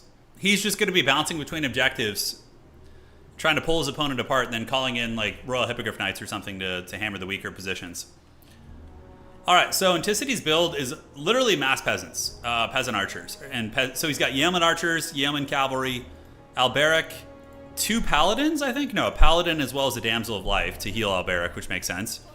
And that's that. No elite cavalry except 1 knights errant, which is like a lower tier cavalry as well. All right, so looking at the Khorne army, it's going to be an armor check. So he's got Chaos Warriors, Chaos Warrior Halberds, which are very menacing, and then Khorngors. So I like that he's parking durable halberds on every objective. And he does also have the Hounds of the Blood Hunt. Now his Lord is going to be Skulltaker. Skulltaker is just an amazing unit in general. Even though he's a chariot, he has 53 weapon strength, or melee attack, so he can still hit big targets and connect pretty well. Yeah, so Alberic does have the Trident of Bordelot, wherever the hell that item is, the Braids of Bordelot. So this gives bonus first large to the Yeoman, which is really cool. So if you have him fighting with just cheap Yeomen, they kind of become Walmart Hellstriders, basically, which is really, really cool. All right, guys. So the Hounds of the Blood Hunt are here, and Khorngors have gotten up on the objective, and now Khorne needs to advance and grab objective number 2, for sure. Send that armor up there. I mean, the armor is going to be really resilient against most of these threats. Houndos not engaging here, which is a bit strange. Letting the Yeomen charge them, but, I mean, that's a free win. Now, why are the Hounds running? Those are just Yeomen. What? Yeah, turn around and fight that shit. There you go. So get the Hounds and get frickin' Skulltaker in there and nibble on him, right? So Anticity is parking all of his cavalry on the point here. Each of those guys has 4 capture weight, so 4, 8, 12, 16, 20, 24 capture weight. Jesus. That is so much capture weight. Oh, that's so annoying. And it looks like he is going to be wrestling that objective. In the meantime, he's got his blob of peasants gathered on the other one there. And Khorne, I mean, has the means of pushing him off. We do see Skulltaker engaging with the Hounds of the Flesh Hunt. Khorngor is going to be on their way in, and now these Hounds are, I would say, having a relatively good time. But the Yeomen do get bonus first large of freaking 12, which is... That's how you get your Hellstriders at home, you know? It's pretty great. Khorngors are going to start chopping them up pretty good. Alberic does get afflicted by Weakened here. We are going to be seeing the Trident, the Wrath of Madon here. It is going to make these filthy Khorne warriors take a bit of a bath there. But the Hounds of the Blood Hunt, pretty solid unit. Able to force back these bad boys. Khorngors moving in, Warriors moving in. And it looks like they are going to get pushed off the objective. So overall, Khorne is able to get the point and push off these bad boys. Now Anticity going to be coming out with more mounts at Yeomen on the other side as well. So those guys going to be encircling and doing a little something right there. Gloomy. He says, "Oh, Pandorum. I love the Pandora movie. Yeah, it was like an early 2000s one. It's really good. My wife and I watched it a couple months ago. Gloomy, thanks for being a member, man. Great way to support the channel, by the way. If you guys want to support the Multiplayer Action channel member or subscriber, thank you so much. All right, so Khorne gets the objective. They have some halberds waiting. Now, where did Enticity go with his big rabble of cavalry? All right, looks like he's gathered them in the middle and is just kind of poking and being very troll with these. But now Khorne is going to be moving up, and you definitely need to leave like at least 2 infantry units on this point and park them on the edges so the cavalry can't sit on the corners of the point. And now the Khornate warriors are going to be advancing up. So here they come, and the Khorne warriors are going to be absolute gigachads. 110 armor with silver shields, and they'll definitely defeat any of these like cheap, crappy cavalry. Like Yeomen and Knights Errant will not beat warriors in combat. So Enticity is basically just buying time and distracting his opponent, trying to encircle him and stress him out a little bit. But Khorne needs to be a little bit more aggressive here. However, we do see some foot squires coming in, so this is a really, really good grab here. The foot squires will trade up into Chaos Warriors extremely cost effectively, so I like that. So the response that Danican should be doing right now, Labadamir, thank you for becoming a channel member. Appreciate you, boss. Is you want to get Skull Taker on top of the foot squires. Although using the Flesh Hounds is also a brilliant choice too, because they're monstrous. So that's a great choice there. All right, so now Chaos advancing up at the point. The Yeoman archers are getting their pot shots going, and Khorne is going to probably win most of the value trading. This is a beautiful play, using the Hounds of the Flesh Hunt here. Foot Squires are really weak against things that are not infantry because they have very low melee attack, but they get a bonus to infantry of 12. So if you can stack the Flesh Hounds on top of the warriors, that's a really, really good trade for you. Alberic engaging versus the Khorngors and the wall of Khornate warriors and the Marauders, and now we do get the Harambes of Khorne being called in, the Blood Beasts. Blood Beasts are an amazing choice. They're really good. Minotaurs are good, but these guys are like cheaper, so you can get them out a little bit quicker and in more numbers. And they're also very good against infantry too. Now, like I said, against Enticity, you're always going to want to leave something on your back objective. This is a huge mistake by Danican Trop to not leave a halberd on the back point. Also, you're going to want to get these Blood Beasts probably lurking back there as well. Grail Knights being called in. Okay. So it is going to be Elite Grail Knights. Anti-large, a good counter against Hound units, respectable against infantry as well, kind of good against everything except halberds. Wrathmadon is going to be activated there against Chaos Warriors. It does a little bit of damage and breaks some leadership, but not going to be enough to get them offline. Minotaurs of Khorne being called out, ladies and gentlemen, and Alberic is now engaging versus the Blood Beasts, providing anti-large, and also giving even more bonus versus large here to these guys. So their bonus versus large is going to be 30, just a casual 30 BVL, which is pretty damn good. On the backside, definitely I would like to see another Khorngor parked back here, because as Enticity continues to lose the fight, he's going to start to adapt desperation tactics, like playing on your opponent's back objective, things like that, because Khorne is currently, I would say, in a winning position. They're winning a lot of the trading. The halberds and the warriors are very, very resilient. Some of the Harambes here are going to get run down by the Grail Knights. The Zookeepers are coming for him, but the Chaos Warriors with halberds are going to surge forward, provide the anti-large halberds, and the Grail Knights are going to have to retreat right there. They're just going to straight flee the scene. Skull Takers here, Minotaurs of Khorne with great weapons are here. Enticity trying to find his way out. See, these guys are just getting harried and hunted right there. So they're going to be fleeing that way. And the Mounted Yeomen are wavering. Earthblood activated on them, as well as the Grail Knights.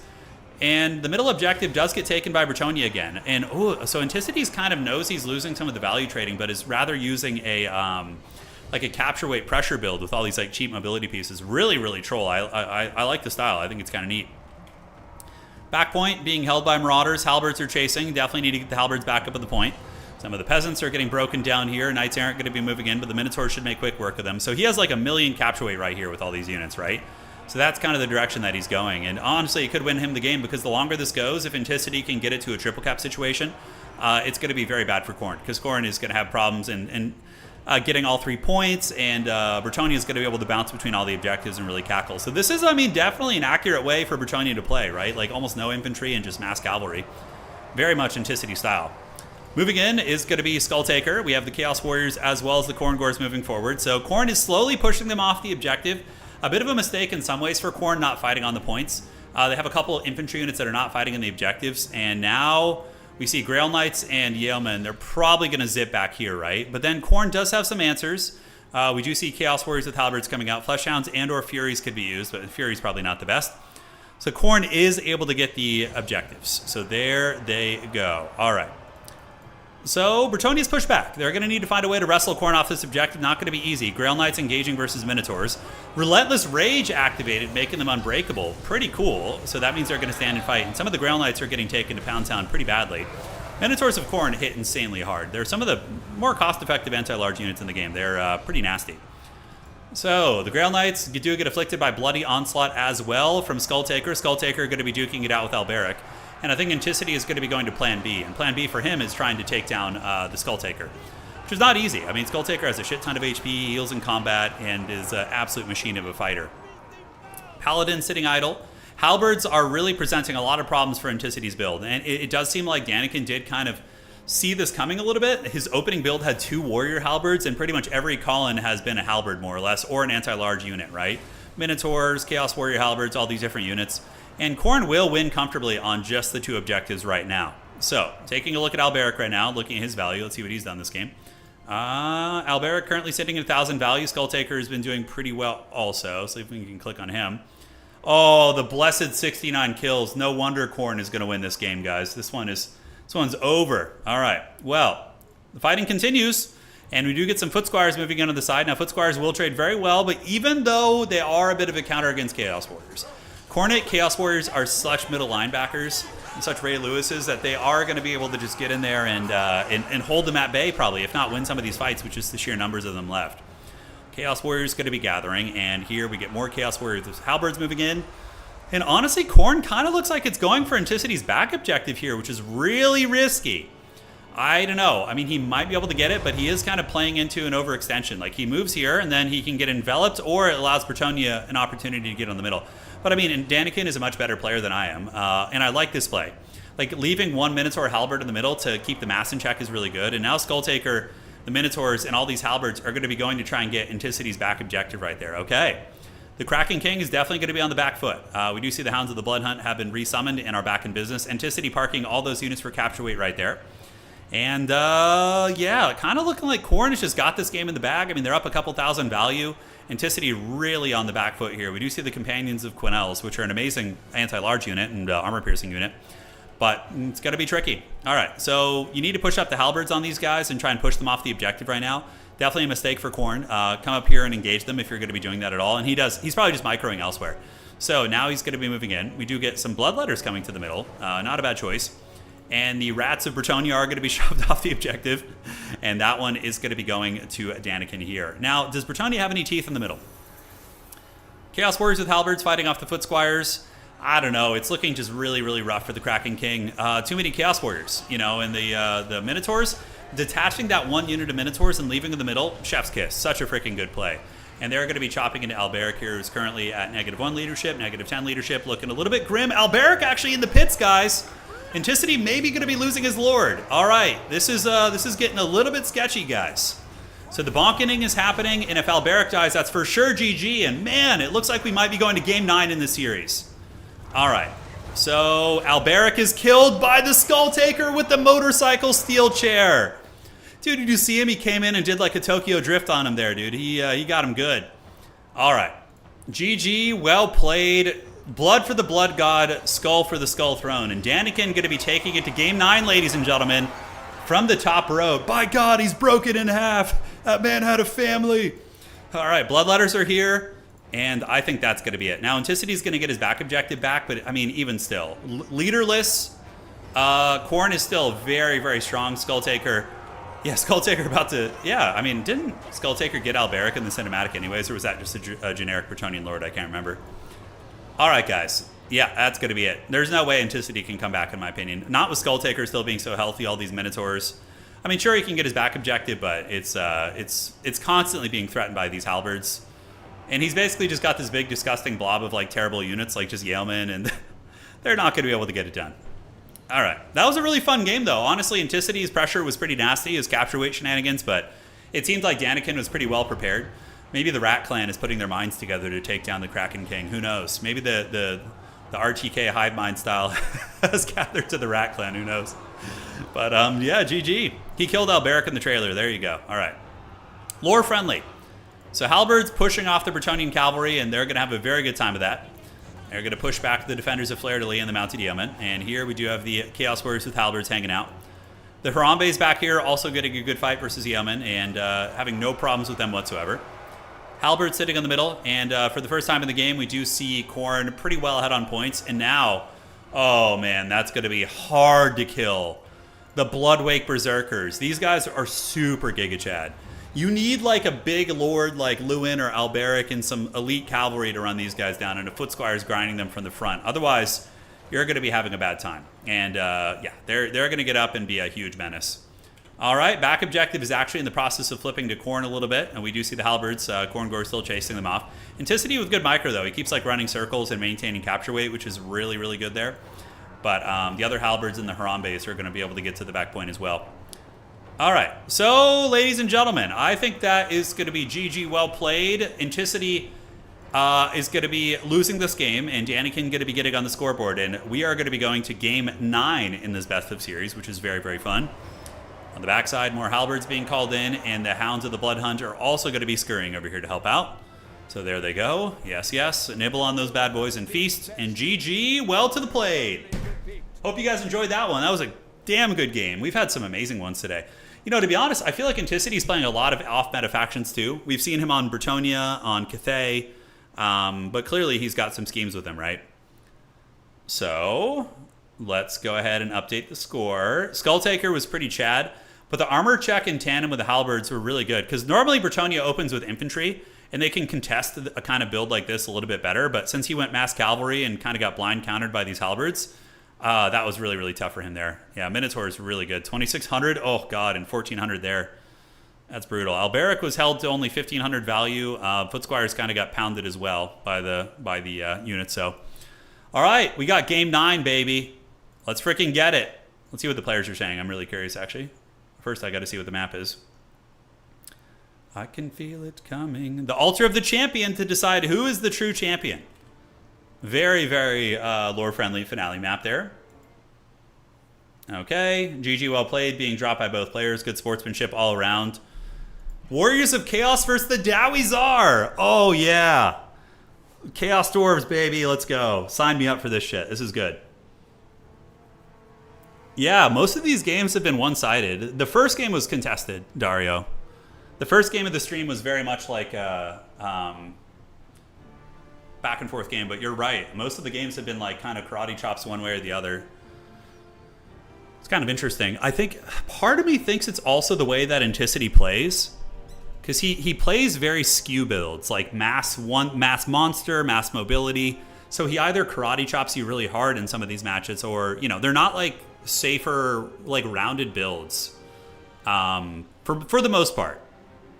I mean, he does sometimes. Like his Null and Ironside build was really well rounded. It had infantry, it had guns, it had cavalry, but sometimes when you go all in on one unit type, you can be countered a bit. So hashut, hashut, hashut. Yes. Let's freaking get it, man. Thank you guys for joining today, by the way. After this, we will have we'll play some quick battles. Yeah, we'll jump on and play some quick battles or something. Or maybe we could do one FFA to rule them all in the end. I don't know. We'll figure something out. Something fun. One FFA to rule them all, one to bind them. Enticity wants to play rock, paper, scissors a little bit. He's the defending world champion. The season finals are going to be coming up soon. I'm planning a little something. WK, you've been enjoying the Necron gameplay? Oh man, dude, Dawn of War 1 is a big learning curve. There's a lot to learn because it has so many like little niche mechanics and interactions. It's a great game though. I'm really enjoying Dawn of War 1. You know what my like sleeper game is though, that I just have for the past like years, I've just enjoyed this one is Company of Heroes 3. I just really like getting on late at night and playing some Co 3. Now, one-on-one Company of Heroes, I don't enjoy that much, but like team games are pretty fun with the homies. I feel like Company of Heroes 3 is very underrated as a game. Yeah. Bring back Archeon, the Never Chosen. Yes. Is it possible to play Empire not well-rounded? Oh, absolutely. You can go like mass war wagons, mass cavalry. Empire has cheese builds. You could do like the land ships. Yeah. All that good stuff. All right, so Warriors of Chaos versus Chaos Dwarves. So it begins. It's a fun matchup. I wonder how Danican's gonna play it. Is he gonna go wild with like a Dreadquake? I don't think so. Probably an armor check with some sort of. On this map, mortars are actually really good here. Deathreakers are like S tier on this map because there's They can counter the Hell Cannon, and they're also really good against some of the characters. I never played KO2. I never played KO2. No, never did play that one. Yeah, I mean, hey, we're eating pretty well with RTS. Between all the... Total War has been a bit of a dry spell. It's been a while since we've gotten anything new, but yeah, we've been eating pretty good.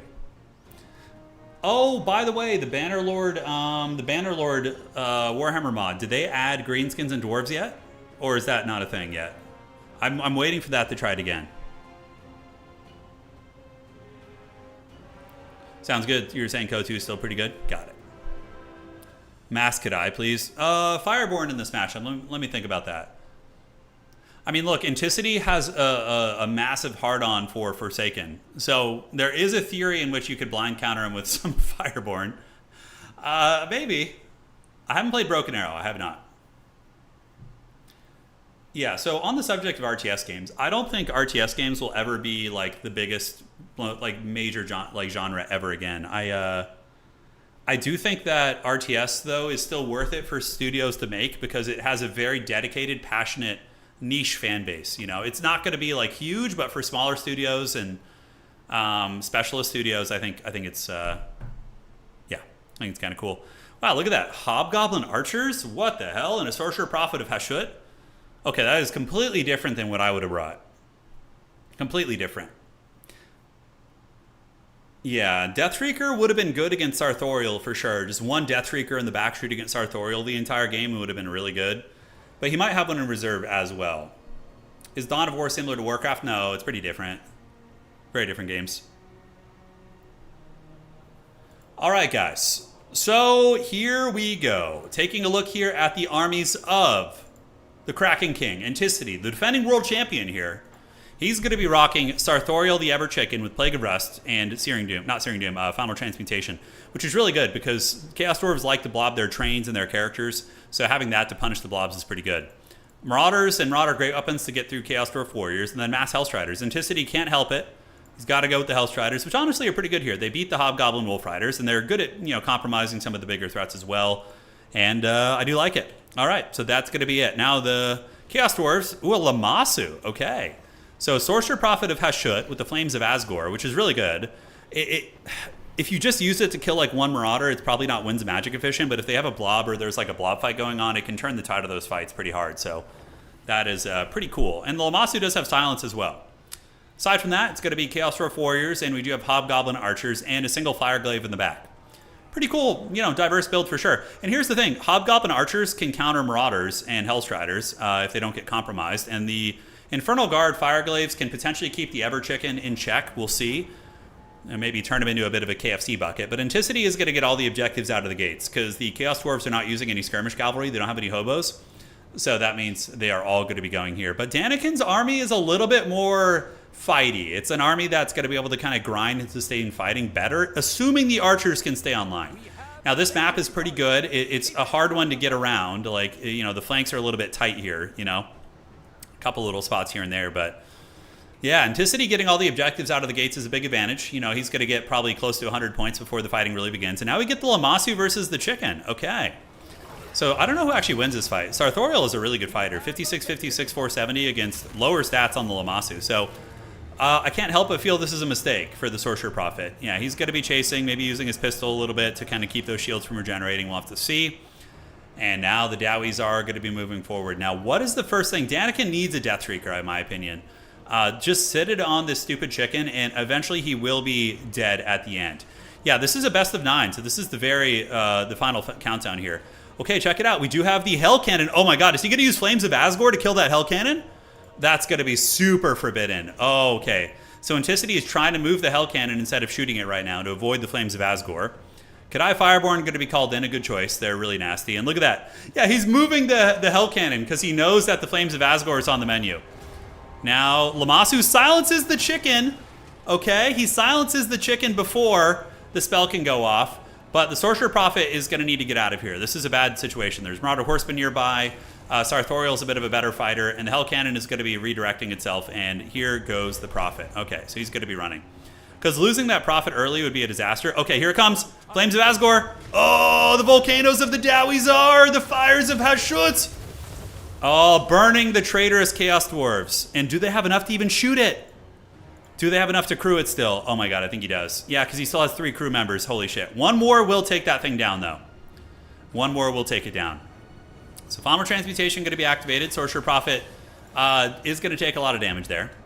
And the Hell Cannon is still online, which is a really, really big loss for Danican. Because he invested basically 60% of his Lord's HP to get back there and do that. And is he going to go back with his little gun? He's probably going to wait for another volcano there to try and get that. But look, the Hell Cannon isn't cheap. You know, 2 Flames of Asgore getting 500 value apiece is pretty good. It's not the worst trade in the world. And now the Chaos Dwarves going to be hunkering down on these 2 objectives here. And Danican's going to have to be really, really careful with that Lord. That is for sure. So on the backside, the Flame Cannon is, or the Hell Cannon is still going. And it's, what is it shooting at right now? Is it shooting at the Sorcerer Prophet? With good micro, Danican might be able to dodge some of those shots. But the 2 objectives have been taken.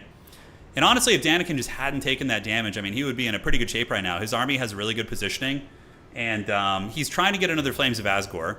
On the top side, we do see some sneaky gits coming around. They're trying to ambush that side point. Kind of an interesting idea.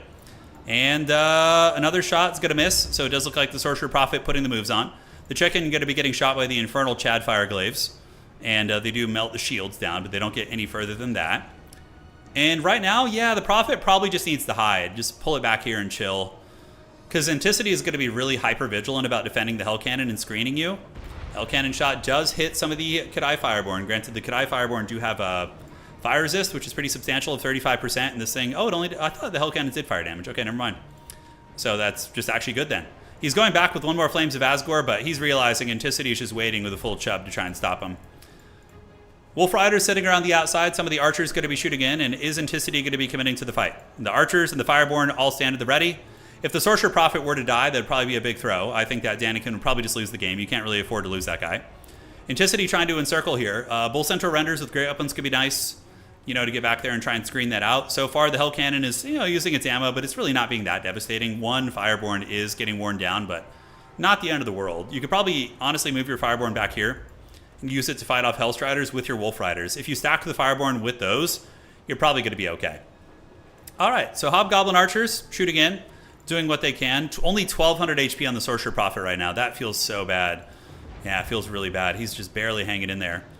And now we do get some Marauders coming in. And are the Sneaky Gits going to be attacking? Oh, no shit. So he does attack with 2 Sneaky Gits into the Marauders. I don't know how that fight actually goes. We'll have to tune into that one here in a minute.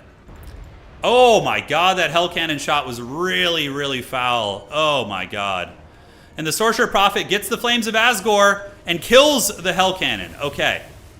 So the Hell Cannon's gone, but it's not worth trading your Lord for that. That is for damn sure. And Enticity is going to be coming in with the Final Transmutation to finish off the Lord too. Does he have Amulet of Blood and Darkness? He did not bring it. Oh no, so he's not going to have any healing. And the Sorcerer Prophet getting put in the trash can. He's, oh my, no, he escaped, but he's still going to be dead. He's still going to be dead. Now, the Infernal Guard need to turn about face and try and shoot down that chicken. Buy a little bit of time. On the outside, the Cathay Fireborn and the Wolf Riders getting overwhelmed. I think Danican got a little bit rough with his Lord and is paying the Troll Toll here. Iron Demon's going to be out 1 HP, and the Sorcerer Prophet of Hashut does fall. Now, he did get that Hell Cannon offline, but I don't know. With him being dead, the Hobgoblins are going to fold so hard. Cathay Fireborn fighting on the back objective, Archers being compromised by Hellstriders, and Chaos Dwarf Warriors trying to hold where they can. Now, over here on the far side, the Sneaky Gits are trading extremely well, actually. The Sneaky Gits are defeating this battle line, and if Danican just hadn't blundered the Lord, I think Danican would maybe be in a winning position right now, but the Lord getting karate chopped probably going to be a little bit too much. Sartorial, the Ever Chicken, is going to be jumping on the Infernal Guard Fireglaive to try and shut them down. Some of the Archers getting back online here, and we do see the Iron Demon. Now, there still is some comeback opportunities here. Probably Danican's going to try and resummon the Lord. We'll have to see. But the Flames of Asgore, really, really cool tech against the Hell Cannon, actually. It did some good work. I mean, if you hadn't taken so much damage the first time in, could have been good. All right, so middle point, Marauders with great weapons chewing through the Hobgoblin Cutthroats and the Chaos Dwarf Warriors slowly losing a lot of their fights. Chaos Dwarves were able to ninja that outside point. Currently, though, Danican is down by about 50 points, and Enticity is... Ooh, he didn't capture that objective, actually. That's pretty big. And Sartorial, the Ever Chicken, getting a little bit crunk here. He's surrounded by Fireborn, which do magic damage, really good against him. And we do also see the Iron Demon nibbling on him here, too, but there's not going to be more shooting. Forsaken on their way. I do think that this is going to be probably the end of the road for the Chaos Dwarves. I just think, you know, blundering your centerpiece caster is really, really hard early on. It's the same as tabletop. If you send forward your general, who's also your wizard, and lose him immediately, you're going to lose probably like 90% of the time. It's going to be very, very hard. Sartorial, the Everwatcher, hunting down the trains, but is taking quite a bit of a beating, actually. There is maybe a chance that Danican could come back if they could get a cheese on Sartorial. There's a lot of Hellstriders nearby. You see there's 2 Hellstriders coming in, and they're going to be able to surround the train as well as the Cathay and probably salvage that situation. Over here, we do see the Forsaken pushing these guys off the objective there, so they do get it done. And that point is now going to be saved and is going to be going to the Kraken King. And Danican here is looking to be on the ropes pretty freaking hard. The train does get, or these guys get afflicted by Plague of Rust, going to be putting them down to a very low amount of armor, which allows Hellstriders to actually crush them. Iron Demon is there, but it's going to be too much. Really needed as somebody who does main Chaos Dwarves, you really, really need a single Death Streaker in this matchup. The chicken would be dead. He would either be dead or Anticity's chicken would be hiding back here. And you would be in pretty comfortable shape, honestly. It's such a staple in that matchup. Yeah, sometimes Chaos can bring builds that don't care about it too much, but then you've already achieved your goal in some way by getting rid of the SEs. That can be scary for you. Now, Sorcerer Prophet has returned. He has come back from the medical tent. The Dowies are using their world-renowned healing medicine to bring him back. And maybe if you can get a big Flame of Asgore, he is down about 4,000 value right now. Anticity does have a big, big HP. It says 0 HP. That's his shields. Does it say 0 HP? No. He has a shield profile, so Bear, think of him like Protoss. The Tzeentch units in this game, they have Protoss shields that can regenerate. But that's going to be the finals going to Enticity. GG well played in today's best of 9. Going to game 9, mind you. So hopefully you guys enjoyed this super uber sweaty show match. Personally, I'm really not a fan of Hobgoblin Archers. I think they're terrible as somebody who mains Chaos Dwarves. The rest of the build is fine, but yeah, I just think that the Hobgoblin Archers are always a disappointment. GG, well played, great stuff. You know, the chicken got in there. If Danican had killed the Hell Cannon early and got away without taking much damage, it could have been a different game, but it was not it. Enticity getting it done. GG, well played to the Kraken King, able to get the fat dub in game 9 of this series. And we're going to be going. All right, guys. So now it is time for the Forbidden Sauce. Congratulations once again to Enticity there. This was a good test for him, right? He got to like test himself before upcoming season finals and all that stuff. And we are going to switch over here. Just as Tzeentch planned, yes. And we're going to have some fun and try some things out. That was a really good scrap, it was. It was indeed. Okay, so let's do this. We're going to go here. Give me 1 second, guys. Yeah, man, the cannon almost got nuked by the volcano. That was a really, really intense play. All right. Man, I haven't played ladder in a long time. We're going to play some ladder. We're going to see if we can get some games on there and have some fun. There are some great players who play on ladder. Like, a lot of the tournament players actually do play on there. The only problem with playing ladder is the pool, the map pool kind of sucks. There's some good maps, but there's also some terrible ones, so. All right, so let's go ahead and I love how it's called ranked matchmaking, even though it doesn't, just straight up doesn't work. So I'm on the normal game. I had to turn off the map pack. So if you guys want to snipe me on ladder, you're gonna have to do it the old-fashioned way. We're gonna bring some cool builds though. We're gonna try some cool shit. They're gonna 2v1, yes, 2v1 me, run into me on ladder. Yeah. I think I have if we don't find a game in a couple minutes, it might be because we don't have the map pack properly turned off, so I'll have to double check that. But I would love to see that Ancient Tamarcon campaign. Yeah, he's begging me to come back. I know. I just don't enjoy campaign that much. It's fun, but you know, I played it for a handful of years, but it just gets to the point too quickly where you just steamroll the AI, and you can put self-imposed restrictions and challenges, of course, but yeah, it doesn't do it for me. All right. How does ladder work? It's just random. They don't have any elo. The leaderboard doesn't even work. It's bugged. So it's literally just for getting games. Yeah, that's the answer. It just doesn't work right. So if you guys want to, turn off your Total Tavern map packs and queue up for domination. And yeah, we can get it going. We have found a match. No, that one got taken out of the pool. Yeah. I don't know when I'm going to play Co next, James. Sometime soon. All right, so we are on the Celestial Lake. Okay, so we're going to go... Do I want to play Kislev? I think I just worked on my Kislev build guide, although pretty much all my builds are like little Grom-centric. Let's go with Big Papa Nurgle, you know? Now, remember this is ladder, so some of the really there's people who cheat on ladder, so if we run into any cheaters, we're just going to probably leave. Because there is a degree of cheating here. There's like weird ways to bring like, oh god, he went Tzeentch. There's, he just went Tzeentch, he hard countered me. Oh god. Nurgle versus, do I have a build here? Highway to the danger zone. Do I have a build versus Tzeentch? Could have sworn I did. No, I don't. It's weird. It like is not letting me use all my builds. It's very strange. Okay, so I'm gonna have to make this a build from scratch here. Okay, so we're gonna get you, little homie, do this and that. Perfect. All right, and perfect. There's ways you can like load in your lords from campaign. You can literally bring lords from different factions on it's like super haggard because Creative Assembly doesn't really care about the quick battle system at all.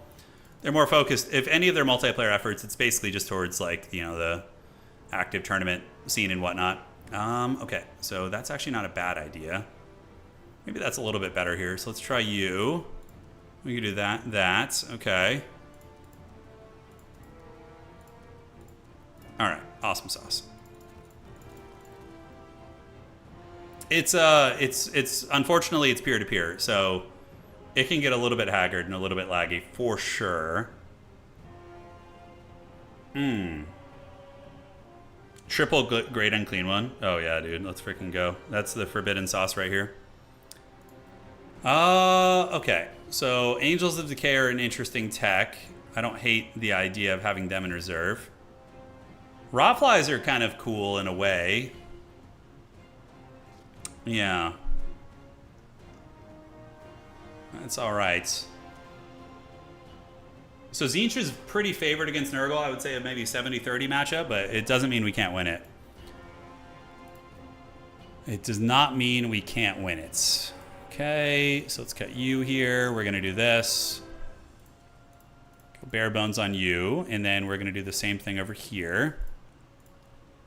Are you guys enjoying looking at James Hetfield right now? The lead singer of Metallica. He's here. He is here. Nah, I think that's just better. All right, so we're going to do this. We're going to do that. Yes, Rot Beast. And then we got, what, 275 left? Okay. I wonder what he's going to bring. Curious. Pestigors are good in this matchup because they're fast. Forsaken are really good infantry too. Bile Trolls are a little bit weak against all the fire damage, so they typically have a bad time. Plague Drones, what do they actually do for us? I mean, really, it's just to kind of handle the Changebringers. Changebringers are a big menace. And knowing quick battle, people tend to cheese a little bit, so probably going to be some stinky fromage as they try and just go after me in the sky. Spawn are a little bit of a menace, but I'm not too worried about Spawn. Yeah, let's get some Horsemen, probably is good. Why are Wookiees' eyes, Matt? I don't know. That's an old picture, man. That's from eons ago. That's an ancient history there. Do we want to get a Battletoad for any reason? Sure, we can throw a Battletoad in there. All right, good luck to my opponent here. Probably going to get wrecked by Changebringer spam, but we'll do what we can. Changeling into Epidemius. Oh, that's pretty funny. That is pretty funny for sure. Look at this photograph. Every time I do, it makes me laugh. You need a pic of Steven Seagal's head pasted over the Ninja Ogre. That would be pretty good. Yeah, Steven Seagal's definitely an IRL ogre. Just a huge fraud. All right, there we go. Looks like a creature from... Yeah, no, he definitely looks like a dark crystal creature. Wookiee, he did, yeah. His eyes might have looked a little bit dry there because we were in like a very desert climate at that point. We were visiting my grandpa who lives in the Central Valley desert area, so... All right. Let's see how this goes. Let's have some fun. And go get obliterated by a hard counter. Although we might be able to pull it off. We'll see. I got some tech. I have some anti-air, so you know, we're hopeful. All right. And all right. So we got double cultists who are going to be going for the objective here. And we got our Marauders of Nurgle. Perfect. Perfect. There we go. Take a couple great weapons over to the middle too. In case they have warriors.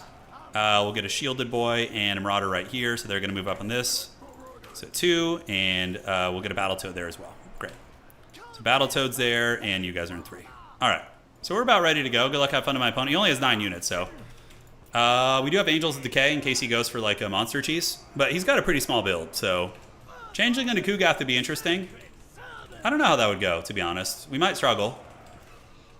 If he... Yeah, Kugath could actually be a problem for us. Although Angels of Decay can kind of kill him, but it's a process. Like 3 Marauder Horsemen and Angels of Decay can for sure get some work done.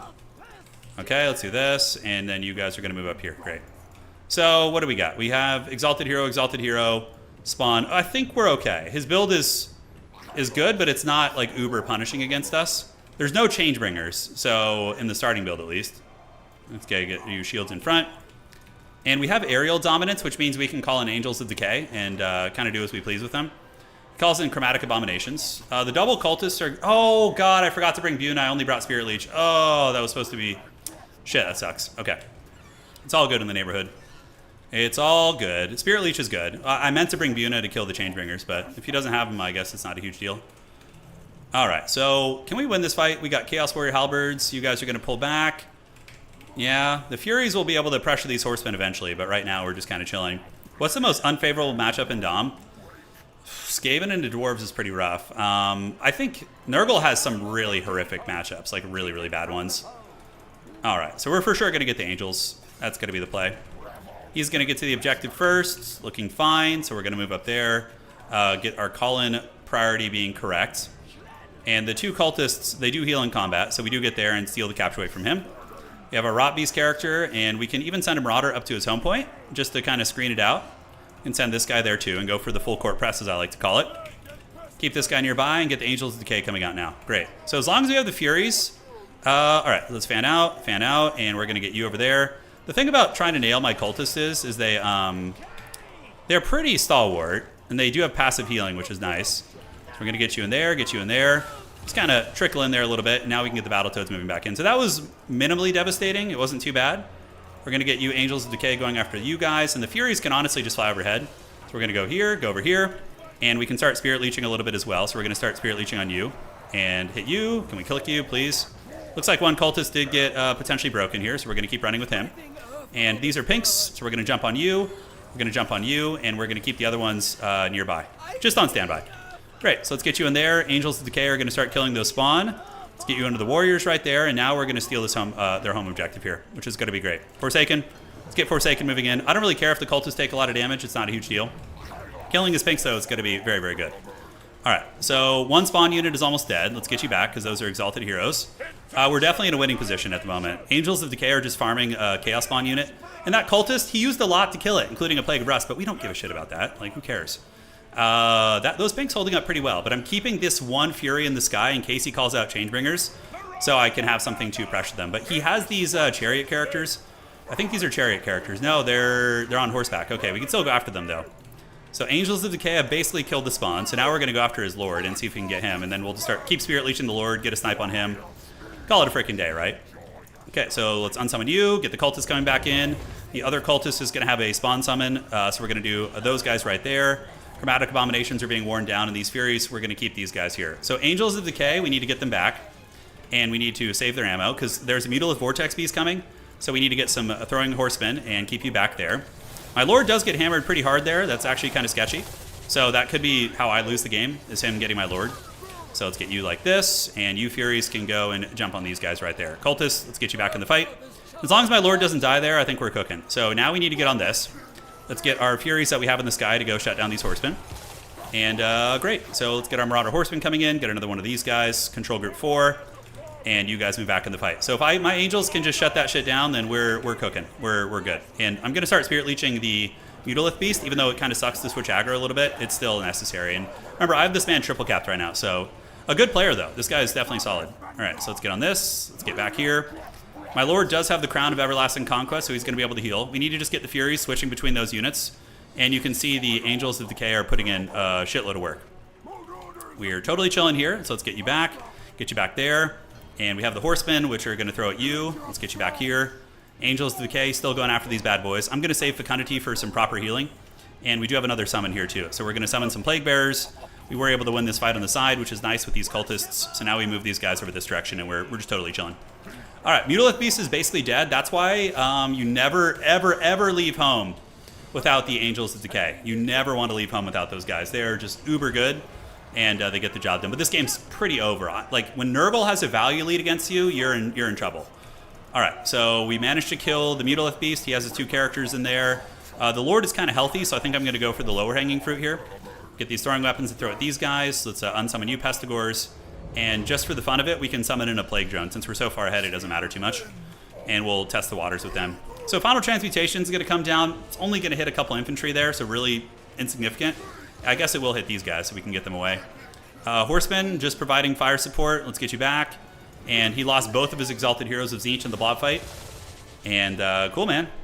Hey, Skaven Lord, I'm glad you're enjoying the Dawn of War 1 stuff. I think it's great. We'll be streaming it again soon. As a matter of fact, this weekend, if you guys would like it, I'm thinking about hosting. So this is why you need a bunch of air units. So now he has the flyers. So what we do is we chase them and we use the slowing ability. So we're going to slow those bad boys down, try and close the distance with them. And you can see that, like, just them shooting for even a second is so disgusting. We're going to get some Furies coming out too. And we slowed them, so now they're going to die, and my opponent's going to lose a shitload of value. So 1,500 value basically in the trash right now for him.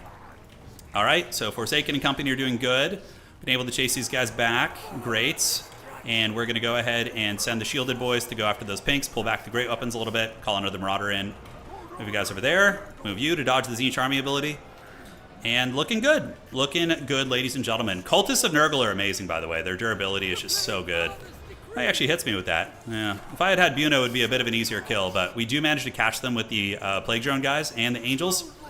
Those guys got to be in the trash, so Changebringers are offline right now, which is really good. Set you guys up. Fury's coming in. They can look for whatever we want, and it's just the Lord now. Which do we have Rancid? I guess I have an Overcasted Spirit Leech, which could finish him off. Yeah, this game's over. Well played to my opponent, though. It was a good game. You know, he brought the Mortis engine. He brought many of the things that were scary, but we were just prepared for him. So, all right. Yep, chase those guys down. Looking good. And Overcast Spirit Leech. I think we have enough for it. Yeah, we do. So that should maybe kill that Chaos Lord. We'll see. Up you go, and good, we get that. Let's just call in the Pestigores now, get those bad boys waddling up the field, and we're just kind of chasing Tzeentch into the trees now. We can even get some of these horsemen to follow behind, get you guys to follow behind too. And the enemy Lord is running with 200 HP. And, all right, GG, well played. I think we got it. Another Marauder, just move in, consolidate our victory. Throwing weapons are chortling back here pretty good. Yeah, Tzeentch is normally very good against Nurgle. We did get some good engagements there. His build wasn't the most optimal, but it was still a good build. This is like a build you could have run into in a tournament. The double Exalted Hero of Tzeentch was probably the most ambitious part, considering Nurgle's infantry spam. Do I reckon they'll make a Total War Warhammer 40k one day? Yeah, I've been saying that for years. I think they're going to. Yeah. All right, GG, well played. Always nice to get like a good game on ladder, you know. Yeah, the Halberds aren't super efficient against Nurgle, in my opinion. If you're going to go like Shielded Warriors or Forsaken, things like that, I think are a little bit better. Changebringers and Mutalith were very scary. Those were his carry pieces, and we were able to shut him down. All right, let's queue it up. You guys want to play? Go ahead and queue up. This is what when we first started doing like streaming on YouTube like years ago, we actually started by doing like ladder streams. That was fun.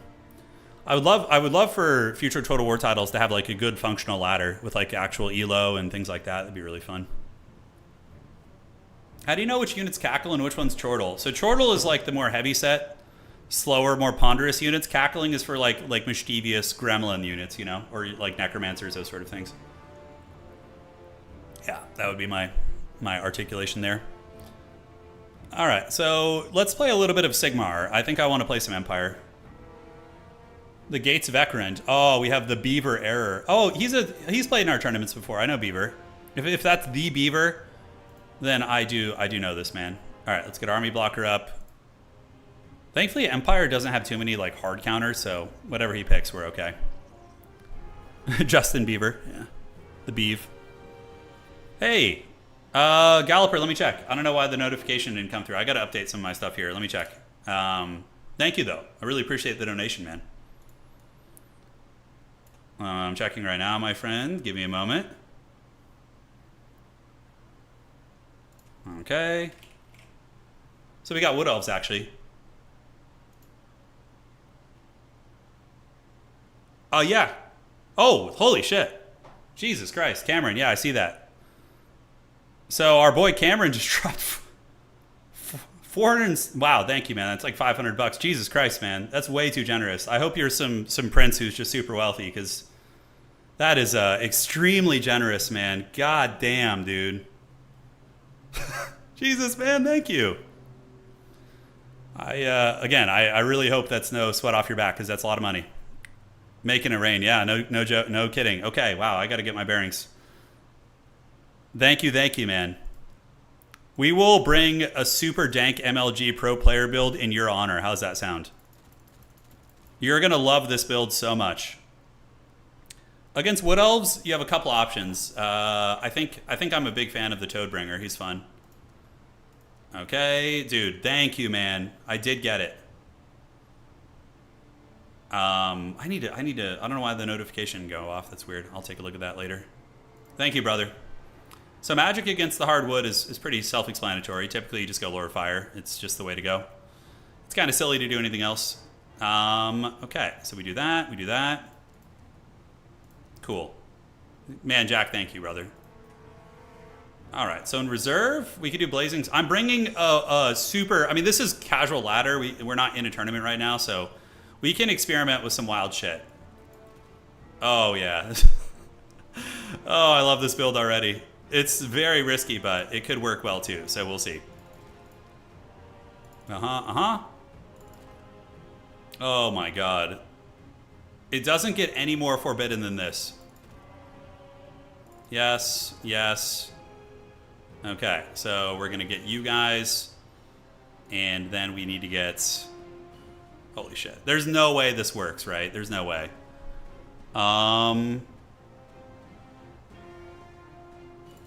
Land ship him into oblivion. You see, I'm starting to like remember why I like playing ladder, because you get to just do weird shit, you know?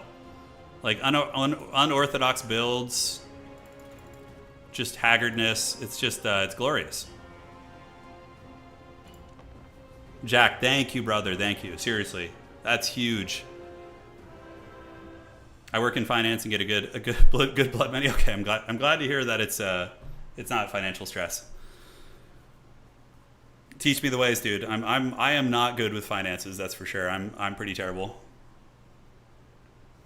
YouTube's a little tricky, you know. Kind of got to manage everything yourself.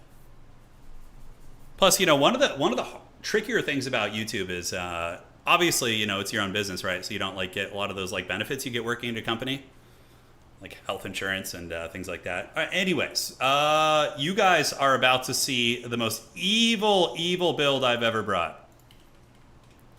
There's 4 of a unit here, and it is going to end the Wood Elf's career.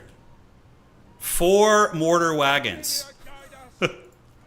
And we have the Ergig Jaeger Corps, who's going to be in the trees creeping and sniping from the tree line. Okay, so we're going to do this. We're going to get you up, do that, and that. Perfect. What can man do against such reckless mortar wagoning? If he goes mass archers, I'm actually going to have a decent chance. Otherwise, I might be cooked. If he goes like any sort of a dynamic... All right. Holy shit. You guys ready for this? Welcome to... Yeah, I know it's time. Prepare yourselves for the glory. Okay. The Empire is such a cool faction. The fact that you can do shit like this. And also, hiding... These guys have snipe if they're shooting out of the trees. So the Ergig Jaeger Corps, I can get them in the bushes and they can snipe the Wood Elves from the tree line there, which is really funny. So I'll get you guys up there, do this. Get you guys in the trees back here. Oh, can I not go in those trees? What the hell? Oh, God, I have to go all the way over here. Okay, well, it is what it is. Wagons and wagons. Rolling. Dude, homie's about to get limp biscuited. Oh, God, he brought Orion, though. That's actually kind of scary. All right, so let's get the Ergig Jaeger Corps. I don't think I'm going to make it to the woods. I thought I could hide in these trees, but we've learned trial by fire here. Okay, let's do this, and let's do this, and let's do this. The Forbidden Mortar Wagons are going to start shooting now. I'm going to need to call out something that can battle Orion. Probably some Knights of the Blazing Sun to protect my backfield.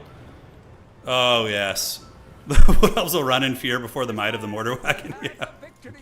Maybe they will. probably need my caster soon, but not that soon. We'll get Blazing Suns first to protect my backfield. Okay, look, we're hitting some archers here, which is nice. Let's move you guys up. And the Airgate Jaeger Corps is going to move right here. And look, that's a lot of artillery here. Oh god, I love using mortar wagons. They're so fun. Okay, so now we can start shooting at Orion or some of the spears in the front with the Airgate Jaeger Corps. Arrows of Khorne is coming in evil, so the Glade Guard are going to be a bit of a more important target. I mean, Arrow of Khorne against a wagon is whatever. We don't care about that. All right. So we're going to fan you guys out a little bit, try and cover more ground, fan you out there. Airgate Jaeger Corps is blasting away. And look, the damage is adding up. I mean, his archer line is getting hammered pretty good. Let's go take Orion over there. He doesn't, not Orion, excuse me, Boris. I don't think he's trying to flank me with anything. I have my cav, and we're just going to farm a little bit of value here. So we're going to move in there. I could probably terror out these guys off the side of the map, considering how close he's hugging the map. The Hawklands are doing great. I have shields on everything. So we're going to go do this. Get our wizard up here, our Harry Potter. Okay. Oh, God, the mortar wagons. Oh, yes. Destruction and despair. He's trying to close the distance on me here, so I could buffer up a little bit. Oh, shit. Okay. Why am I taking so much damage all of a sudden? Oh, it's Orion Spears. Okay. So we don't want to risk losing Toddy early. That's like how I throw the game. So we're going to go up. We're going to move the rifles back a little bit because they're being targeted. We can take some Blazing Suns over there as well. And move you guys. Great. So the mortars are doing work. We're going to come back and heal a little bit. Take the Blazing Suns up for a little bit of a test drive. And the Airgate Jaeger Corps is now going to start shooting at... maybe we got to start shooting at Orion, honestly. Yeah, I think that's going to be pretty important here. So Bright Wizard is chilling. We can do some burning heads. We'll do a little bit of burning head action right there. And these guys are not going to get it, so we're going to pull you back right now. We don't need to get in there. Oh, God, the burning head. So good and tasty. And this wagon needs to get back here. We don't have, like, great answers against Orion. He's using the Hawks of whatever right there. So let's switch on to the spears, and let's get the mortars to switch onto these guys. Let's get you guys moving into these Eternal Guard here, and these Blazing Sun Knights can go deal with the Dryads. Great. So next we call Silver Bullets in. We're going to use them to try and snipe Orion out. I'm just going to value farm him and then move up on his objective. I don't even care about the other side. Yeah, if I terror out somebody near the edge of the map, it can totally push them off. Okay, let's do this and this. Get you guys going there. The Blazing Sun Knights are feasting like the heathen kings of old. Couple spears trying to come through, but we can just terror out them real quick. Orion is getting hammered by the Airgate Jaeger Corps, so that's great. Nobody can stand before the might of Sigmar's armory, of his dreaded border wagons. They're actually doing a lot of damage. They're actually doing a lot. Holy shit. Are those Wild Hunters of Khorne? I don't think so. So we can go up and engage them. Let's pull you back a little bit and get ready to screen those guys out. So those Eternal Guards should get hammered here. A couple archers have come back online, so let's make sure those guys stay offline here. Let's reform the ranks. He's trying to get to the wagons, but the best part about mortar wagons is you just move them. You know, you just set up shop and move them, which is pretty great. All right, so on these guys, on you guys, we have plenty of time to capture the objectives. Those guys are going to get routed here in a minute, and Orion literally has taken up nesting in the trees. He's just going back to nature from whence he came. All right, let's get another Blazing Sun Knight, move out, and get it done. Yeah, I think it can Baladon. I'm not sure. I'd have to test it, but yeah, I'm fairly certain you can. It requires a bit of luck because units kind of run in different directions sometimes. So, yeah, it's tricksy, but we're going to pull you guys back. You see the Wild Hunters of Khorne here. Those guys got to get routed off. Let's get our Silver Bullets moving up, and we need to get you guys moving up as well. Great. So now he has some good units in there. It's going to be the Wild Hunters of Khorne, so we're going to need to retreat. We're going to get spears into them, and we do have the Airgate Jaeger Corps shooting them. So back you go, back you go. Toddy's basically healed the full. Silver Bullets, we're going to get them zeroing in on Orion there. And do I want to play the other side? I don't think so. I'm going to stick to my game plan, which is to do this. All right, so spears and spears. We're going to do this. And Toddy can get in and go after Orion as well. So we're going to turn about face. You guys are doing it. And let's get some Empire Knights moving. Silver Bullets are getting close. You can see Orion is like getting near deathbed too. We're going to just full on chase these guys right now. All right, awesome. And we can use Cascading Fire Cloak when the fighting actually begins in earnest. Not yet. Okay, he hasn't turned to fight me yet, which is fine. So we're going to save it and move you guys up. Actually, unsummoning you is, we still have enough there to make it worth it. All right, so now it's time for Gotham's Reckoning. Oh, God, this is going to be so erect. Oh, God. You guys ready for this? The fat burning head down the pipe. Cascading Fire Cloak and mortars can shoot here and here. Orion's doing pretty good. He's a scary fighter, but we do manage to break the backs of that formation there. All right. Let's call in some heavy cavalry. Have them go run down these Dryads on the outside. Move you guys up. Wild Hunters of Khorne still doing good. We need to move you guys in, provide a little bit of spear support, and Toady can move back in there. I'm pretty well ahead on value. Silver Bullets should have been moving up. I don't know why they stopped. A bit strange, but it is what it is. And Heavy Cavalry should be able to dispatch these guys. All right, wagons are feasting like the heathen kings of old. Let's shell these Dryads on the way in. Yeah, perfect. And Orion is kind of the last of his people here. He's the last of his kind. All right, let's get Orion an open field. So we're going to move off him a little bit, and we're going to go steal the home objective now. Orion's also going to get shelled too. So Orion's going to get silver bulleted as well as those guys. Let's call in more Heavy Cavalry, which is the bane of the Wood Elves. Okay, looking good. Perfect. Okay, perfect. All right, all right. Jack, I'll check your message in a minute, brother. Let me just, I got to focus on this bad boy here.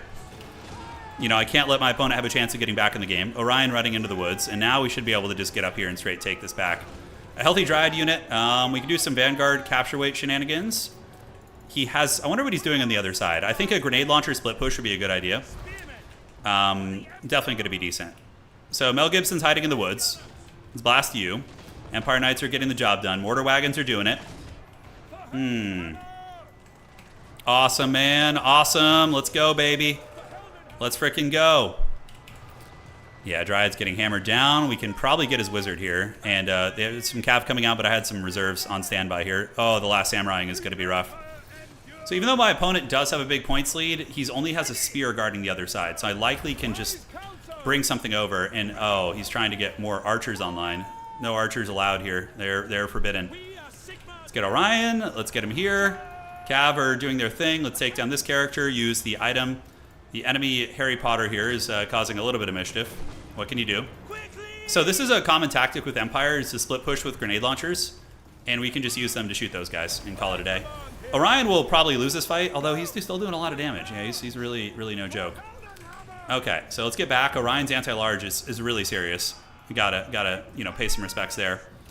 We managed to get that wizard offline, and some spears did rally in the back, so they're returning. Mortars, and we're gonna be able to split push the other side soon here too. So what we'll do is we'll call out probably just state troopers to get down here. It's just some spearmen and shit, move there. Grenades will definitely do some nice work. We're gonna try and rout you off, and my opponent, he's scrapping here, guys. He's scrapping. All right. How are the wagons doing? They got caught in melee a little bit. Feels bad. A blunderooski on my part. These guys can keep shooting Mel Gibson, and let's get you guys to come over here on the Dryads. And how are we looking on the other side? Pretty good. You can see grenades are able to really counter them.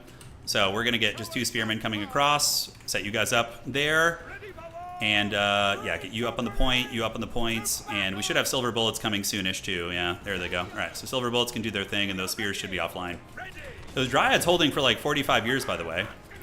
The mortar wagons are legit doing very, very good here. I'm not unhappy with their performance. We do have another Dryad unit, so let's get them right down the pipe here on those and see how we're looking over here. Grenades are a-launching, so we should be able to get a break on them in a minute. Yeah, and set up shop, do that. Get another state trooper moving over there to help at that point. And Orion is looking low. The Waystalker character has been defeated by Boris. And great. What's cool about the wagons, too, is when they run out of ammo, we can either unsummon them or use them for capture weight. So we have a little bit of flexibility, right? Which is nice. But I have to say, they've been doing some good work. I think I'm going to unsummon them for the goodness. We'll just land here, do this. Orion is getting very, very low. So we're going to try and shoot him with some pistols. See if we can shoot him with these. Probably going to have line of sight issues. All right. So those spears are still not broken yet, which is wild. Elven leadership is pretty nuts. It's pretty nuts. But I think we got this one in check. We're in good shape. Toddy able to get it done, and old Mel Gibson is getting hammered by all that shooting, and that's going to be the end of him, probably. Mortar wagons, we can unsummon them and keep these healthy ones shooting here. Not healthy, but ones that have ammunition still. Let's come down here, get these Dryads, and Orion is still going strong, man. He's really, really a beast mode character. All right, Blazing Suns, let's get him across. It looks like I blundered my caster. I was just spaced out reading chat, and we paid the price. Okay. Toddio's, he's got that cardio, man. He's no joke. But the mortar wagons were actually very good. They were a menace this game. They did a lot of damage there. Orion's coming for the kill. Let's get these silver bullets up on the point here. And we do have another Blazing Sun coming across. Yeah, let's go. And Toddy needs to get back, though, because we've almost got Orion down, but he's really, really not going quietly into the good night. A couple spears get back. This objective's going to be ours here. So 1, 2, and 3. can just go up on there, and the grenade launchers can just go hammer those Eternal Guard until he calls in something that can counter them. All right, so Dryads are here. My opponent's going to be taking capture weight back, potentially. I don't think it matters too much. I think we can just eventually just steamroll this and move in. I'm going to get my Firecaster because I don't even know how he died. I think Orion must have gotten him on the side of the map or something. Yeah, it must have been some funky business like that. All right, in you go. Oh, we got to watch out for those spears. Let's get you guys over here. The Hawklands, we could probably just unsummon. And the Dryads, we need to get in combat there. Looking good. Okay, let's get the spears and the cavalry to go after Orion. He really has the rage boner for killing my lord, which is exactly what he should be doing, by the way. That's the correct play. And let's do this. This objective's looking good. Grenades are doing great work, so let's get you back. Call in Sigmar Suns. Move those guys here. It's a long investment, but it's going to pay off.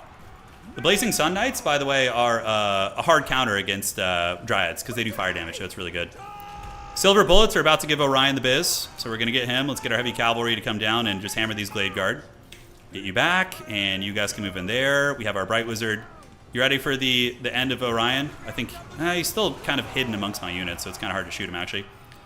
Heavy cavalry able to get in there and do some nice work. You just won your first ladder game. Let's go, Pigeon. Hell yeah, dude. Good work, brother. How are we looking here? Pretty good, although I blundered my positioning, so he was able to catch me a little bit. So let's get you here, you here. And do we bring in the Forbidden Wagons? I don't know. Blazing Sun Knights are just going to keep farming everything. Orion should be able to... We should be able to kill Orion at this point. We should be able to get him. So now we got the Bright Wizard. He's in the mix. We're going to go ahead and do a Burning Head to clear out his infantry, which is going to be nice. And the wagons, we can use them as battering rams, or we could just unsummon them. Probably unsummoning is better. All right, and then State Troopers, State Troopers. So we're just going to call all these guys out. It's going to take a while to get there, but they will get there eventually. Orion's running. Oh, he's eating some bullets. He's at 400 HP. I don't want to overchase. He's trying to lure me into a trap, so I don't want any of that smoke. And we're going to gather and gather, keep the grenades there as well. And we got this one in the bag. So the Mortar Wagon build actually was very... Yeah, Demogryph Knights are really good, just not against Wood Elves, in my opinion. You don't need them there. Okay, so Orion is actually legit vulnerable here. And I think I'm so far ahead I can take risks and it doesn't matter too much. Let's get you guys going into these guys, and let's get you moving into them as well. Use the Power Stone. Blazing Sun Cav, let's get those guys up, and you archers can go run these guys down. And Orion, oh my god, he is such a menace. All right, let's see if we can get our guns around the side. He's hard to finish off, though, for sure. He's very, very tricky to finish off. Pull the grenades over here. I think that's going to be better. And he's got archers. I don't want to risk losing my lord. I am ahead on points now, too, though, so... Oh, yeah, Silver Bullets might be able to get him here. So we're going to go in for the steel chair and try and finish him off. We're going to charge some of these cavalry units. He's running. Yeah, he's running. He saw the guns coming for him, and he retreated. That's pretty hilarious. We have a lot of reinforcements coming here, by the way, too. A whole bunch. Let's go get these Dryads offline. We could try and surround him with the cavalry. They might actually be able to straight up kill him, although he's got a lot of vulnerabilities here. A lot of vulnerabilities if the cavalry can actually make it. So the archer strategy of his did kind of get shut down. We have a burning head, so we can do it because he's running in a pencil formation, which means we can just go for him here. So that's going to be nastiness. Let's gather you guys back here. Boris is able to clean those guys out. The pencil burning head was good, but now we have Sigmar Suns arriving and Blazing Sun Knights who are going to just annihilate these guys. And I really want to finish off Orion. I want it so bad. Oh, God. They're not going to give it to me, though. I think he's going to deny me the Orion kill. Let's shoot there. Come back here. Keep moving up on him. Let's just go for it. My opponent, like, literally cannot win now. He just can't get the objective, so we're going to go for the risky play. Silver Bullets are almost in range. Oh, get in range. Okay, we're almost in range. Here we go. Freedom! Oh, down he goes. We got him, baby. We got him. All right, the silver bullets crept up and got him there. All right, finally we got that gremlin, man. Let's get these troopers moving, and Toddy is going to terror out these guys for sure. With the Lord having died and the heavy, thunderous hooves of Sigmar coming in, it's going to be pretty good. All right. Yeah. Rest Mel Gibson. He was arrested on his Malibu highway adventures. All right. Let's shoot these guys. Let's do this. Let's do that. And we're going to attack there. Cool. So on the other side, not really too many threats, just a single spear attacking. We're so far ahead in value right now that his army is going to be pretty much non-existent. We could call in the dreaded mortar wagons round 2, but that was a cool build. It actually legit was quite good. I mean, if your opponent's going to go mass archers on a choke point map like that, and you got all like 4 mortars that can't really be shut down, it's I bet you they paid for themselves. I bet you they actually legitimately paid for themselves. Let's check. So 1,300, 500, 1,000, and okay, yeah, they did. They did. So, next up, we can queue up again. I think we can do a couple more. Maybe one more here. We'll see. Silver Bullets got the job done, man. They were pretty nasty. Okay, Ryan, let me read your message you sent. So, no, it's, I've heard you over the years. Hey, man. Right on. You're UK-based. Cool. Take care, my friend. Thank you for joining. Thank you for the donation. Seriously. That's massive. I've played this player before. He's pretty good. Death Pass is a meme map. This map is like a pretty ridiculous map. There's a reason it's not allowed in tournaments and things like that. So, we're going to go Chaos Dwarves and have some fun with it. Yes. Tomb Kings. Okay, Tomb Kings versus Dowie Czar. Beaver, was that you? Oh, Beaver, we had an epic fight, dude. It was a glorious duel. I was not used to a lot when I saw in the Empire build. Yeah, all the wagons and stuff. Yeah, they'll catch you off guard. Fear the dread wagons. Okay, so we're gonna do that. We're gonna do this. So we are playing Tomb Kings. We know what they like to do. We do indeed. Ushapti Great Bows are, of course, very, very popular. And cool. Yeah, I like this build. I think it's pretty good. We're going to need to call in some actual infantry at some point, though. So we max those guys out in reserve. Wolf Riders galore. Bull Centaur Renders. Yeah, Silver Bullets have stock, so you can't see them until they get close. Who won the best of 9? Do you want me to spoil it for you? Do you want to go watch it? Let me know, boss. I will tell you if you... Because most people here have seen it already, so... No, that's not true. Tomb Kings actually have some good matchups here. It's really not too bad, actually. Yeah. It really ain't too bad. Tomb Kings have really good tech against Chaos Dwarves, but I think it's an evenish matchup. I think they both have some solid tools against one another. Okay, so that's that. We're gonna take you guys in reserve. Perfecto. The bolt throwers could be fun. Yeah, absolutely could. What do we want to do here? So 1600, yeah, that's probably enough. Second one of those could be really nice, actually.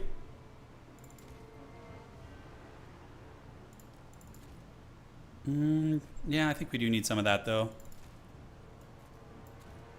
All right, I like this build. It's got its weaknesses, but I think overall it's going to be fine. GLHF, let's see how this goes for my opponent here. And maybe we're going to get wrecked. I don't know. Find out today. Find out today. Tomb Kings, also known as the medieval fantasy Necrons, yes. Necrons are fun in Dawn of War 1. I like them. There's a lot to learn, a lot of synergies, but I don't know. Chaos is still the faction I feel like I'm best at, because just Raptor rushing is very good. Like, what I learned in Dawn of War 1 since having digested what I was doing terribly in the other streams is just rushing your opponent's base with a Raptor in Dawn of War 1 and just killing their workers. Just chasing and harrying their workers is so freaking strong. Yeah, that's big. My opponent needs more time, maybe. I'm not sure. I don't want to rush them, so I'm going to unready up. It's always annoying when people rush you in these ladder games, so. Although there should be a timer of some sort, but they should just have like a flat timer of like a couple minutes for ladder games. I think that'd be a good change. Evil. Okay, we'll give him like another 30 seconds, and then we're gonna start on the timer probably. Under pressure. That's right. Necrons are slow, so you got to use Lord for sure. Yeah, they are. Does Dawn of War 1 have Eldar? The first one does. The new Dawn of War 4, the starting factions are Mechanicus, Space Marines, Orcs, and Necrons. Yeah. All right, my opponent's ready now. Cool. So this is like a weird build. I think it's got some teeth. Melee in Dawn of War 1 is good. Raptors are better for harassing than just straight fighting, but they can bully weaker units. They're very much a bully unit. They're not like a mainliner. Who won the best of 9, but I still watch it regardless of knowing. Yeah. You can rewind to the stream and check it out too, because there's some people who might not want it spoiled who are just joining. So it was really good though. It went the distance. It went to game 9. I'll at least tell you that. So Good times, man. So we got the Panda Meister here. Here he comes. Okay, saying GG to the players. Awesome, awesome. And let's get cooking here. All right. Yeah, I think Imperial Guard, if I had to guess for Dawn of War 4, I think Imperial Guard, Chaos Space Marines, and Eldar are going to be the first factions they add. That would be my guess, because Eldar are just such a unique playstyle and very iconic too, of course. So we have double Death Shrieker. We have a really shitty front line of laborers who are just going to be getting massacred for Hashut. They're going to be backed up by, you know what, I think probably having the Death Shriekers over here is better. Yeah, there we go. Because these woods are very, very suspicious. You have double Chad Fireglaive in the back. We have a Fire Prophet, 3 Wolf Riders. Yeah, Dalfor is confirmed, man. I got to play it. It was fun. But like, you know, again, I played a campaign mission, and all I really care about is multiplayer. So like, I'm not gonna be. I need to see the multiplayer. I need it. That's what I'm here for. But yeah, it was fun. A lot of big effects, like the orbital strike from the Space Marines was so goddamn cool. All right, let's get that. Let's move up. I don't know if they showed it in any of like the B-roll stuff, but ooh, Khalida. Okay, is he doing a Boner Giant build? No Boner Giants. Ooh, the Casket of Souls. All right, that's truly forbidden. Okay, so we're gonna grab this objective, and we don't want to waste shots on the skirmishers, probably, or do we? Okay, sure, we could use a little bit of ammo on those guys. So we're gonna do this. The Caskets are gonna shoot us. Getting a little bit of damage there. Yeah, you know what? I don't love this. The Death Shriekers are going to hit and do some damage. The Casket of Souls has really good range, so it is going to shoot there. I think we can mostly dodge it, though. And in the meantime, on the side, we can send some Dwarf Warriors over there to go grab this point. And the Death Shriekers are hitting and doing good damage. Are they in spray fire mode right now? They are good. Okay. Casket of Souls not the most accurate. So he's going to get the objective out of the gates. He's going to net me here. He's trying to net me. So what we could do is we can do the single fire rocket, and we're just going to blast this guy into the Shadow Realm. We can also fireball him to get the Kindle Flame synergy going, and he's going to have a bad time probably. All right, so, and then we can shoot you too. We have the single fire target, so fireball hits. Shem's Burning Gaze hits the mountainside. That's why I hid them back there. And we just move up and party. So the Casket's going to be a bit annoying. He's doing a split push out here, so we're going to go ahead and send you and get another Dwarf Warrior moving out there. Gonna go grab this point. The Death Shriekers are hunting down the Harry Potter. And, ooh, man, squishy Lich Priest there is not having a good time. So we're gonna put you in group 8, run you back this way. And that character is gonna be crumbling already. Oh! Classic ladder. Yeah. that was not going well for our opponent. His caster got Shadow Realms. Yeah, no. There was this build had a 0% chance to win against us, I think. I just think the Death Shriekers snipe all the characters, and they beat the Ushapti and this. I mean, he could have won, maybe. He would have had to have gotten some good ambushes and shut down my artillery, though. All right. Perfect. His caster was dead already. The caster was dead, so... that map sucks, by the way. It's a meme map. It's like... It's just a shooting gallery in the middle. So, like, gun factions, it's so hard to flank them there. Yeah, he quit because his caster got, like, one-shotted by Fireball and 2 Death Shriekers. So I shot the Fireball, which did fire damage, and it made him weak to fire with Kindle Flame, and then he got hit by 2 rockets, each of which had a 22% damage boost. And, yeah, that was basically the end of the road there. Oh, we got Hlydden. Hlydden's a very good tournament player. So this is somebody who I played against many times. So Celestial Lake's going to be the map. Who do we want to play, though, is the question. So this is going to be like a tournament quality match here, probably. Let's play a little bit of Greenskins, dude. I never play them. Let's get a fat Greenskin L in the face. All right. So he is going to be playing Dwarves. I should have known he was going to play Dwarves, by the way. All right. So let's see. So he's playing his main faction. I gotta figure out how we're gonna do this here. Okay, so we get you guys. I want to try something kind of BANANAS. You know, this shit is bananas. We gotta see what we can do here. Okay, I like that. I like that. I like that. So we're going off meta. for the record. We're going to go off meta here. Because who the hell wants to see the same boring shit over and over, right? You guys don't want that. Okay. The ultimate grudge match. It is. I don't know who's favored nowadays in this one. I mean, extremely meta Greenskins versus meta Dwarfs, probably even-ish. If you're both playing meta, But we are not. That's useless. It's pretty good, so we're going to get that. 8 snot wagons. Dude, just Limp Biscuit this man. I think so. I think that sounds kind of fun. Rollin', rollin', rollin'. Keep them doggies rollin'. Ride. Alright. So, that ability, this ability, and yeah, that's basically it. Alright, that's fine. Don't care about that. Awesome.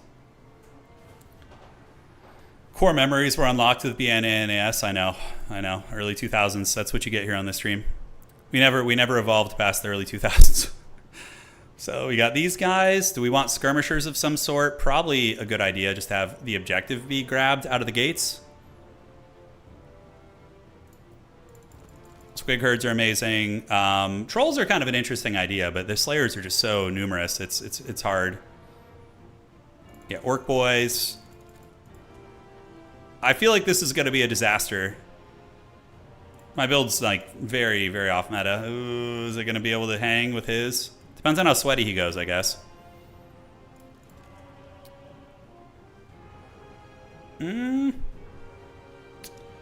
Now, oh shit, he could thunderbarge me actually. That's pretty funny. I wouldn't be upset if you thunderbarge me. It would be actually rather funny. All right, let's try that out, and then in the main line we can get what else?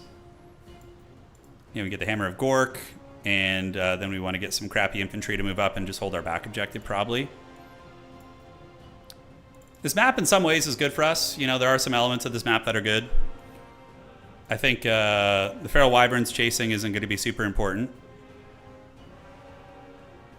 Yeah, he's probably going to have a lot of gyros. So maybe we do need a Feral Wyvern to keep them honest. Although it usually just gets shot down. It's so expensive. It's not a cost-effective option if you ask me. Uh-huh. Yeah, squigs have always been good against dwarves. That's nothing new. They're very good against them. It's kind of an interesting idea. Let's try one of those. Cut you. Get some gobos. Gobos rule. All right. I'm ready to meet my fate. I miss when technology was new and not just phone. Oh yeah. I can't get into phone games. I guess a large part of it is because my hands don't work very well on the phone. So, but yeah, I just never could. One of the most surreal experiences I've ever seen was, and it was like the first time I really realized the power of mobile gaming and phones is, I was living in the Bay Area in 2014, working my athletic director job. And it was when Pokemon Go came out, and seeing like that game mobilize people, that was actually kind of a cool thing. Like seeing, I remember I went to the park, and there was a lot of people playing Pokemon Go, like chasing the Pokemon. Because remember, like with Geo, it was really interesting. But that was the first time, like, wow, there's like mobile gaming's pretty legit, popular, that is. But there was like people at the park running around, and it got real crazy. Anyways, you guys thought you weren't going to get the best. It's Grimgore Ironhide and a Black Orc boss to be extra Giga Chad. A little Goblin Caster. You guys are going to grab some objectives for me. Pokemon Go is still going strong. That's cool. Pretty neat. All right, so Troll Toll is going to be here. We have some Stone Trolls. We have the Nasty Skulkers. And we do have the Hammer of Gork as well, which is just going to be shooting at random shit. Yeah, so personally, as somebody who's had a lot of hand issues, I feel like the phone games are harder on my hands than the computer stuff. Like when I've tried them in the past, like sometimes I went through a phase where I was playing a lot of chess on my phone, and just like pressing the like keyboards are often designed for ergonomics to an extent, but I feel like phones aren't. Like, so people probably develop a lot of RSI from phone stuff. Okay, Ungram and oh my god, are those Goblin Hewers? Jesus Christ, oh god. My Blorks are gonna get melted. Paul Blork Malkop is gonna have a bad time. All right, guys, rest in pepperoni for me. Maybe I get Doomdiver catapults out and try those. Oh god, those are scary. So we're going to get our artillery and start shooting into that thing there. And we're going to go get this too. Go steal their home point, and then you can just keep moving over there, little buddy. A Doom Diver catapult? Sure, why the hell not? Let's meme it. Let's have some fun. So we're going to get you, and we're going to get you shooting into those. Because I feel like the Hewer is going to wreck me pretty bad. No, buff spells are not going to be affected at all by the Dwarven shenanigans there. Yeah, so the magic resist is only if you're targeting the... it only reduces damage, really. Yeah. Okay, so Grimgore Iron Chad is here. We have our shooting online, which is going to be going hard in the paint. We're going to kind of hide back here for a moment and do this. We could take the trolls across, so we're going to put them in 7, move them elsewhere. Because I want to soften them up a little bit before we go in. You know, I think that's going to be good. So let's get you guys in there. Just poke a little bit, have some fun. We should be shooting at the Hewer with like everything, by the way. And cool, let's call in a Squig Hopper. So Squig Hoppers can come over here. Against dwarves, you often want to play the points more than anything, you know. And we're gonna shoot you. So we're gonna get everybody to go into this Hewer right here. These guys, hopefully they don't get the blasting charges off. I think they can close the distance before. We can Dale Gribble them with the pocket sand, and these guys are extending pretty far. So now we can move in, actually charge them, because they got a little bit too danger close, I think. Unfortunately, the boy was watching there, but we still do get in combat, so that's good. All right, Squig Hoppers are coming. See if we can get on those. And we are chasing now. So the Hewers are going to be running away. He's trying to pull us into combat, which he will successfully. Let's get the boss. And, yeah, keep blasting. Unfortunately, that did not go well. Okay, that went very, very badly. So we're going to get a Stone Troll over there. Grimgore's going to go after you, so we're going to do your next. Oh, battle time. Let's freaking go. And he's got Gitsnick in there, too. All right, so let's go ahead and get some Squig Hoppers on the outside here. Pull them in. The Hewers are actually legit scary. They do a lot. Grimgore, if Grimgore can beat down Ungrim, that's going to be pretty chad. And now we're going to do a Gorkle Fix-It here. Get these Blorks to keep moving. Paul Blork Malkop needs to go there. Get on these Slayer Pirates. You guys keep shooting there. And, yeah, the side fight seems to be going better. I'm getting... My Black Orcs are getting the absolute business here. Granted, the characters are doing good. We've actually almost killed Ungrim. He's on death's bed. The Brave Slayer is going to be running away here, so we're going to go around the sides. Dude, look at Ungrim! He's getting wrecked by Grimgore. Oh my god. Okay, then. I will take that all the way to the frickin' bank. So we're going to get you around the side. We're going to continue going after this character. If we can trade lords, so be it. We got the trolls there and the squigs there, and we're going to get more Squig Hoppers to come around and take his back objective. So let's get you guys here, and now we get Squig Hoppers in the mix. Grimgore, oh my god. Come on, Black Orc boss. Get him. He's got 1 HP. He has Glorious Death. So we have been able to get on top of a lot of the artillery there. We can do a Vindictive Glare, which isn't going to do much of anything. We do have Slayers coming in, and now in the meantime, we can get some more of these little nasty Skulkers to come over here. All right, so, wow, he's at 1 HP, guys. Grimgore is probably going to live. He is being hunted by a few guys. But those Goblin Hewers do a freakish amount of damage. It's no joke. So can we win on the back point is the question. Do you get the Squig Hoppers? Let's get you guys, take them down. The Black Orcs have rallied, but the Hewers got us. Ungrim is living. Oh, we could just kill Ungrim with the Doom Divers, right? Yeah, we just get him with the Doom Diver catapult. It's going to be chilling there. Chilling like a villain. And we're going to need to save Grimgore. So we're going to sacrifice some of these guys into the Doom Seekers to try and save our boy. And the home objective is going our way for sure. So let's get on this. We're probably losing this game, you know, but it's all good. We're trying. It was a wild meme experiment, and he got us pretty good with that. Ungrim is 1 HP. That's so funny. Holy shit. Oh, he had Doom Seekers there too. Okay, so that's partially why that went like that. Got it. That explains quite a bit. So let's get you guys buffed up and see if we can win on objectives and claw our way back into the game. We do get one random dude running into our backfield, which is really funny. We get some squigs, go run down the Goblin Hewer crew. Grimgore is going to rally, so that will be good, so we're not going to take the penalty. And yeah, Ungrim is basically just a non-factor. He's not going to be doing much this game, so that's really, really good for us. Okay, so skirmishers at the ready. Let's get them around. These are Doom Seekers. Grimgore has pulled back, so he's just going to defend our objective here. Keep bonking these Slayers, and the Goblin Hewer crews are actually out of steam. Interesting. Okay, so what we do now is we probably just call in Orc Boys and Orc Boys, get them moving up on the side. We can still come back in this game. It's not the realm of, you know, no comebacks yet. It's certainly in that territory, but we're going to do a Vindictive Glare on you too, and get these trolls running this way. We can go hunting after Ungrim, which is going to be really funny, actually. Okay, so Doom Divers. We can shoot at the Doom Seekers here. Let's get you shooting at the Doom Seekers on that objective. And Nasty Skulkers, fight there. Help finish those guys off.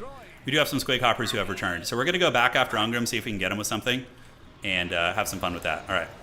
Cool. I do have the Wog. I keep forgetting to use it. I mean, there's not really, it's not really worth it now, so I'm going to save it for like a big fight. Ugh. Ungrim getting hunted by all those squigs is so freaking funny, by the way. Oh my god, that's hilarious. Let's do a Vindictive Glare, do it on these guys, pop it like it's hot. You guys keep skirmishing. The Black Orc boss got obliterated by those Doomseekers. Jeez Louise. And Ungrim's back in the trees there, the most cowardly slayer in the history of Old World here. All right, you guys move up. Grimgor can move up too. Let's get our little Harry Potter back, and we do have a big onslaught coming in here. So the squigs are going to gather on the point. Doomdiver catapults are doom diving. Does he have any more? The trolls are routed. And you guys might be able to find him. We'll see. If we can find him in the woods, he's got 1 HP. So should be able to kill him. So let's gather up. It's a contested game, actually. Legit. Pretty close. Grimgor is going to just hang on the back objective there. And we do find the Slayer King, so we're going to get him now.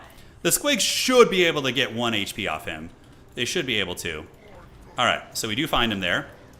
There we go. We need to get the Orc Boys in the mix. And if they can't kill Ungrim... Oh, he has the Glorious Death activated. That's so funny.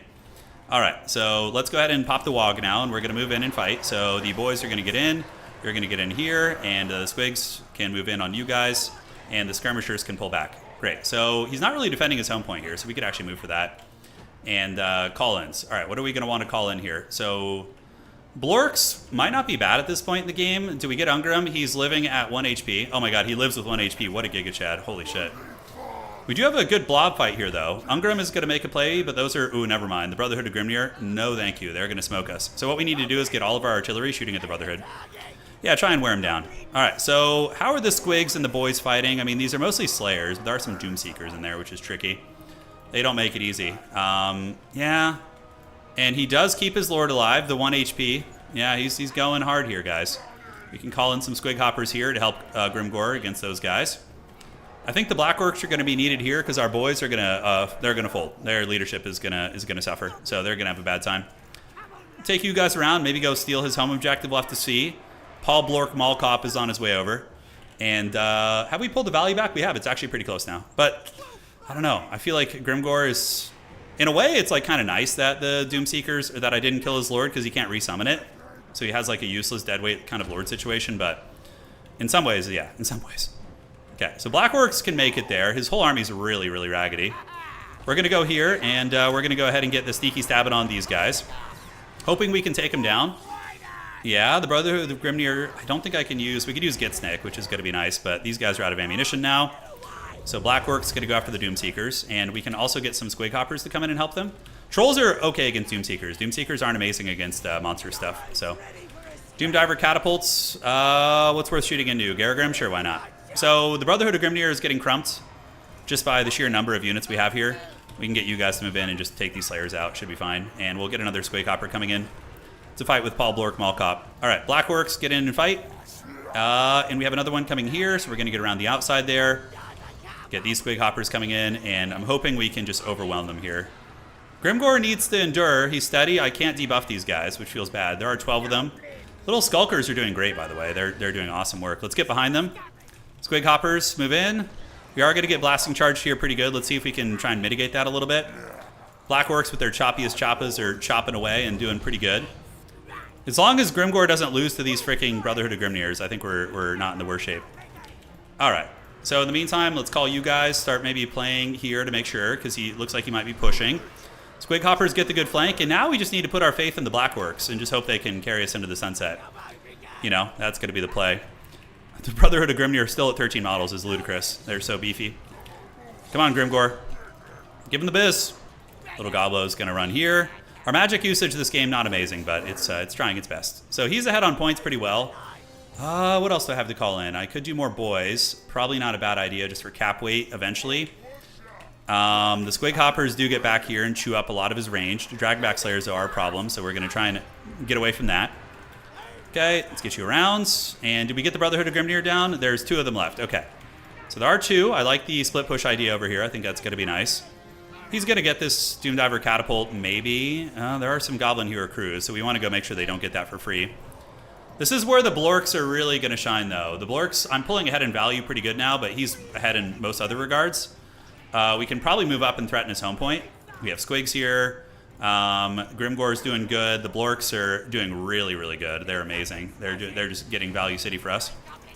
Vindictive Glare, I don't know how good it's going to be against... Oh, those are Goblin Hewers. Yeah, they just counter my dudes there so effectively. Should have brought some Boar Boys. I mean, Squig Hoppers are good, but I feel like the Boar Boys would be a little bit more hard-hitting. You know, they'd be able to really get in there and give the biz. All right, let's get on the blasting charges before they can shoot. Let's go here. Brotherhood of Grimnir still has one model, which is hilarious. Absolute memeage. And the Blorks in the woods are probably going to get Garagrim. I don't know. We need to get an Envelop here. Doomdiver Catapult can wear on these guys. Dragonback Slayers are still chortling a bit. I'm shooting at my character in the trees. Yeah, let's get Squigs. They can come up and make sure I don't lose that eventually, which is certainly something that could happen. So Slayers and Grimgore maybe. I think I still lose that fight though, to be honest. All right. So Ungrim's coming out of the trees. We're going to go try and get on the Goblin Hewer here. Get you guys on the Hewer. Do we still have the Blorks? Don't know if we do. Let's unsummon this. Time is of the essence here, and I think I'm going to lose this fight. Although, Slayers do not trade well in the Goblins, and Grimgore might be able to clutch it. We'll see. We will see how he does. So the Squig Hoppers do get on top of the Goblin Hewer, which, unfortunately for me, they're still Slayers. So that's where it becomes really, really dodgy. There's any Vanguard options I can call in that are effective. Let's get another Blork. I think they traded really well. It took my opponent like 5 years to get through him. Grimgore could be in some trouble here. He's a little bit outmuscled. So we're going to do your next on you. Do this. Get you guys to move in on them. And it looks like the Slayer Man himself is on his way back. So that's really funny, actually. Garagrim is almost down, and we might be able to fulfill our Wah here. Oh, no. Grimgore got popped by the Runesmith in the face. That probably loses me the game. I think his leadership's going to be a little bit too fickle now. Yeah, although he's still alive, until he dies, it's not going to really, like, wreck me, you know? Yeah, he's got too much here, so we got to go consolidate here. Unfortunately, he just wins on the one back objective, right? So I should have kept Grimgore back. That was a little bit greedy, because now my whole army's going to rout, most likely. All right, the Blorks move in.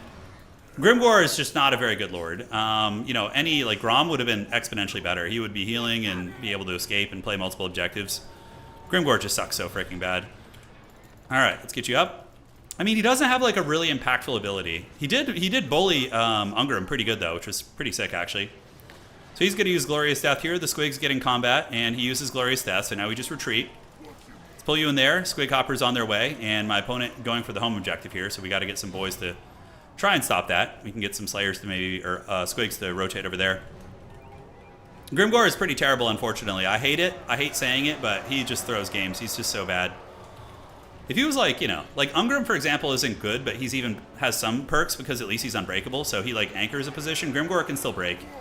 You know, he's not even that much of a better fighter. I feel like Grimgore could use some milk for sure. We're going to kill Garagrim. He's probably going to die to those guys, but we have no chance. GG, well played. Really fun match. Kind of memey builds for both of us, but the Hewers were really good. Man, oh man, those things put in some serious heavy lifting. Ungrim is still... No, it's not a bug. Ungrim, he was using the ability that makes him unkillable. Whatever the hell it's called. But, I mean, Grimgore did beat him up initially and send him back. I mean, arguably he did better on value, but the Goblin Hewers wrecked our army. Holy shit, we didn't have any answers. You need archers to kill them, and we didn't have any archers. So it was like, ugh. It was bad news bears. GG, Hood, and fun game, man. All right, one more to rule them all, and in the darkness bind them. And let's get it. Fun show match series today. Grimgore should get 10 capture weight. No, Grimgore just needs some ability that's actually good, you know? If Grimgore could force somebody to duel him, that'd be interesting. Like, you're next, he, like, points at them and forces them into a duel or something. Like, something like that, but I don't know if that makes much sense, because most people would just run from Grimgore in a duel, you know? Like, it's not like Wulfric. Wulfric is the one who would, like, be able to manipulate you into a duel, lore-wise. All right. Oh, we got Maximilianer. All right. This is going to be fun. So I am going to play some... we'll play a little bit of these guys. Yeah. I was working on a build guide for these, so we're going to try them, I think. Max probably going to be on his beloved vampire counts. We're on Gates of Ekrond. It's Trixie Hobbits' map. Probably not great. It's good for his vampires. Oh, he's playing Coast. Okay, cool. So, what's it going to be? Do I have a build for this matchup? I think I do. He probably saw me making the build the other day. That's the only downside. I don't think I actually got to this matchup. Okay, so we're chilling. All right, so what do we want to do? We want to do it. So ice witches are very good. They're very, very good in general.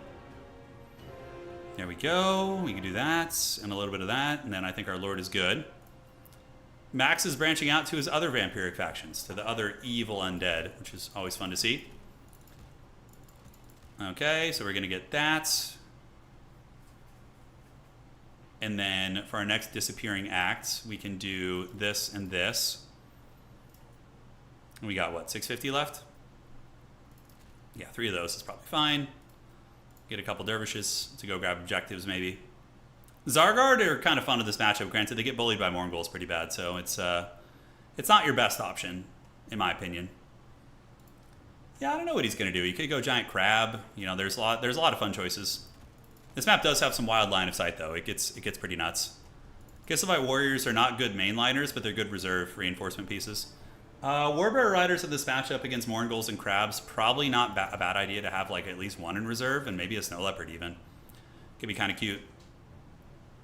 Okay. Yeah, Mother Ostanke rampaging is kind of a fun idea. She can do some work with that. I mean, yes, it's Kislev. There's going to be bears, so we will have a bear somewhere in our build. I don't know where it will be, but the bear will exist. Okay, so next up, I think we need to get you and you. That actually seems pretty MLG. Cut that, get this. Okay.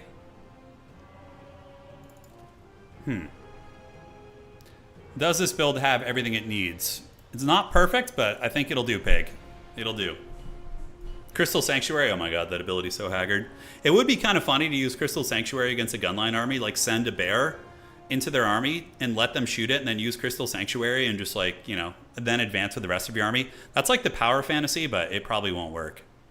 So this map is weird. He has mortars, I don't. This could honestly be a Queen Best game from him. Shit, totally forgot an essential unit. God damn it. Oh, we'll be okay. We'll be okay. I did forget something really essential though. Ouch. Yeah, Grimgore's pretty terrible though. It sucks. Like a lot of those like foot combat characters are bad unless they have healing. Like Sigvald is good. Like healing or unbreakable. You need something really, really game changing. All right, so here's the build. It's pretty fun.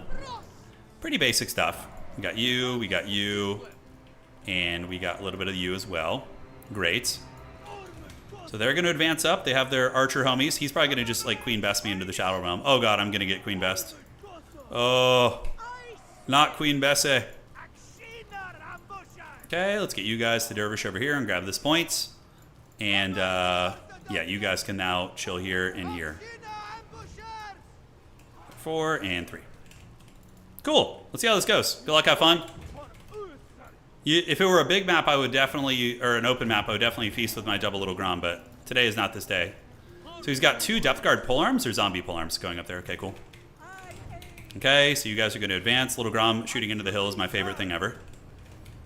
We deserve it. And the dervishes will get there out of the gates. What do we have to call in here that could do anything? I mean, I could call out a Streltsy on this side. That's kind of an idea and a half. We could shoot at Luther Harkin if we want to. With the Little Grom for now. Let's see if we can catch him slipping. Just rip a shot real quick. Yeah, he was watching.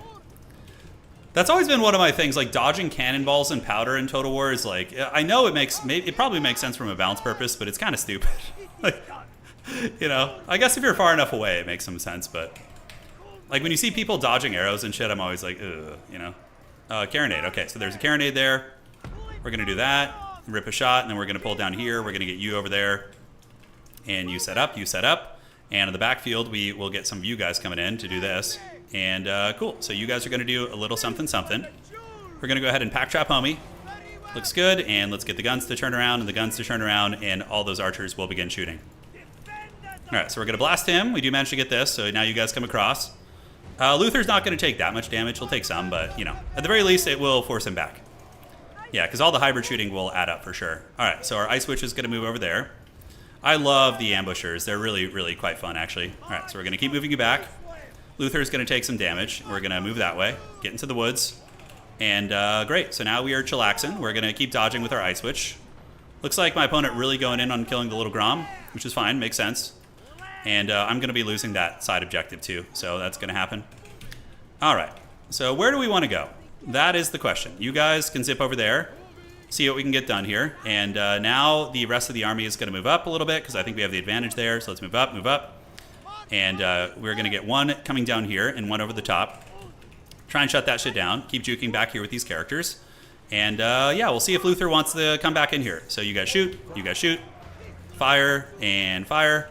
And we do get a bit of a surround here potentially. All right, so the doggos are coming, but we should be able to get that cannon offline regardless.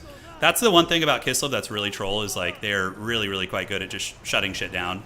Even though I'm going to lose those guys, it's going to be good for us, right? So what we do now is we just do a little Hoxamiska right there, which is going to finish off that position, and we just keep shelling at the army. So Little Grom is now back online, so we can use it to just shoot at the guys overextending here. Hoxamiska is going to take down the one cannon, so that's going to be great. And then you guys can creep up, and we begin shooting here. Let's get another Streltsy, pull them in, and we can get some things in the woods too. Get those guys ready to go, and the archers continue rolling. Let's get you up, and you need to fan out over here.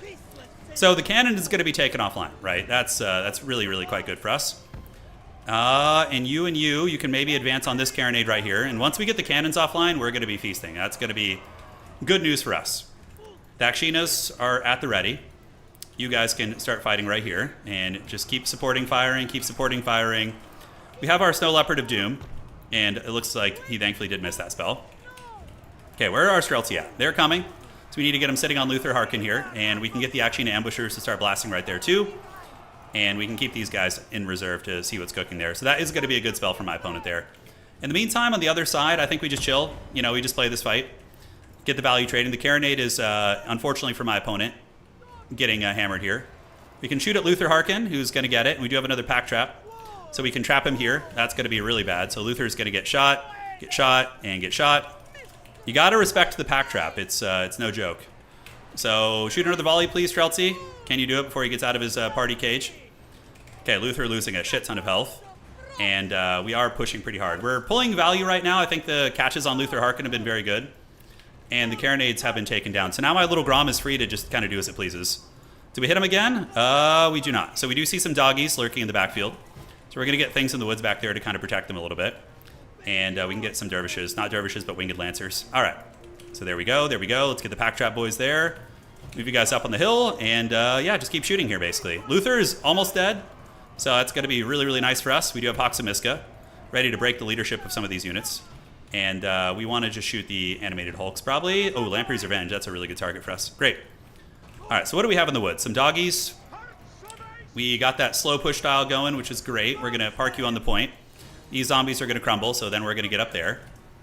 And just kind of keep playing this choke point. The little Grom, I mean, we could just honestly keep Luther Harkin honest too. It's going to make it so that if he lapses in his micro for even like a second, he's going to pay the price. So we do have the pack trappers in the back. We have one Streltsy in deep reserve. Shooting at the scurvy dogs there feels pretty good, actually. And let's call in another thing in the woods. All right, so things in the woods. One of them can stay back there and defend that shit. And now we're going to get this objective. So Lamprey's Revenge are going to get it. These are our archers, so let's move up. And these are archers too, unfortunately. So we need to get the melee guys in front and center. Let's get there, get you guys here. These things in the woods are a really good counter against Depth Guard because they can do some nastiness. All right, I have a pretty good formation right now. It's pretty solid. He's retreating back with everything. It's fine. We can shoot at Luther Harkin again because he's getting a little bit naughty in the trees. The pack trappers, we're going to rotate and just kind of mirror Luther and just kind of keep trading here. It's going to be nice. Streltsy at the ready, General. Line of sight is certainly in play here. Luther Harkin is almost out of ammunition. So let's get you guys in there. These guys are going to pull back. And Little Grom can shoot at the Lamprey's Revenge again.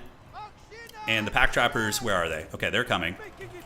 They are a-coming. All right, so do we want to try and pop Luther here? It's going to be tricky. Killing my opponent's Harry Potter is also going to be hard.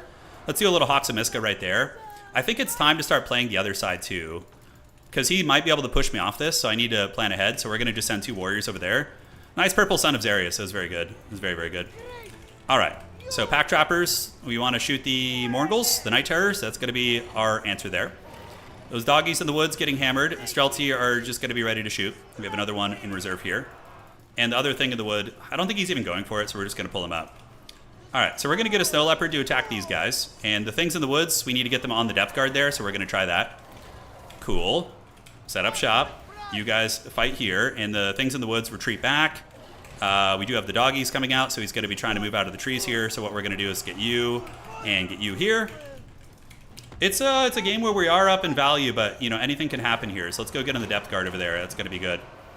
All right, so how's that objective on the outside? We will eventually win that for sure, but it's going to take some time. Pack trap, boys. Let's go ahead and start shooting at Luther here. Shoot at Luther, and we do have the pack trap. I think he's just out of range. Nope, we got him. Cool. So we're going to get him and then shoot him with Little Grom too, and hopefully finish him off.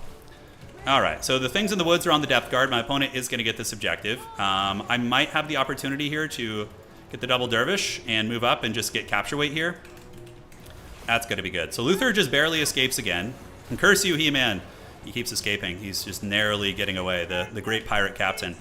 All right, shoot at Lampreys. Let's get Little Grom shooting at the big boys here. And, you know, pushing into the home objective, especially if a good player, is going to be very tough. You guys get your bows out, start shooting there. And on the side objective, we are going to get the points here. So we got this. We got this. The Winged Lancers are still chasing these guys down. And we have the Hawks of Miska too. Let's retreat back. Because we are even-ish on points, so we don't need to push them here anymore. We can kind of play a little bit smarter. Let's see what we have on our call-ins here. We do have some Kislevite warriors. Let's get some frontliners coming here. All right, great. So now we can just form ranks and start shooting at my opponent here. We do have the things in the woods still waiting on standby. And the two dervishes are going to get the capture weight there. So the Winged Lancers are also going to help. Let's get you guys up on this. That objective's going to go to us. And it looks like we are going to do it. Streltsy are so cool. Yeah, they're one of my favorite units. They're probably... Are they my favorite? The Winged Lancers are really epic, but in terms of what I actually use, definitely the Akshina Ambushers are just so clutch in this matchup. They're so freaking clutch. Homeboy's coming in here, so we're going to turn about face and shoot him. I do have Hawks of Miska too. Things in the woods will counter those depth guard units, I'm hoping. So we're going to turn and get the Streltsy to shoot there. How's this fight looking? It's looking pretty good for us. So we can actually take you around the outside and you can go up there. And then we can get a rear charge like full surround on those guys.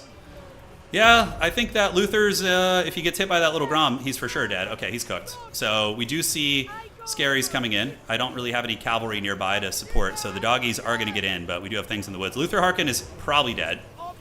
And we need to retreat you back. Let's get some more Kislevite warriors coming in. Retreat you back, and let's just get you guys and you guys retreating here. I think we need to form ranks again.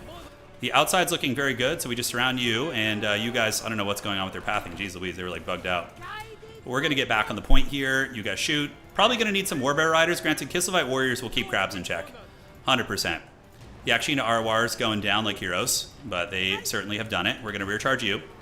And that side point's going to be very good for us. So, how are we looking? Yep, warriors into Rotting Prometheans. These guys back. Let's, we can't unsummon them quite yet because they're in combat, although maybe we can. Maybe they just got out of combat there. These Gossars can shoot here. Let's get the Pack Trap boys back as well. And this game's pretty over, I think. I'm winning the fight for the most part. All right, unsummon Little Grom, get it back in the pool. Look for Hawks of Miska targets. Form up, and how are we looking here? We're looking good, so now these guys can zip across there, because my opponent's going to give up on this side most likely. We got the two halberds, which are very tough to remove. And we can do an overcasted Hawks of Miska, which is going to obliterate this position if he doesn't move. So we're going to try that.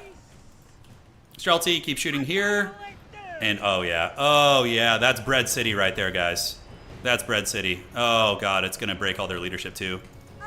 Okay, Bear Riders, let's get them in there. Move them up. Is my opponent going to make a play for the outside here? I don't think so. Hawks of Miska just probably tanks the leadership of a lot of those units. Let's get the warriors in there, and ooh, he's actually breaking through a little bit on the point. Warbear Riders should be good. They'll help with depth guard. They do have good AP values. All right, so the dervishes, where are they? They're here. He's attacking me with some of the doggies. We can take the dogs probably. Let's now run this way and look for another Hawks of Miska. Can't afford to lose this point though. I mean, I can, but it's going to make the game a lot sketchier. We need to fight on the objective here. And just you guys keep shooting. Dervishes come around the back. And you guys can be unsummoned for now. I think that's going to be good. So I'm ahead on points. So I have a little bit of time to fight for this one back. Hopefully getting these guys on the objective and the dervishes is going to mitigate his capture weight. We'll see. I don't have a lot of good anti-infantry in this list. Okay, good. We do stabilize it. He's really blobbed, so as soon as Hawks of Miska comes off cooldown, I'm pretty sure we karate chop. Let's set you up, and then we're going to nail this entire disgusting vampiric blob. So we're going to overcast it. Oh god, that's going to be good. Yeah, no real threats over there. You guys keep shooting. That Hoxamiska is going to obliterate them pretty good. Dervishes are chilling, and that leadership is going to start folding for sure. Depth Guard, the counter to Depth Guard is Things in the Woods. I don't really have too many, so we're going to have to use the Bear Riders. Granted, the whole position is starting to fold. The Miska is doing really nice work. Okay, Dervishes can honestly fight Depth Guard for a moment. It's not pretty, but, you know, they'll hold them at bay. Streltsy and the Bear Riders are wearing those units down, and just got to wait for the Things in the Woods to come off replenishment. So we just charge, and then we pull back. We're just cycle charging. We're going to have another Kossar coming in, and we should have enough WOM for one more Hoxamiska. Okay, one more. One ring to rule them all. All right, so you guys retreat. You guys retreat. Fan around the outside to deal with the doggies. Fight there. Bear Riders can move in, and the Streltsy can get in combat as well. Almost have enough for the Beowulfs, by the way. The Mordheim Beowulfs are a hard counter against Depth Guard because they reduce healing. You can't heal while they're attacking you, so it totally counters their hunger mechanic. It's really, really good. Okay, so 12 seconds till we get that. Bear Riders. Streltsy have great weapons too, so that's something that's underrated. He's moving in with a lot. Looks like we're going to be okay. Yeah, just clean that junk up there. You guys set your shields up and start shooting. Got to be some witchcraft going on us here, but I'm going to wait for a really blobby target. The Beowulfs will get there. Beowulf. Spirit Leech not going to be able to kill my lord before the game's over, probably. Another warrior coming in, and yes, so the Depth Guard are about to pay the troll toll. Ambushers were really pimping, though. Your flabbergast. Yeah, the camera work. Yeah, no, it's been years of just doing that. Those are just dogs. Okay, so we don't care too much about them. So Dervish and Dervish. Let's go here. Do we Hoxamiska this fight? I don't think so. I think we save it for the pistols that are coming.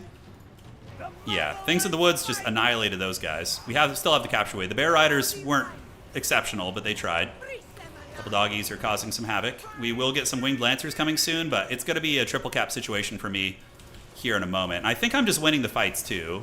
I think I'm winning the fights. All right, this is going to be the last one. I just want to get rid of the bulk on the objective, the girth. Where are the Beowulfs? Are they here? They are. So let's get them over on the doggies. The trappers are finally getting worn down. And, yeah, he has no more objectives over there. So now, not quite, but will I win on the one is the question. Let's go ahead and get some Winged Lancers in here soon. Kislev Warriors coming. Max fighting to the bitter end, which I respect. Let's get some Winged Lancers in there. Get those bad boys coming. Kislev's leadership isn't too precarious. I think I win on just one now. It's close, but I'm fairly certain I do. He's got a lot of zombies, which of course will break over time. Let's get you guys up on the point. Get you guys up on the point. The Winged Lancers should arrive and salvage my capture weight. Oh, we need it. Shit, I moved her off. That was a mistake. I need to keep the character on there for, like, every little bit of capture weight matters. And even if he gets this point, I'm pretty sure I just get him off. Is it flipped? It is. Okay, so we need to go around the back of his army with the Winged Lancers now. See, I have the capture weight now, so look at me. I'm the capture weight now. All right, so we're going to creep around the side, and we're going to get a full envelop because he's got nothing to protect against this, and this zombie army is going to get folded like a piece of paper. So then the Polish cavalry will charge. Oh, okay, they got drawn into combat before they could get their charge animation, but we get it. All right, GG, boys. We got it.